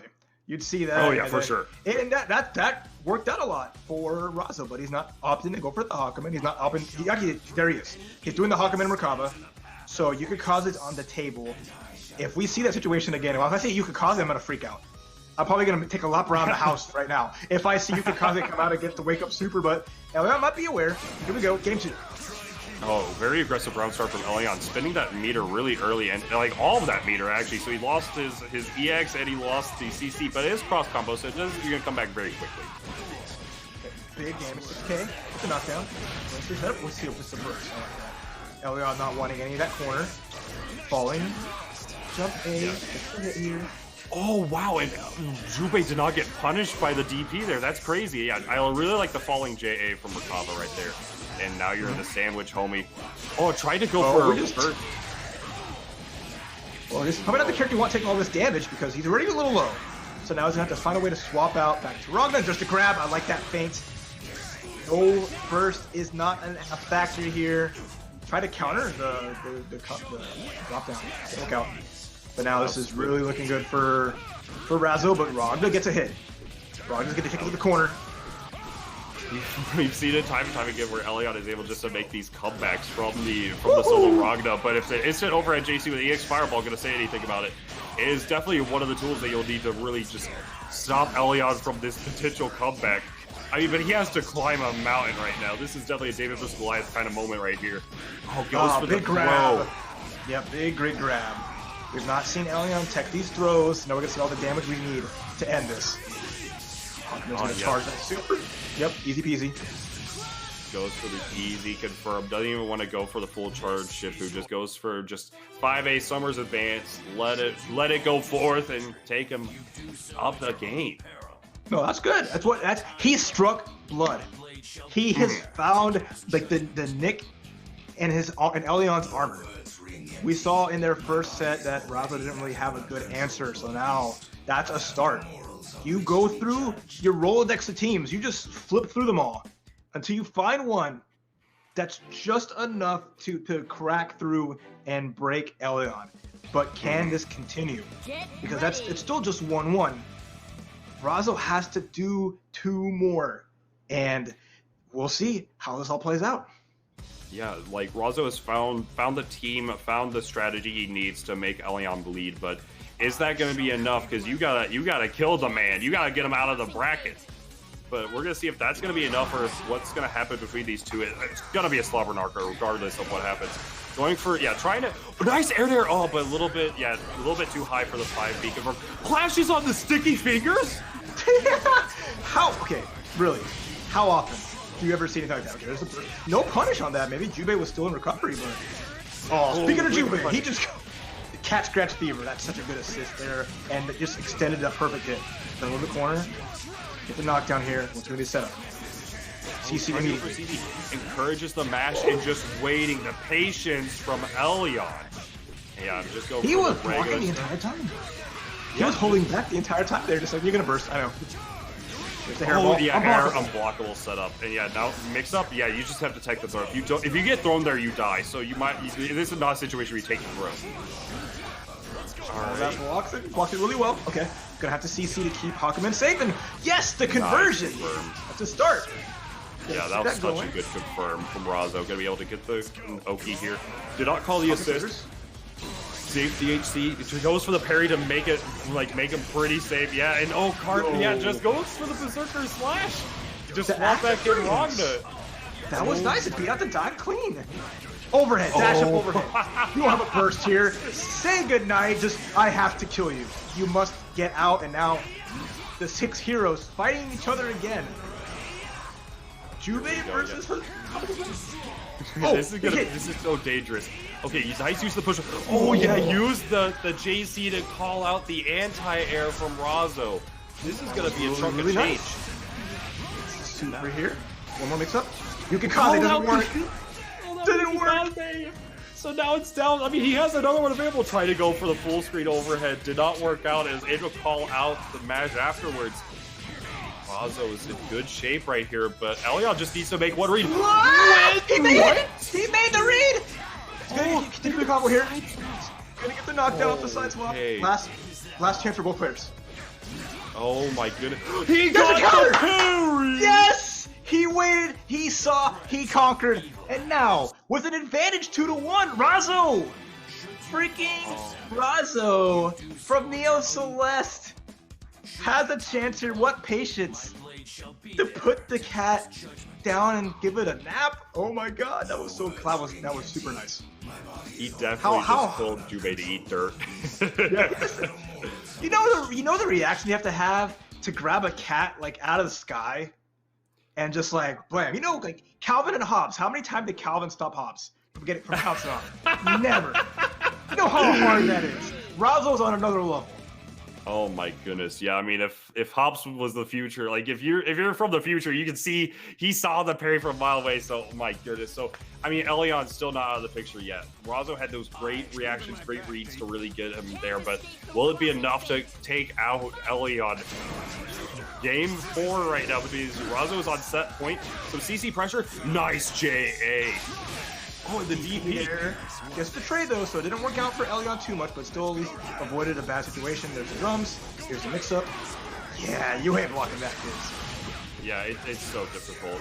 Try to go for delay jump JA just to make sure that it's all going to be burst safe. Nice DP, and it chips Hakume just a little bit. Not burst safe, was not able to jump cancel it. A little bit late. Every time Elyon's gone for these backdashes have been getting called out. Razzo's done a good job of sniping it, making that count. Oh, the counter gets blessed. And this is Elyon around. Looks really good for him right now. Yeah, I mean, oh my goodness. Oh, that's very unfortunate drop, especially against Hakume, a very good damaging character here. Gonna be able to get the hit. Oki situation coming up. Yeah, okay, just able to, not close enough for the 5P to really work out. Just standing there menacingly to get Juve back into the picture. Ragna, okay, the JB does connect. No, okay, well, yeah, you can whip cancel that, so it makes sense watching the test. Oh, the JC connects the raw tag. And the counter hit. What an assist call there!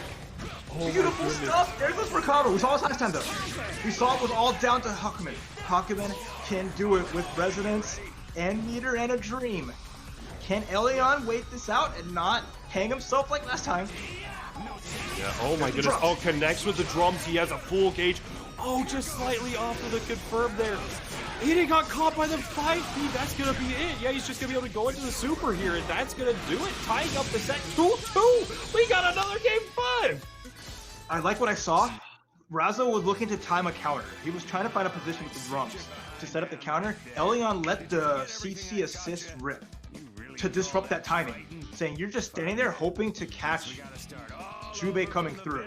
So Razzo just gets the punch, puts him in that juggle, and that was such a great decision there from Elyon because it counted on Razzo being aware of Ragna's intentions. At that point, it was just you have to block, you have to hold it. And now Elyon ties it up 2-2, and we have final game of losers semis. Winner of this faces Jan in losers finals.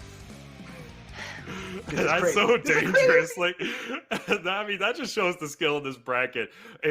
Winner of this plays Jan to play Uri. Like, my goodness, this is just such a fantastic top 8. I mean, like, this is coming down like with really getting Razzo's like Ragna's pressure has so many jump cancel points where it's so hard to tell where you can even like think about bursting, let alone do it. So like it's just so difficult. But this is the exact starts he's gonna need. That's oh my god, the reset with cross combo. He has no health to recover. There's nothing there. Gets the hit. It's gonna force out the. No, you don't get a chance to burst. There's nothing to it. It's all down to Ragna, who just finally appears here. There's the counter. Catch the backdash. Yeah, my goodness, like I mentioned, +5, you're going to be able to get so much off of that. And yeah, this is how, like, I mean, Ragna has no meter, level 1 resonance, but you can't count Ragna out. Wow, that kick's just right into the hairdo. Level 1 resonance, trying to get some bar. Trying to get something going here, but this is just Razzo's turn. This is just Razzo's game to lose. DP gets blocked, nice active switch. So much damage on the table, gonna run out resonance, and just one more mix here can end this and put Razzo in the losers finals. Yeah, this is like, Elyon's got to make the, oh, not even gonna make, oh no, because you can't call it a 6 or that. Double grab hands! What's better than one sticky fingers? You got 2 hands! Connects? That's gonna be Razzo with a very dominating Game 5. Gonna be moving on into this losers finals to meet Jan. Razzo just played the best round he could have hoped for against Elyon, eliminating Elyon out of the tournament. Elyon with the 4th place now, as Razzo, who was sent to losers in pools, is making the run for the money. Here's the replays. You see these games going where like the snipe from the sky, and then just that big clean round, going for just the uncharged super, making that count, and then following up as just Razzo was on a tear with that big Hakumen comeback, with the counter snatching Jubei out of the sky, but Elyon was never still out. Elyon was just looking so clean with that little mix-up at the end of the drums, get the juice, freshly squeezed, but the final game wasn't as close at all, as Elyon was on the back foot the entire time. Double sticky fingers does it, and Razzo guaranteed top 3 now. Great performance from Razzo there. Great performance from Elyon as well. Like, it's like both players just played out of their mind there. It just came down to the nail biter. Literally, like as we saw in that replay, if Razzo was like a couple of frames late on that reactionary DP on the Jubei there, it could have been lights out. Like, that could have just been his run right there. That could have been 3-1, I want to say. Like, but just it's all about keeping that consistency, the under pressure, and just great performance from both players. Now we're down to our top 3. This is the money right here. This is the big match. We're gonna see Razzo versus Jan. Winner has to fight Uri. We're gonna see if Jan is ready to get grabbed. We're gonna see point of view. You're Ragna, that last match. And something to note about this. So I really like this choice from Razzo, going for the Naoto Merkava. This is something we've seen, like Dora has like been an enthusiast for this team against, you know, big bodies, against like Blitz Tank, against characters that are, or against really tough to kill characters. Like this is just so good because it's a really strong Naoto-esque Merc. Like they have both have just strong synergy, and then you're getting this situation against 20k where like, sure, you can have 20k character on Tager or Wald. Who cares though? If you get Fate marked into another shotgun, or like, well, rather like any hit into just the super, 20k is a lot less than 99,999. Infinite damage, but this is not the first time Jan has fought this dude. He's aware of the power, right? And I've seen him, you know, take it to it, but Razzo is a beast in his own right, and it's dangerous to get around. Because we have the traps here. Gonna try to use Wallstein assist to break the traps and get to the wall. So we'll see. Merkava's probably not as big a threat. Wow, what a hit. Wow. There's the DP. Razzo not afraid, showing that I am not scared with the wedge catapult. Wedge catapult. Just gonna yeet you through your own bullets. My goodness. Oh, the hitbox on the back. No confirm. Yeah, that's really weird because of how the wall bounce is with that. Fade Mark, it just connects. What a punish! Saw the hard attack was coming, called it out, and now Wall with all this life can't make a single mistake. Yeah, absolutely not. And like, he probably has to look for a spot to get Tager in, and oh, this is dangerous. I mean, you don't have the burst. Like, you're not, again, this is a Naoto combo. You're not gonna get, you know, marked, or you know, killed right here, but potentially now. Meter penalty is gone. Attack 5C. Okay, bring in Tager, who has to, again, manage this all the way through. And just hold the fort down, Tager without a mark on him. But Tager is going to be the weaker of the two characters trying to make something happen. There's a shotgun. Max the damage with the Resonant Super. And now Tager with a mark as well. This is scary. This is super scary for Jan. Has to. Yeah. Like, this is super difficult. Like, this is, we've seen like this sort of play from Tippus forever ago, whatever, you know, back with like Bum's Birthday Bash, whatever you would have, like whatever playing the Shirogane Batista, just to call out this stuff. But that's one dead character from that. That was nice a little bit scrambly, but it worked. It was scrambly, but whatever, we take those. Now Razzo with another mark on Tager. There's the resonance here as he tries to up back. Nice jump. Force the push block out. He's gonna make overextend here. And just gonna make Jan pay. Nice. Big hit. Nice turn from the overhead as well. And this is a death, yes. Like, one mark, 2 mark, red mark, you did! Oh my god, and pop goes to Tager.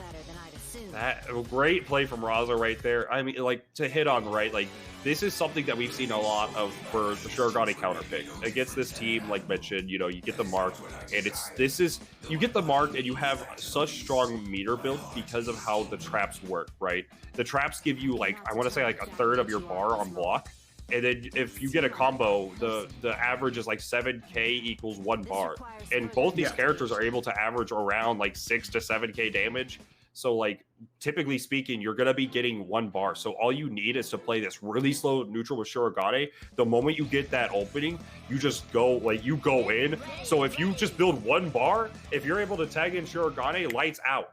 So great stuff, great awareness from Razzo. I want to see how Jan comes back from this, because this is, I mean, we've seen him, Jan's had the rough matchups this bracket. Jan has played so many fighting games, so I've seen him make impossible comebacks all the time, but sometimes fate's not on your side, and, you know, the things that aren't in your favor are just too strong. If he can climb this mountain, good for him, but at the same time, it's just, it is again, it looks like Razzo's set with how he's playing and the game plan he has. He does not skip a beat whatsoever. It's just, Jan has to make a miracle. Yeah, it's gonna be super difficult for Jan, especially like right now. I mean, like, the wall is at such low health total, but like, it's so not impossible. Like, this is gonna be, oh, the extended limb from the JA caused the atomic collider to connect. What's the mix up? Come in, grab. Okay, that's a start. To get the set it up. Went for the low. Punish with Tager. Okay, Jan found a little spot here, but nice push block. So this is the problem here. You have opportunities. Oh wow, double overhead doesn't get blocked. Oh, nice finger. That's the block here. Tries to, it goes back to this very slow game. You're gonna get all this health back on Merkava. You don't even want to call for assist. Just let it back up. He's in the clinic, nurse's office. Oh, Shirogane's gonna be in the nurse's office very soon. Big bolt, okay. Oh, the nice gets bolt. Oh, that's too big. That's the BOGO. Get one. That is 100% what you want. Well, it's because one mark and 1 3. Walston already had like the mark on him though, so actually no, there's it's so hard to keep up with right now. And now just being able to get the mark there, the instant kill, and now down to Tager has the mark available. Nice anti-air. Yeah. Goodbye, Razzo again with, like I said, the great counter pick with the level of play that he's been at. It's just it's rough for Jam. That's what to expect though, playing the team you play. So you kind of slot yourself in on this, and now Razzo with a giant 2-0 lead, looking to make it to grand finals against Uri. Yeah, I mean, like, when it comes to this team, right, it's like we've hit on a few times. It's the counter pick. You have such a strong, like, Shirogane has very strong zoning, very good meter build, and like you're basically moving most of your game plan around just playing, like, not push blocking because you're just not in that situation. So you're just going in and just like playing this back line, getting this meter, and then suddenly the moment they find an opening, boom, like you get the mark set, and then the next hit, Ekom Bokum, they did. So we're gonna see how this works out between these two right now. I mean, right now this looks like Razzo's set, but Jan, I mean, it took that very dire situation for Jan to start losing that last round. So we're gonna see. Oh, look, if there's a way you can start a set. This man started with Sledge, but Naoto got dropped out and was able to get the tag. Ooh, that's a big conversion. Gonna get the knockdown here. Oh, trying to set up something funky. Nice block still from Razzo, push block. That was really, really good. He weathered the storm, and it doesn't. All that matters is that Naoto's still alive. It doesn't matter how much life she has, as long as she's still alive. That's all he needs. He's gonna be able to set up a mark here. It's too far away. He gets a hit though, he can set it up. Jan just has to wait it out. Nice E-jump pressure. Big uppercut! That's huge. No! Oh, that drop is huge just as well! But nice EX to air fireball. Beats out the clog. He couldn't able to slash through all of them. Set up here. Gonna see probably a burst from Jan. No, not yet. No, it's too scary to do that too, right? So he's gotta inch his way forward, try to call out a hard tag. Jan blocked it, brought in Tager here. And now Razzo with the life lead, and again, he's just doing what he does best. Yeah, okay, try to go for the same side sticky finger. This time just going for the hands. Yeah, unblockable setup. You have to push block it, but did not want to try to go for it. Able to set up the trap, he shoots his buckshot, so now Tager does have a mark on him. So, living by third. That's an overhead from downtown! Overhead! Big bless, and with the meter here, that's dead. Super's gonna take out the problem. But Razzo is, well, one part of the problem. Razzo's the problem. Here comes Merkaba. Big hit though! Double jump A! Okay, this is hard for Jan. He has enough meter to get the knockdown here. Resonance is going to be coming out very soon.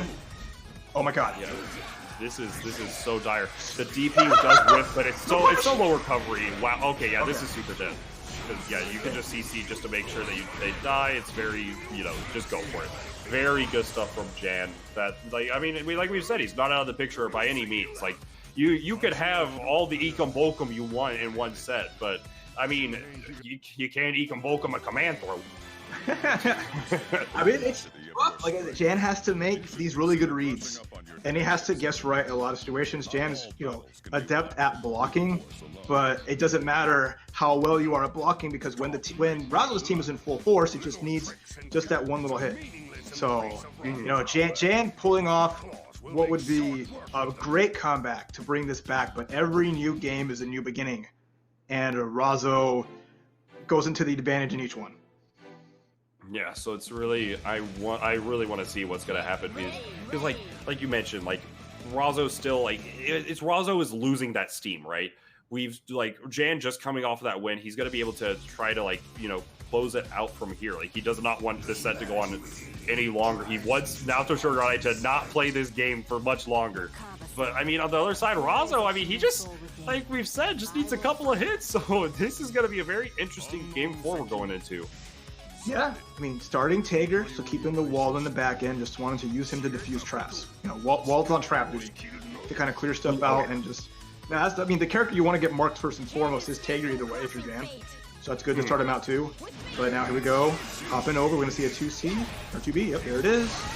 Overhead gets yeah. But the rock actually kind of worked out pretty well for Jan. Yeah, it was like, oh yeah, this is just early mark, 10 seconds, an 80% speed run for the first to mark is looking good right now for Razzo's record, but the magnets, they worked! Oh, too far away, looks like Jan messed something up with a big hit. There's the burst, okay, gets out. 2B! Nice. He called out the air dash! Alright, Jan with a big life lead here as Waltzy and healthy too without a mark.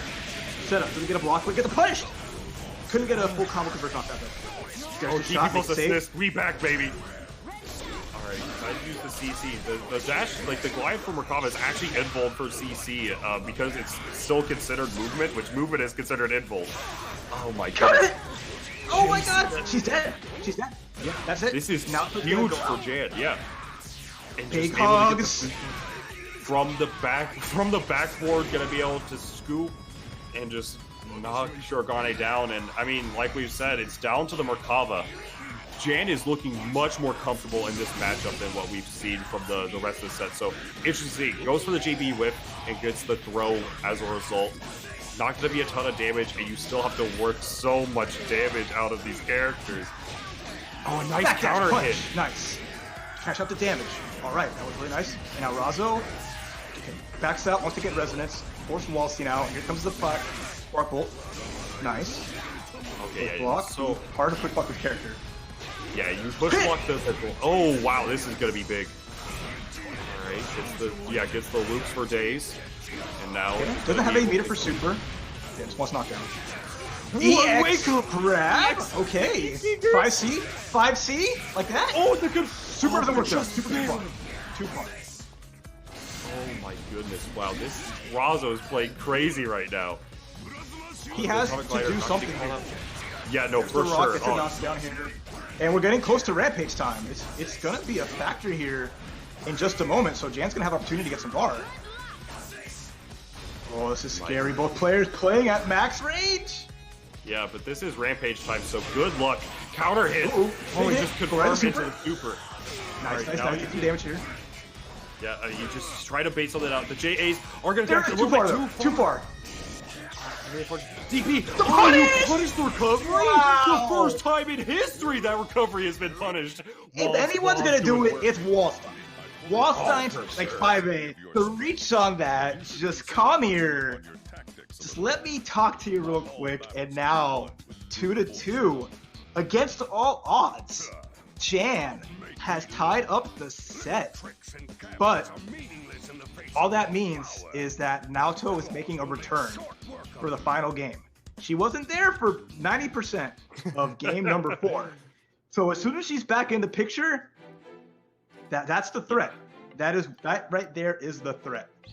And I don't see Razzo switching off this at all. No, I really would not advise it if I were Razzo. Like, if I could see the potential of a Carmine and Hakumen because of just you're still doing a similar concept where you're getting like this big instances of damage, but like the ability to just have this burst safe half the time, just insta kills all these characters. It's more mirror dependent and Jan's adapting. So I could understand if he was to swap to like Hakumen Carmine, but it's so hard to tell. I mean, because game 1 and 2 were the Detective Diaries free. Like, that was just Razzo got so much started. But then game 3 and 4, she was on the bench watching the man bat do some work. Decided to stick with it. All right, that's the play. We got him this far, and if any team's gonna make this work, this is it. Final game of losers finals. Winner faces Uri. Jan versus Razzo. Let's go. Yeah, I mean, this is a losers finals if I've seen one. Down to the wire. You know Jan wants that run back. But you know, if Jan wants the run back, but Razzo just wants to deny him the chance. So we'll see right here. Game 5. Let's get it. I'm shaking. Like, I am actually, like, my hands right now are just like, this set has been nuts. We got Wallstein out first, so we are looking to play it this way. Crushing through some of these traps here. Oh my god! What is our nice. Wow! The bait! That's a hell of a start for Jan. Gonna get the knockdown, gonna go into super. Yes, gonna go to the wall here. Forcing Razzo to take a risk. What's it gonna be? Gets low. Trying to bait the burst again, but there's a big hit! Another burst bait! No. Oh my god! Disaster! Look at the CC damage! Look at the CC damage! Oh, this is a disaster for Razzo right now. Oh, guard! But the DP! The counter does it! The counter does it! Oh my god, a trade! Oh my goodness. Hard swap. Had to get out of here. Oh my god! Nice DP assist. Just tags, that's cute. Oh my god. I mean, Natsu's still in there. There's always opportunity. Natsu with 3 bar. Has to make something happen here. Sledge. He's gonna get hit low. No, the shot! Oh, Razzo, you genius! Okay, there's Wallstein though. Are you gonna be able to force? I mean, now this is just, you have to save Naoto. She is top priority because of the fact that now you have a mark available. So Merkava is trying to get something started. You got to get the mark available. Nice special cancel from that JC. The 4P tries to get something started, but Jan is playing so defensive right now, understanding that most of these hits are super dangerous. Yeah, like right here. Just like that. Boom. Big mark. No! Oh, take it, Naoto! There's the counter again! Okay. The anti-air. Oh my goodness. This is down to the wire. The Detective Diary season finale. Right, there's a trap in the corner. There, oh my god! Merkava on life support! Both these characters look dying! Oh my god! Naoto's down! Naoto's down! It's all down to Merkava with the super! Magnitude wins good! Oh my opportunity for Razzo! Oh my god! Oh my Big goodness. damage here. A lot of bar. A lot of bar. Yeah, he's like, yeah. This is gonna be like 9K, 9.5, something or another. Yeah, 9.3. 9.3. Mix up DP. Yeah, I get DP too, amigo. And this Brings is in Wallstein. And now he's got Rampage time to work with as well. This is gonna be huge. Oh, try to go for the jump anti, but he was on the wrong side.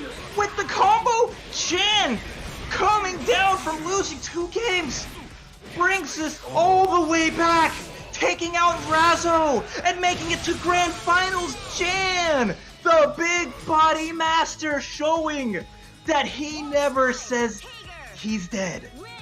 He won't go down.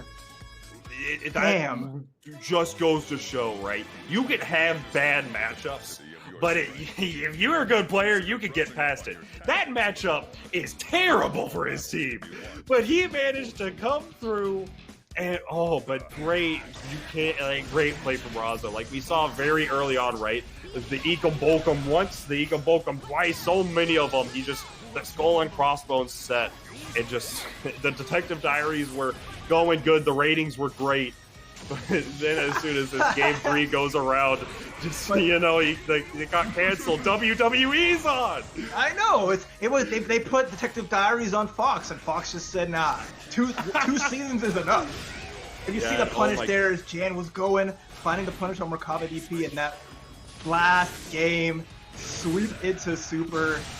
Jan just working the clock and just taking his sweet ass time, walking his way to victory over Razzo. What a hell of a set. I can't. Yeah, that's all right. But that was a fantastic losers finals. And now we're gonna be, I think, going right into this grand finals between Uri and Jan. I believe so. The run back winners finals. They got there for a reason. You can see their winners finals 3-2 against these two. Look at this. Look at this top 4 for me, right? Winners finals 2-3, loser semis 3-2, losers finals 3-2. Are we gonna have another 3-2? Or are we gonna have a 2-3? Who knows? There's so many matches of BBTag going on right now. It's crazy. Oh my goodness. I gotta drink some water. This is crazy.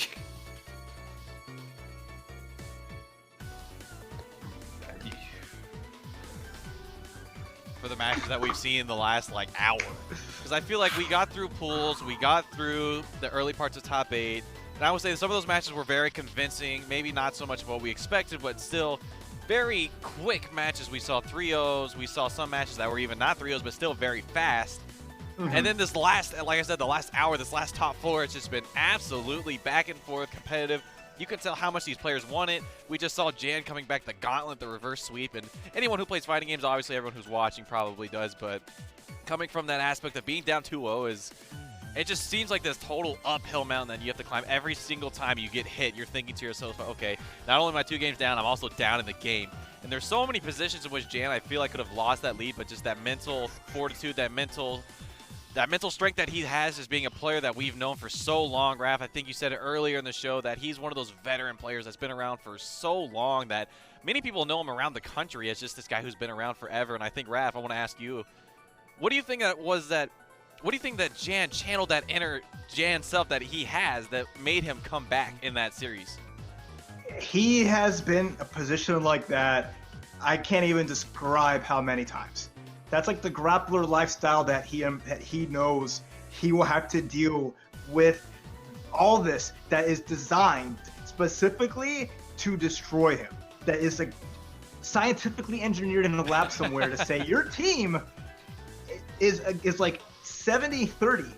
We are calculating the numbers to make it so you can't win. And Jan has done that, been in situations like that across so many games over so long, and just stays solid. It's so hard to crack him, and that's always the thing. Other big body teams might run into that, and that would have just been quick, right? But Jan just has the fortitude to get the strength he needs and make the most out of so many bad situations. And you saw it right there. Exactly, and we've seen it, like you said, in so many other games. He plays big body, and big bodies come with big problems, but he's just known it.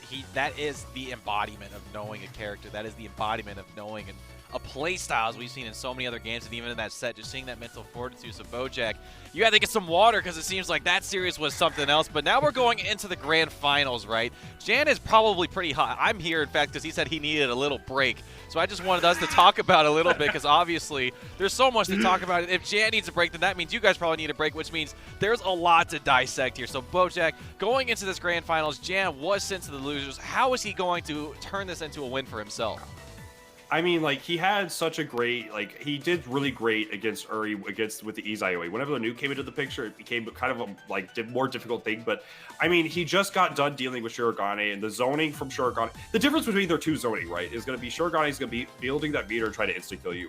Nu does, like, 3k damage on a 20k character from her zoning. So, like, the risk-reward is going to be so much better for Jan in this situation. But it's all about keeping that control, keeping that pace. And he needs to be able to just sit there, relax, you know, breathe, grab some water, dude, because he's gonna need some hydration after that. All these sets he's been playing through. Well, it's Jan. It's probably gonna go grab a beer. And crack a cold yeah, one. that's true. He's gonna sit in his lawn chair and he's gonna have his beer, and that's how he powered up. If I remember correctly, when he was in Evo top 8. He had a beer by his side, and that's just, you know, that once again, that's, I feel like, in my opinion, that's just embodying the big body. But with that said, he's embodied into this grand finals right now. The conclusion of this the Blaze Blue Cross Tag Tournament, the grand finals, fellas, it's coming your way. So go ahead and take it away. All right. Pleasure, all right, Esports Esports Joe. Joe Esports, thank you. Grand finals in winner side. Uri versus Jan down in the loser side. This is a best of 3 set. Jan needs to win 3 to reset. Uri just needs to win 3 to take home the big chunk of moolah and be crowned the Arcrevo Online South and Southeast champion. So, you know, FGC, we like our money matches, right? So, to put this in perspective, this is a $750 money match. First place walks away with $1,500. Whereas, well, yeah, $1,500. You get the idea. With on the other side, only $750, right? Jan got a ton of dough from winning the West Coast Anime Evo. You know he wants to make that bank account look good, and this is a way to start it off. But nice, the burst from Nu is so good to deal with the aerial combos. Oh, the catch on the back dash. Nice. I like that double jump from Uri. He's done a great job of baiting out the walled 2Bs and turning it into his advantage. Just mix up. Nice fucking the overhead. Wow. Defense from Jan. Phenomenal. God. But able to active switch. Perfect timing. Wow. Did it right when Walled was away from 9 before catching Nu. So 9 didn't get caught by that. Low. What a low. Oh, happy birthday to Jan. Okay, but yeah, because the fact that he goes into the 2B there means that you are going to drop the Nu. Honestly, the Nu is not going to be the one that you're going to be like, oh no, I have to fight Nu. It's this character right here. Oh, God, no, never mind. That lose, Miss Amigo! That would have been huge! But nice, I like that burst as soon as the fight came out. The blocks! The blocks! Do you have a hernia, BBTag? Are you going to be okay? I don't even get a hernia from this command throw that he just ate, but now it's just down to the 9. This is going to be very dangerous from Uri. Using the push block, doesn't want to deal with any sort of this. The clock said 6, but Jan said JA. Oh my goodness. And that he's still confirmed even without the rock connecting. Now just try to jump out Uri. Nice confirm. Okay. No burst available. RPS. Double air dash, but the DP gets beaten out because again, it's you have to make a hard read to get out of that, and Uri was ready. Magnatech wheel might have been the answer there since that hits both sides, but here comes more setups. Instant overhead. Super. Yeah, not enough. Did not have a full magic gauge or anything like that because he had to use it for the seed of despair, as I will put it. And now, I mean, this is down. Scarlet Vein caught low, but did not Gatling the 2B. Just did not believe in the hit confirm there. And now sets the clock back. Oh my goodness, and once it hits midnight, that could be an end for Waldstein. But, okay, just backing it up, he's saying, okay, that's fine. You can let time be a factor here, but Jan has all the time in the world. That's what he's saying right now. Rampage time, speaking of time. 80 seconds on the clock. You're already going to get so much bar to put these clocks on. Oh, the jumpy! The jumpy! Oh my god, the call out. He's like, don't check your watch. Don't look at the time. We're fighting right now. You don't have any opportunity to look away. It just punched, duffed, big meaty claws.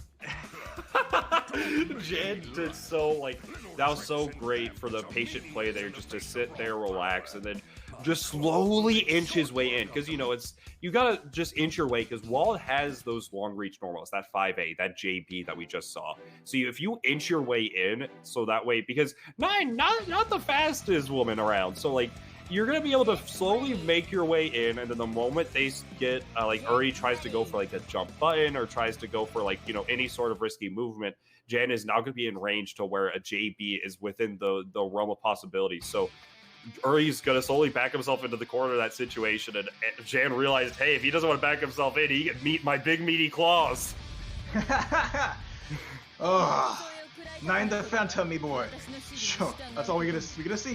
The same team. We're gonna see the same team from Uri. Not gonna make a switch yet, because again, this team feels like, again, you said a comfort pick. This is what he feels gives him the best opportunity going up against Jan to make it out of this. But he does have the Izayoi team if need be. But we'll see how this goes. The chase down, going low again. He also does have, I don't expect it to become a thing, but he does have the set in 9 set as well. But the scoops are gonna, oh my goodness, the nice confirm from Jan. Reversal super just catches both of them. Great stuff from Uri. Active switch for the mix-up. That's so hard to block. Gonna be able to get all of this corner. Yeah, just able to dump the spell gauge as well, realizing, hey, that's my time to shine. Burst. And yeah, just new in the picture. Just let I get that health back. You can play this really slow game. Just go. Oh, try to close the gap. Try to see if anything bait. Oh, but big confirm from Jan. In the corner, trying to jump out. 4P, gonna connect. That's gonna be big really for good Uri. for Uri. That is super big. He's gonna get some damage in the corner here. He's gonna have all this room again to make moves. So just put this pressure here and try to force the mix-up. We're gonna see. Going for super. Jumps out. But full screen. Crimson Raider doesn't connect. So Jan made it right read, and there's the sledge. Speaking of the right read, the good call on that 5P, gonna call out Uri. This is a super dead new. But now, I mean, this is, you like mentioned with the old set with against Elyon, with you know, you gotta target the character that partners with 9 to make it everything all burst safe. Now 9, you can burst in a lot of these situations, so still difficult, but it's much more doable. And now Wald covered all of it. I didn't see anything with that. Like, it's just the toss. Oh, I said, when we talk about this, got the big spark pull with only 1 bar. Jan's not going to get enough, but trying to command grab. Nice jump out. Uri holding up back and trying to keep his dream alive here. Oh, blocks the cross up. Jan blocking all the cross ups. Trying to go for the anti-air, raise the roof, but the roof got shut down. You're gonna see a burst here. Taking his damage. There it is. There's the burst. Very good stuff from Jan to know the burst point there. It's still, like, theoretically, Uri could have still jump canceled that if Jan did not time that burst perfectly. So, great awareness. Scarlet Vein, where did that even go? It just punched the wall. Oh my god. Big slaps. Oh. Yeah, big slaps. Scarlet Vein punched the wall, and Jan punched 9. Gonna be able to take it up. I mean, like we said, he's just playing this slow game, beating Uri at his own game, just right now, up with the 2-0. Uri gonna have to make some adjustments. I'm not sure. I don't even know what the adjustments you can make at this point. I feel like the team's doing good. I feel like the mix-up is good. Like, it's just Jan is getting the right reads at the right time, so it's gonna be really difficult to really, like, you know, pinpoint, you know, things that are going on in this set that are causing the end of it. It's just Jan is scooping. Like I said, he's picking his spots, right? And like I said, the new is getting shut down first. The new, I think, would be the bigger problem here. But Jan has made that really a non-factor, and New's not really getting an opportunity to play. So she's not being as threatening. And I think that's the biggest hole in Yuri's game right now, is that New isn't working. New has like the support factor. She got some damage in, but what she's brought in to do, she's not clocked in yet. She's like waiting outside the office for the clock is just ticking down. She's late for work. You know, Uri needs her now to show up. You know, this is a 2-person game, so I want to see New start to fulfill that role that she's brought in. We'll see how it goes in Game 3. Yeah, this is going to be very big uphill climb. Oh, but the counter hit, nice confirm, but did not want to spin the Scarlet Vein. Like, you know, you only got one bar. You don't want to spin on the Scarlet Vein that Jan could potentially burst. Oh, yeah, good confirm. Probably looking for the burst point. Yes, sir. Going to get it right there. Cross up, but the DP too close. Yo. Oh, but the DP again. Uh-oh, this is corner, amigo. Yeah, this is, yeah. Okay, but not going to be Morganite. It's just going to be... Yeah, it's just so hard to see what's going on. Oh, but the snipe! Oh my goodness! I'm surprised that snipe. I did see that snipe. Oh my goodness, gonna be able to find his opening here. Here we go. Gets the scoop. Yeah, tech away. Uses the 4P and just try to get Jan away from him. I don't know you. That's my purse. Oh my god, block it that time. And okay, good job up backing, just blocking, avoiding the situation here. Gets called down though, and there's no burst available. Jan only has the 1 bar, so it's gonna be a lot of damage. Bad situation. Meaty jump. Yeah. Good. Sledge with the punish.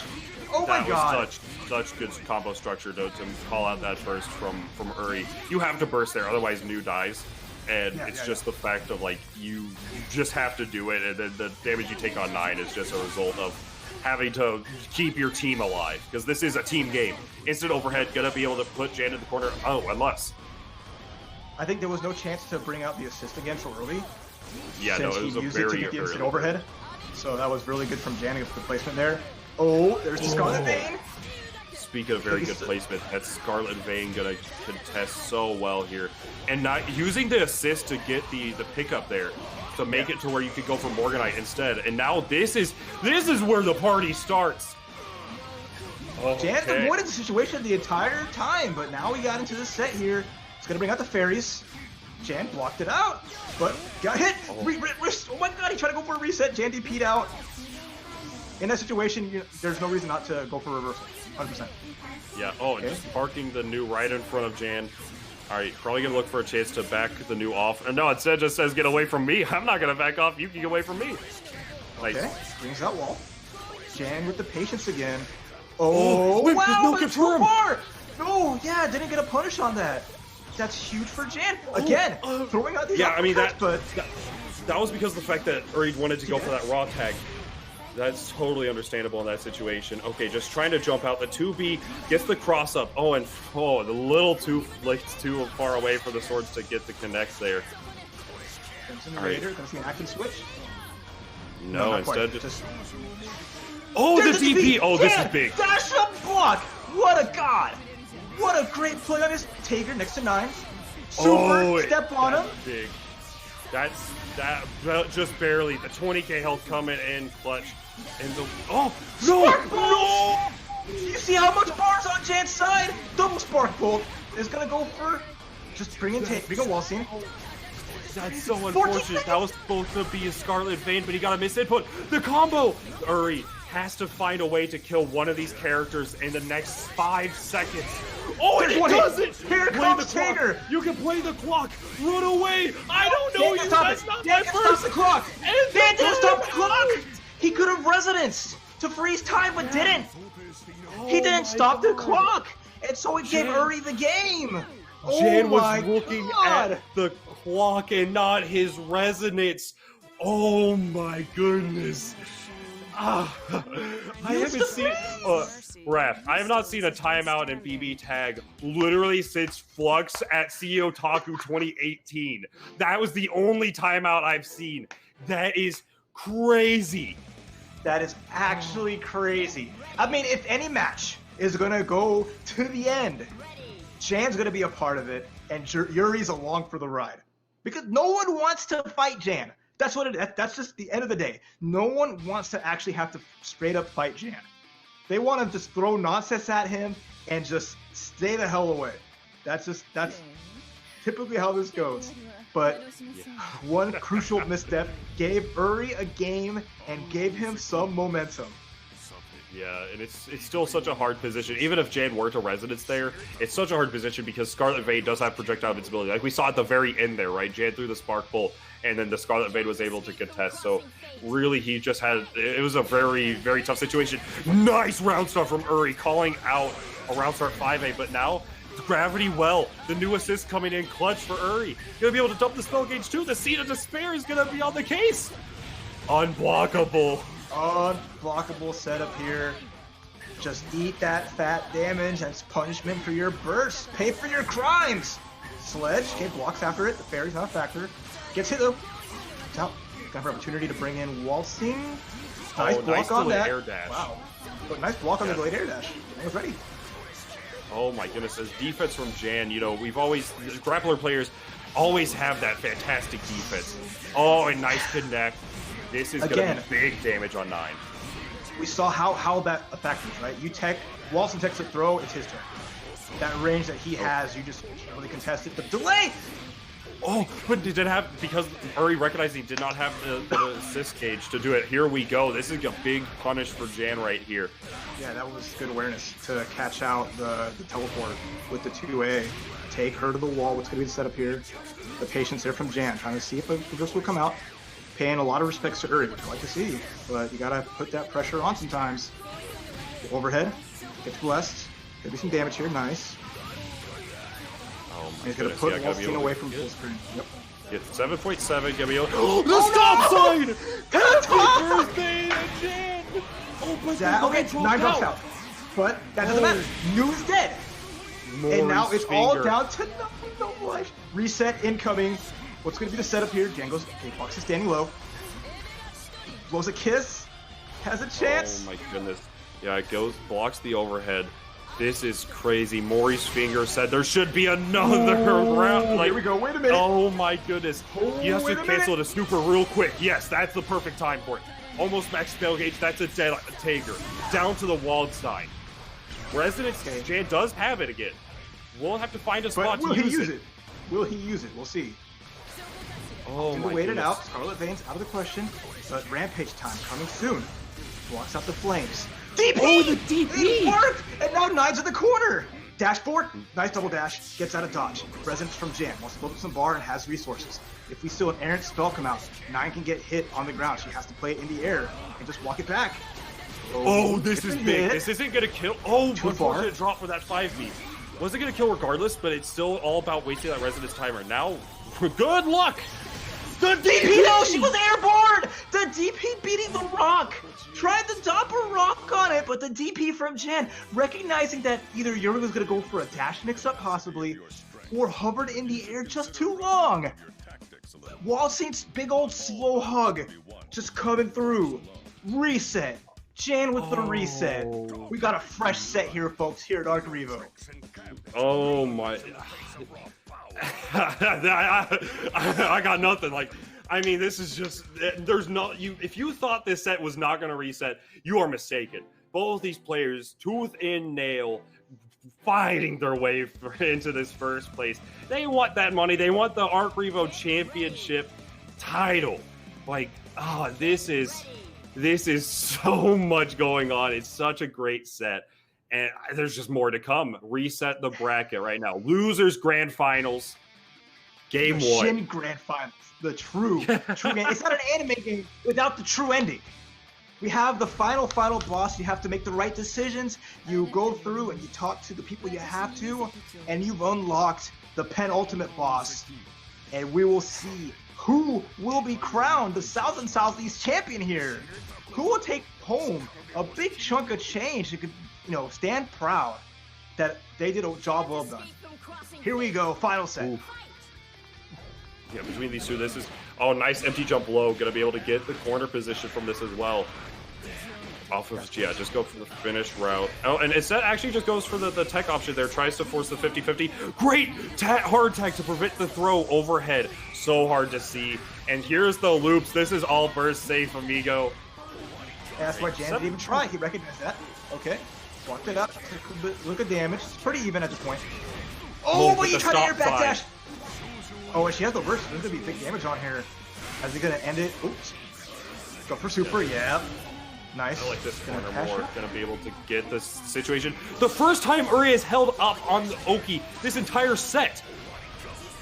He's done it before, but the most important time to have done it. Yeah, it's like the second or third. Like, it's so few and far between. Uri just having the soul read.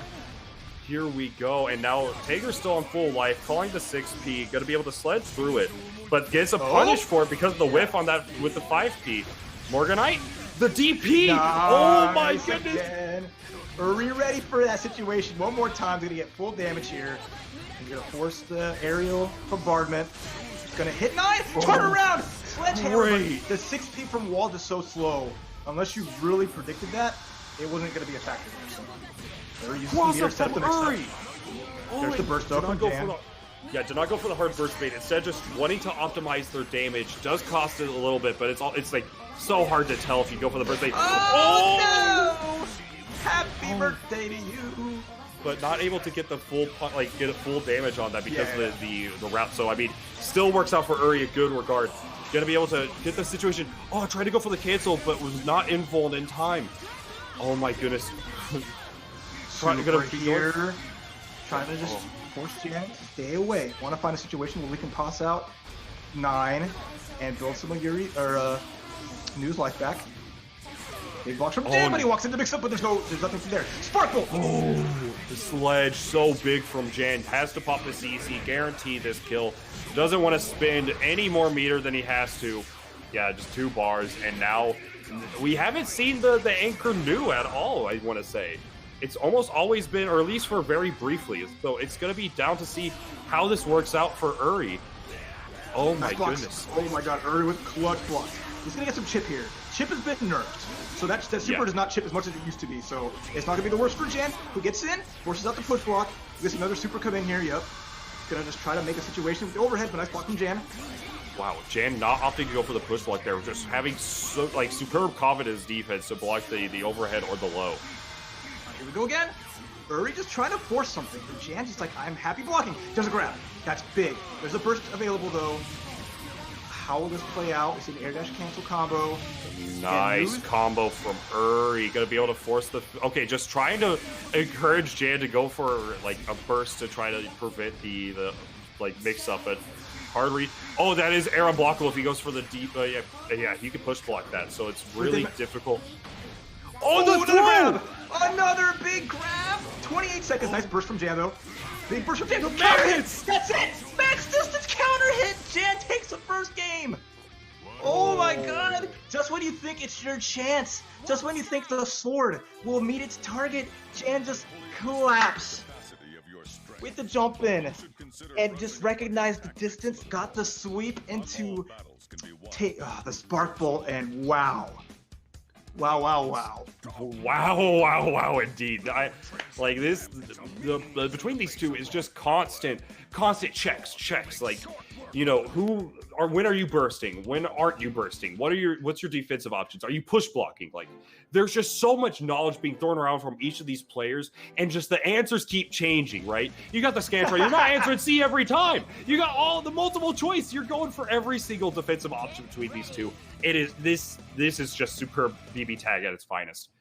It's just been a wild ride. And again, Jan just, after losing to Uri, after losing to this team composition, just came back out of a crazy losers finals and has just turned it up to 11. And I say 11, but I mean, like, these are ones that are far apart as possible just for how long this is taking. He's not playing a high-speed game. He's just like, if it's a war of attrition, I'm gonna win. We're going to have to just beat each other down. This is that first Pokemon movie where everyone's just tired and Pikachu's slapping himself, and we're just like, I don't have it in me anymore. But Jan just has a little bit more juice. Nice instant overhead. Oh my goodness, yeah, a little bit awkward hit on the spell there, just not going to be able to work out. And here we go. Just, yeah, using the JA to contest these Amethysts, very good awareness from Jan. Oh, nice, did not notice the fact that the new took the corner. Tried to go for the mix-up, but was not charged. Oh, the counter hit on the anti-air. We baited that burst. Good jump cancel. Instead, just using the spell, being able to force the mix-up. Oh, nice overhead, but with the SXP a little bit too late. No combo. But ducks under the magnets. The meter messed it up. Wow. Didn't expect to get hit. Jan didn't continue the combo. Was a little worried there. Nice assist. That's going to work. This is an all Uri game right now. He has found a little bit of gas, and he's turning this out. Oh, Tags. Tagging 9 is actually a solid option. Oh, the sledgehammer! But it's worked out because Wald got hit. So that really saved Uri in that situation. Is he going to beat her any? Go for the kill. There's burst. Oh, I love that choice from Uri. Wow! You're a genius. Uri, you God! The smartest man in the room right now. Instant overhead with the assist. Oh, what that? No matter what, that super was gonna kill somebody. Someone was gonna die. That was beautiful. I have to talk about that super. That super was like 1,000,008 IQ. Like, to give reference, you have that super. It kills the point. I can't even remember. My mind, it's erased everything that was there. You kill the point character with that if you let that super rock. If you don't let that super rock, then the only way you can let it rock by bursting it. If you burst it, Nu gets hit out of it because that has no invuln, basically. It has so little invuln. So then, because the fact that it hits, and it has so much hit stun because it's the 3 different blades, you're able to tech forward and combo from it. So Jan was in a checkmate situation there. He has to choose which character he's going for. The only thing Jan can do there is hope that Uri doesn't make a play like that. Oh, man, we got a set.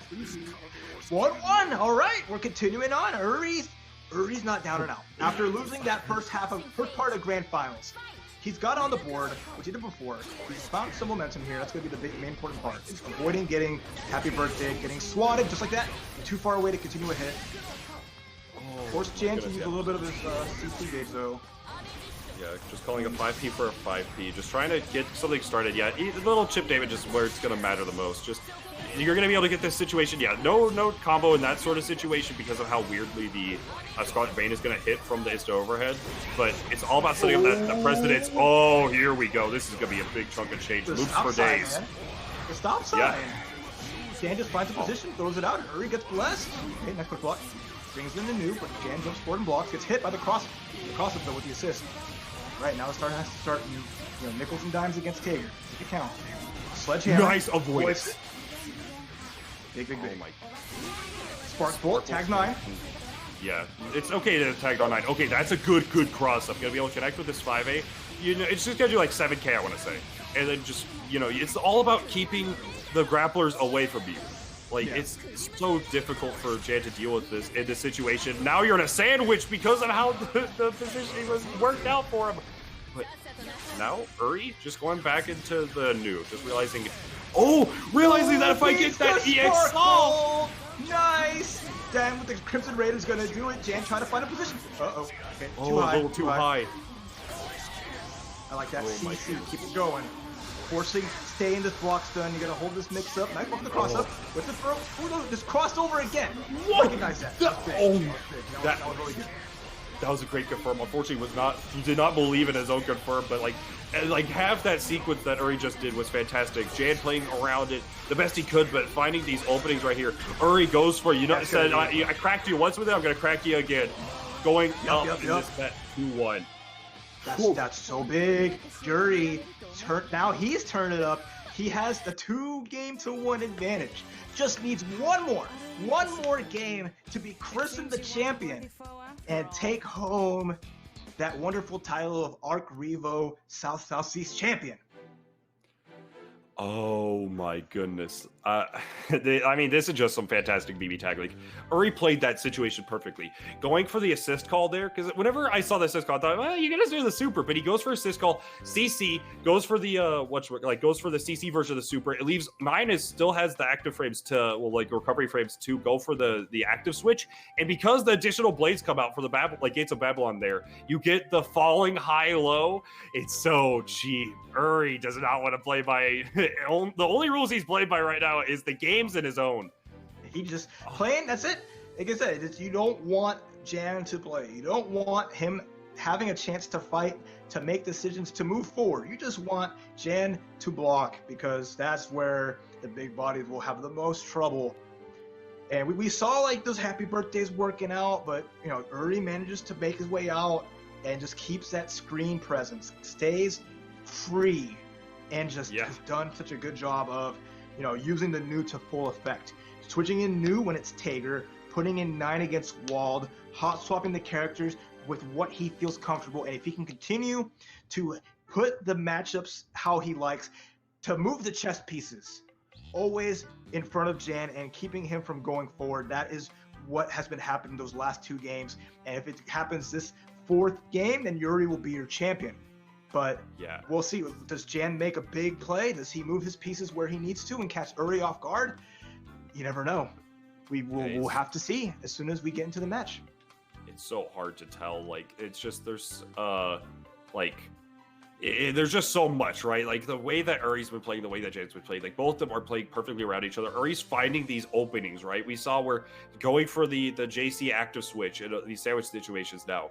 And just, like, keeps this pressure regularizing. Hey, Jan's blocking this, he's not blocking this. Now this game, I imagine Jan's gonna be looking out more for that active switch for the cross up on the overhead if Uri's able to present it. But there's just like the amount of checks and the amount of just like knowledge checks, you know, like just habit check, there's so much, there's so many different things going on with this set that is fantastic. And it looks like they are going to be changing the stage, I want to say.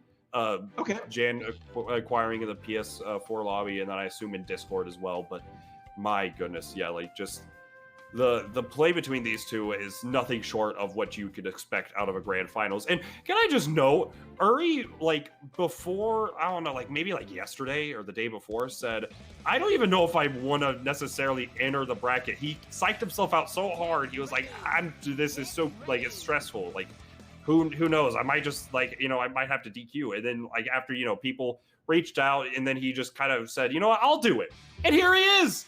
And here he is. He was just like, everyone's like, Yuri, you got this. You're fun to watch, and you're such a smart player that you just, once you get into the tournament, once you play your matches, then, you know, it starts to be, it can be a little easier. It doesn't guarantee, but once you start feeling that momentum, it's like, wait, I can do this.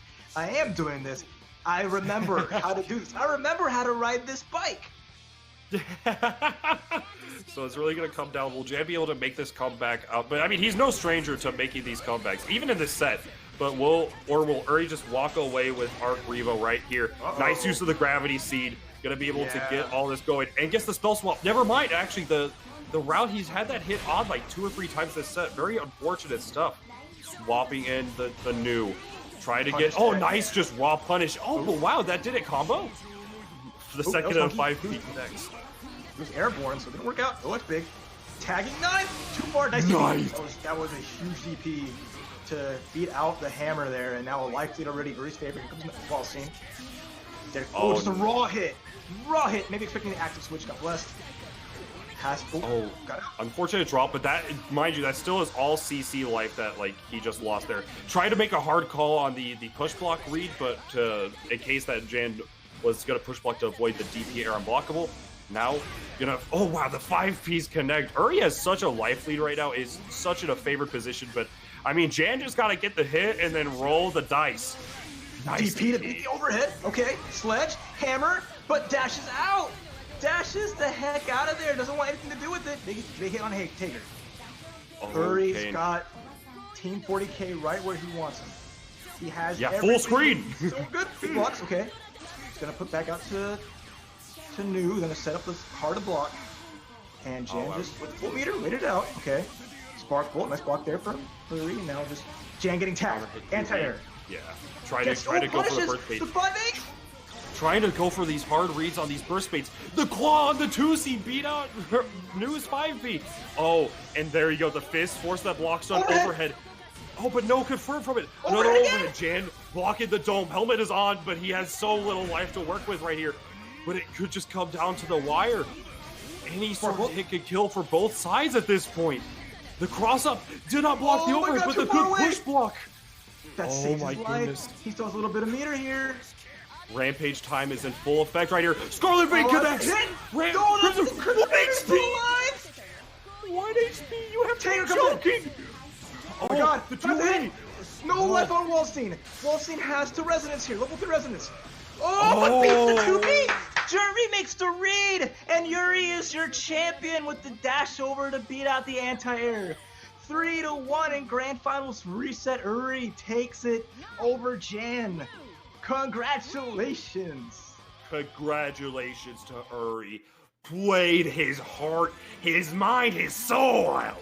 Like, they're just, like I said, like, I can't imagine going through all these games, right? Like, we're going to see there, right? The JB going to connect there to get things started. You know, just going for these amethysts, like we can see, usually the Anchor 9, gonna have to make all this work against Wall Taker, but the claws say otherwise these times around. The timeout, who can forget Jam's forgetting about the resonance due to the stress of having that clock timeout? Who seen the clock go down that low in the game of BBTag? But now, really? And then like that DP there, forcing the reset, and then Jam with a big win on the first game. But then Uri's like, I can do this, and he made it, turned it around, kept Jan down, and Uri with that strong first place finish, but Jan basically going after bad matchup after bad matchup after bad matchup. You know how many walls Jan ran into, but was able to break down. There was a final wall at the end, and he couldn't go through, but valiant effort on his part, as well to Razzo. Razzo losing in pools and going all the way to get third place. Those three are the finest warriors we see today for BBTag, because we are not done yet, because Grand Blue Fantasy Versus will be after this. Yeah, and I just gotta say, Esports Joe, what do you think of that set? Man, I was coming here to ask you that same question because I really thought Jan was going to run away with that. The second that he went up 3-0, we were in the back room, and I was like, wait, why isn't he popping resonance? The time is running out. He's got it. Why doesn't he just pause the time? And then the game just ended, and we were all just like, guys, did that just happen? Did the time just run out on him, and he didn't do anything about it? And so I'm not sure what went on there, but when he went up the first game in the set on the reset, I was like, all right, Jan's going to run away with this. He's got all the momentum. He's got everything in his favor. And then very quickly got the 2-1, and you could see he took a break there and going into that last match, and then the rest was history. We see Uri walking away with the champion right there. And so I wanted to ask you guys, what do you think was the main adjustment, BoJack? I want to start with you. What do you think was the main adjustment from that first set? Because Jan was just ruling everything. He had all of the momentum. He had all the pressure. He just was always guessing right. He had the anti-airs on point. Basically, everything was going his way, and then just the second set was completely different. BoJack, what happened? If I had to take a shot in the dark on it, I would say from what we saw is that Uri really was in a position, like, he was in the driver's seat for that. Even whenever Jan was, like, you know, winning those games, it's up to Jan to make those decisions. And then, you know, decision fatigue really comes into the picture, especially whenever you're dealing with a team that has such great mix-up, like Uri's, and a player who's constantly mixing it up. So, like, I think it came down to decision fatigue, and then just slowly but surely whittling his way down. And then Uri, just as the fatigue kind of set in, you're just able to find what was hitting him, those cross-up JCs, forcing more sandwich situations that we didn't really see him much before. Like, it just came down to, like, Uri making these adjustments, and then Jan slowly but surely, like, you can only have so many, like, you know, like 20-second left games of BBTag before you just start, like, making more hard reads, more call outs than that Uri could just take advantage of. And decision fatigue, I think, is a great point to make there. As you mentioned, there's so many matches and so many things to go off of. So we start in the winners finals, they play each other, and Uri wins that one, so that means Jan gets to come back and counteract that play. And so he wins that second set, but then once they get to the 2 out of 3 of the total sets, we see Uri's then now wanting to come back and read Jan's strategy, and Jan is now doing this for the 4th time in a row just to get to that position. So again, I think that's where that fatigue, as you said, perfectly said, just started the set in. Raph, I just want to ask you, big picture here. We've already talked about every match so far. We've dissected a lot of them, but just looking at big picture, what was some of the favorite things you saw today from the Blaze Blue tournament? I mean, the biggest thing is just the South came through in full force. Some of the finest players across the United States in this one region, and just put on just one hell of a show. You can't ask for a better group of players to showcase how strong we are here in the South and Southeast and letting it shine. You know, thanks to Arxis for giving us the opportunity to rep our region and just have so many amazing matches throughout pools, and then bring it out for just an insane top 8, letting players who might not normally get a chance on a national level be able to shine. Seeing players like Elyon and Diddley making a statement with their top 8 placements, seeing Elyon make his big return and shaking so many things up, but then just seeing the players that you know have done so much damage and have lasted for so long throughout the years in fighting games like Uri and Jan, bringing it to tie the knot on everything. It's just, you can't ask for a better story from start to finish. That's absolutely right. I think there's just so much story to even be told, and so let's just look at the bracket one more time so we can get an idea of what the story that we were telling throughout this Blaze Blue Cross Tag tournament. We see, obviously, we just saw it there. What was a great set of Uri taking it over Jan. There were the timeouts. There were the last-second decisions. There was the blowouts and the 3-0s. Razzo just looking so sharp and then runs into Jan and no longer has any fuel left in the tank. But that is not going to be all for us here at Esports Stadium Arlington. We still have more. That's right. If you like Grand Blue, then make sure you stay tuned. We're going to take a quick break. We're going to give everyone just a bit time to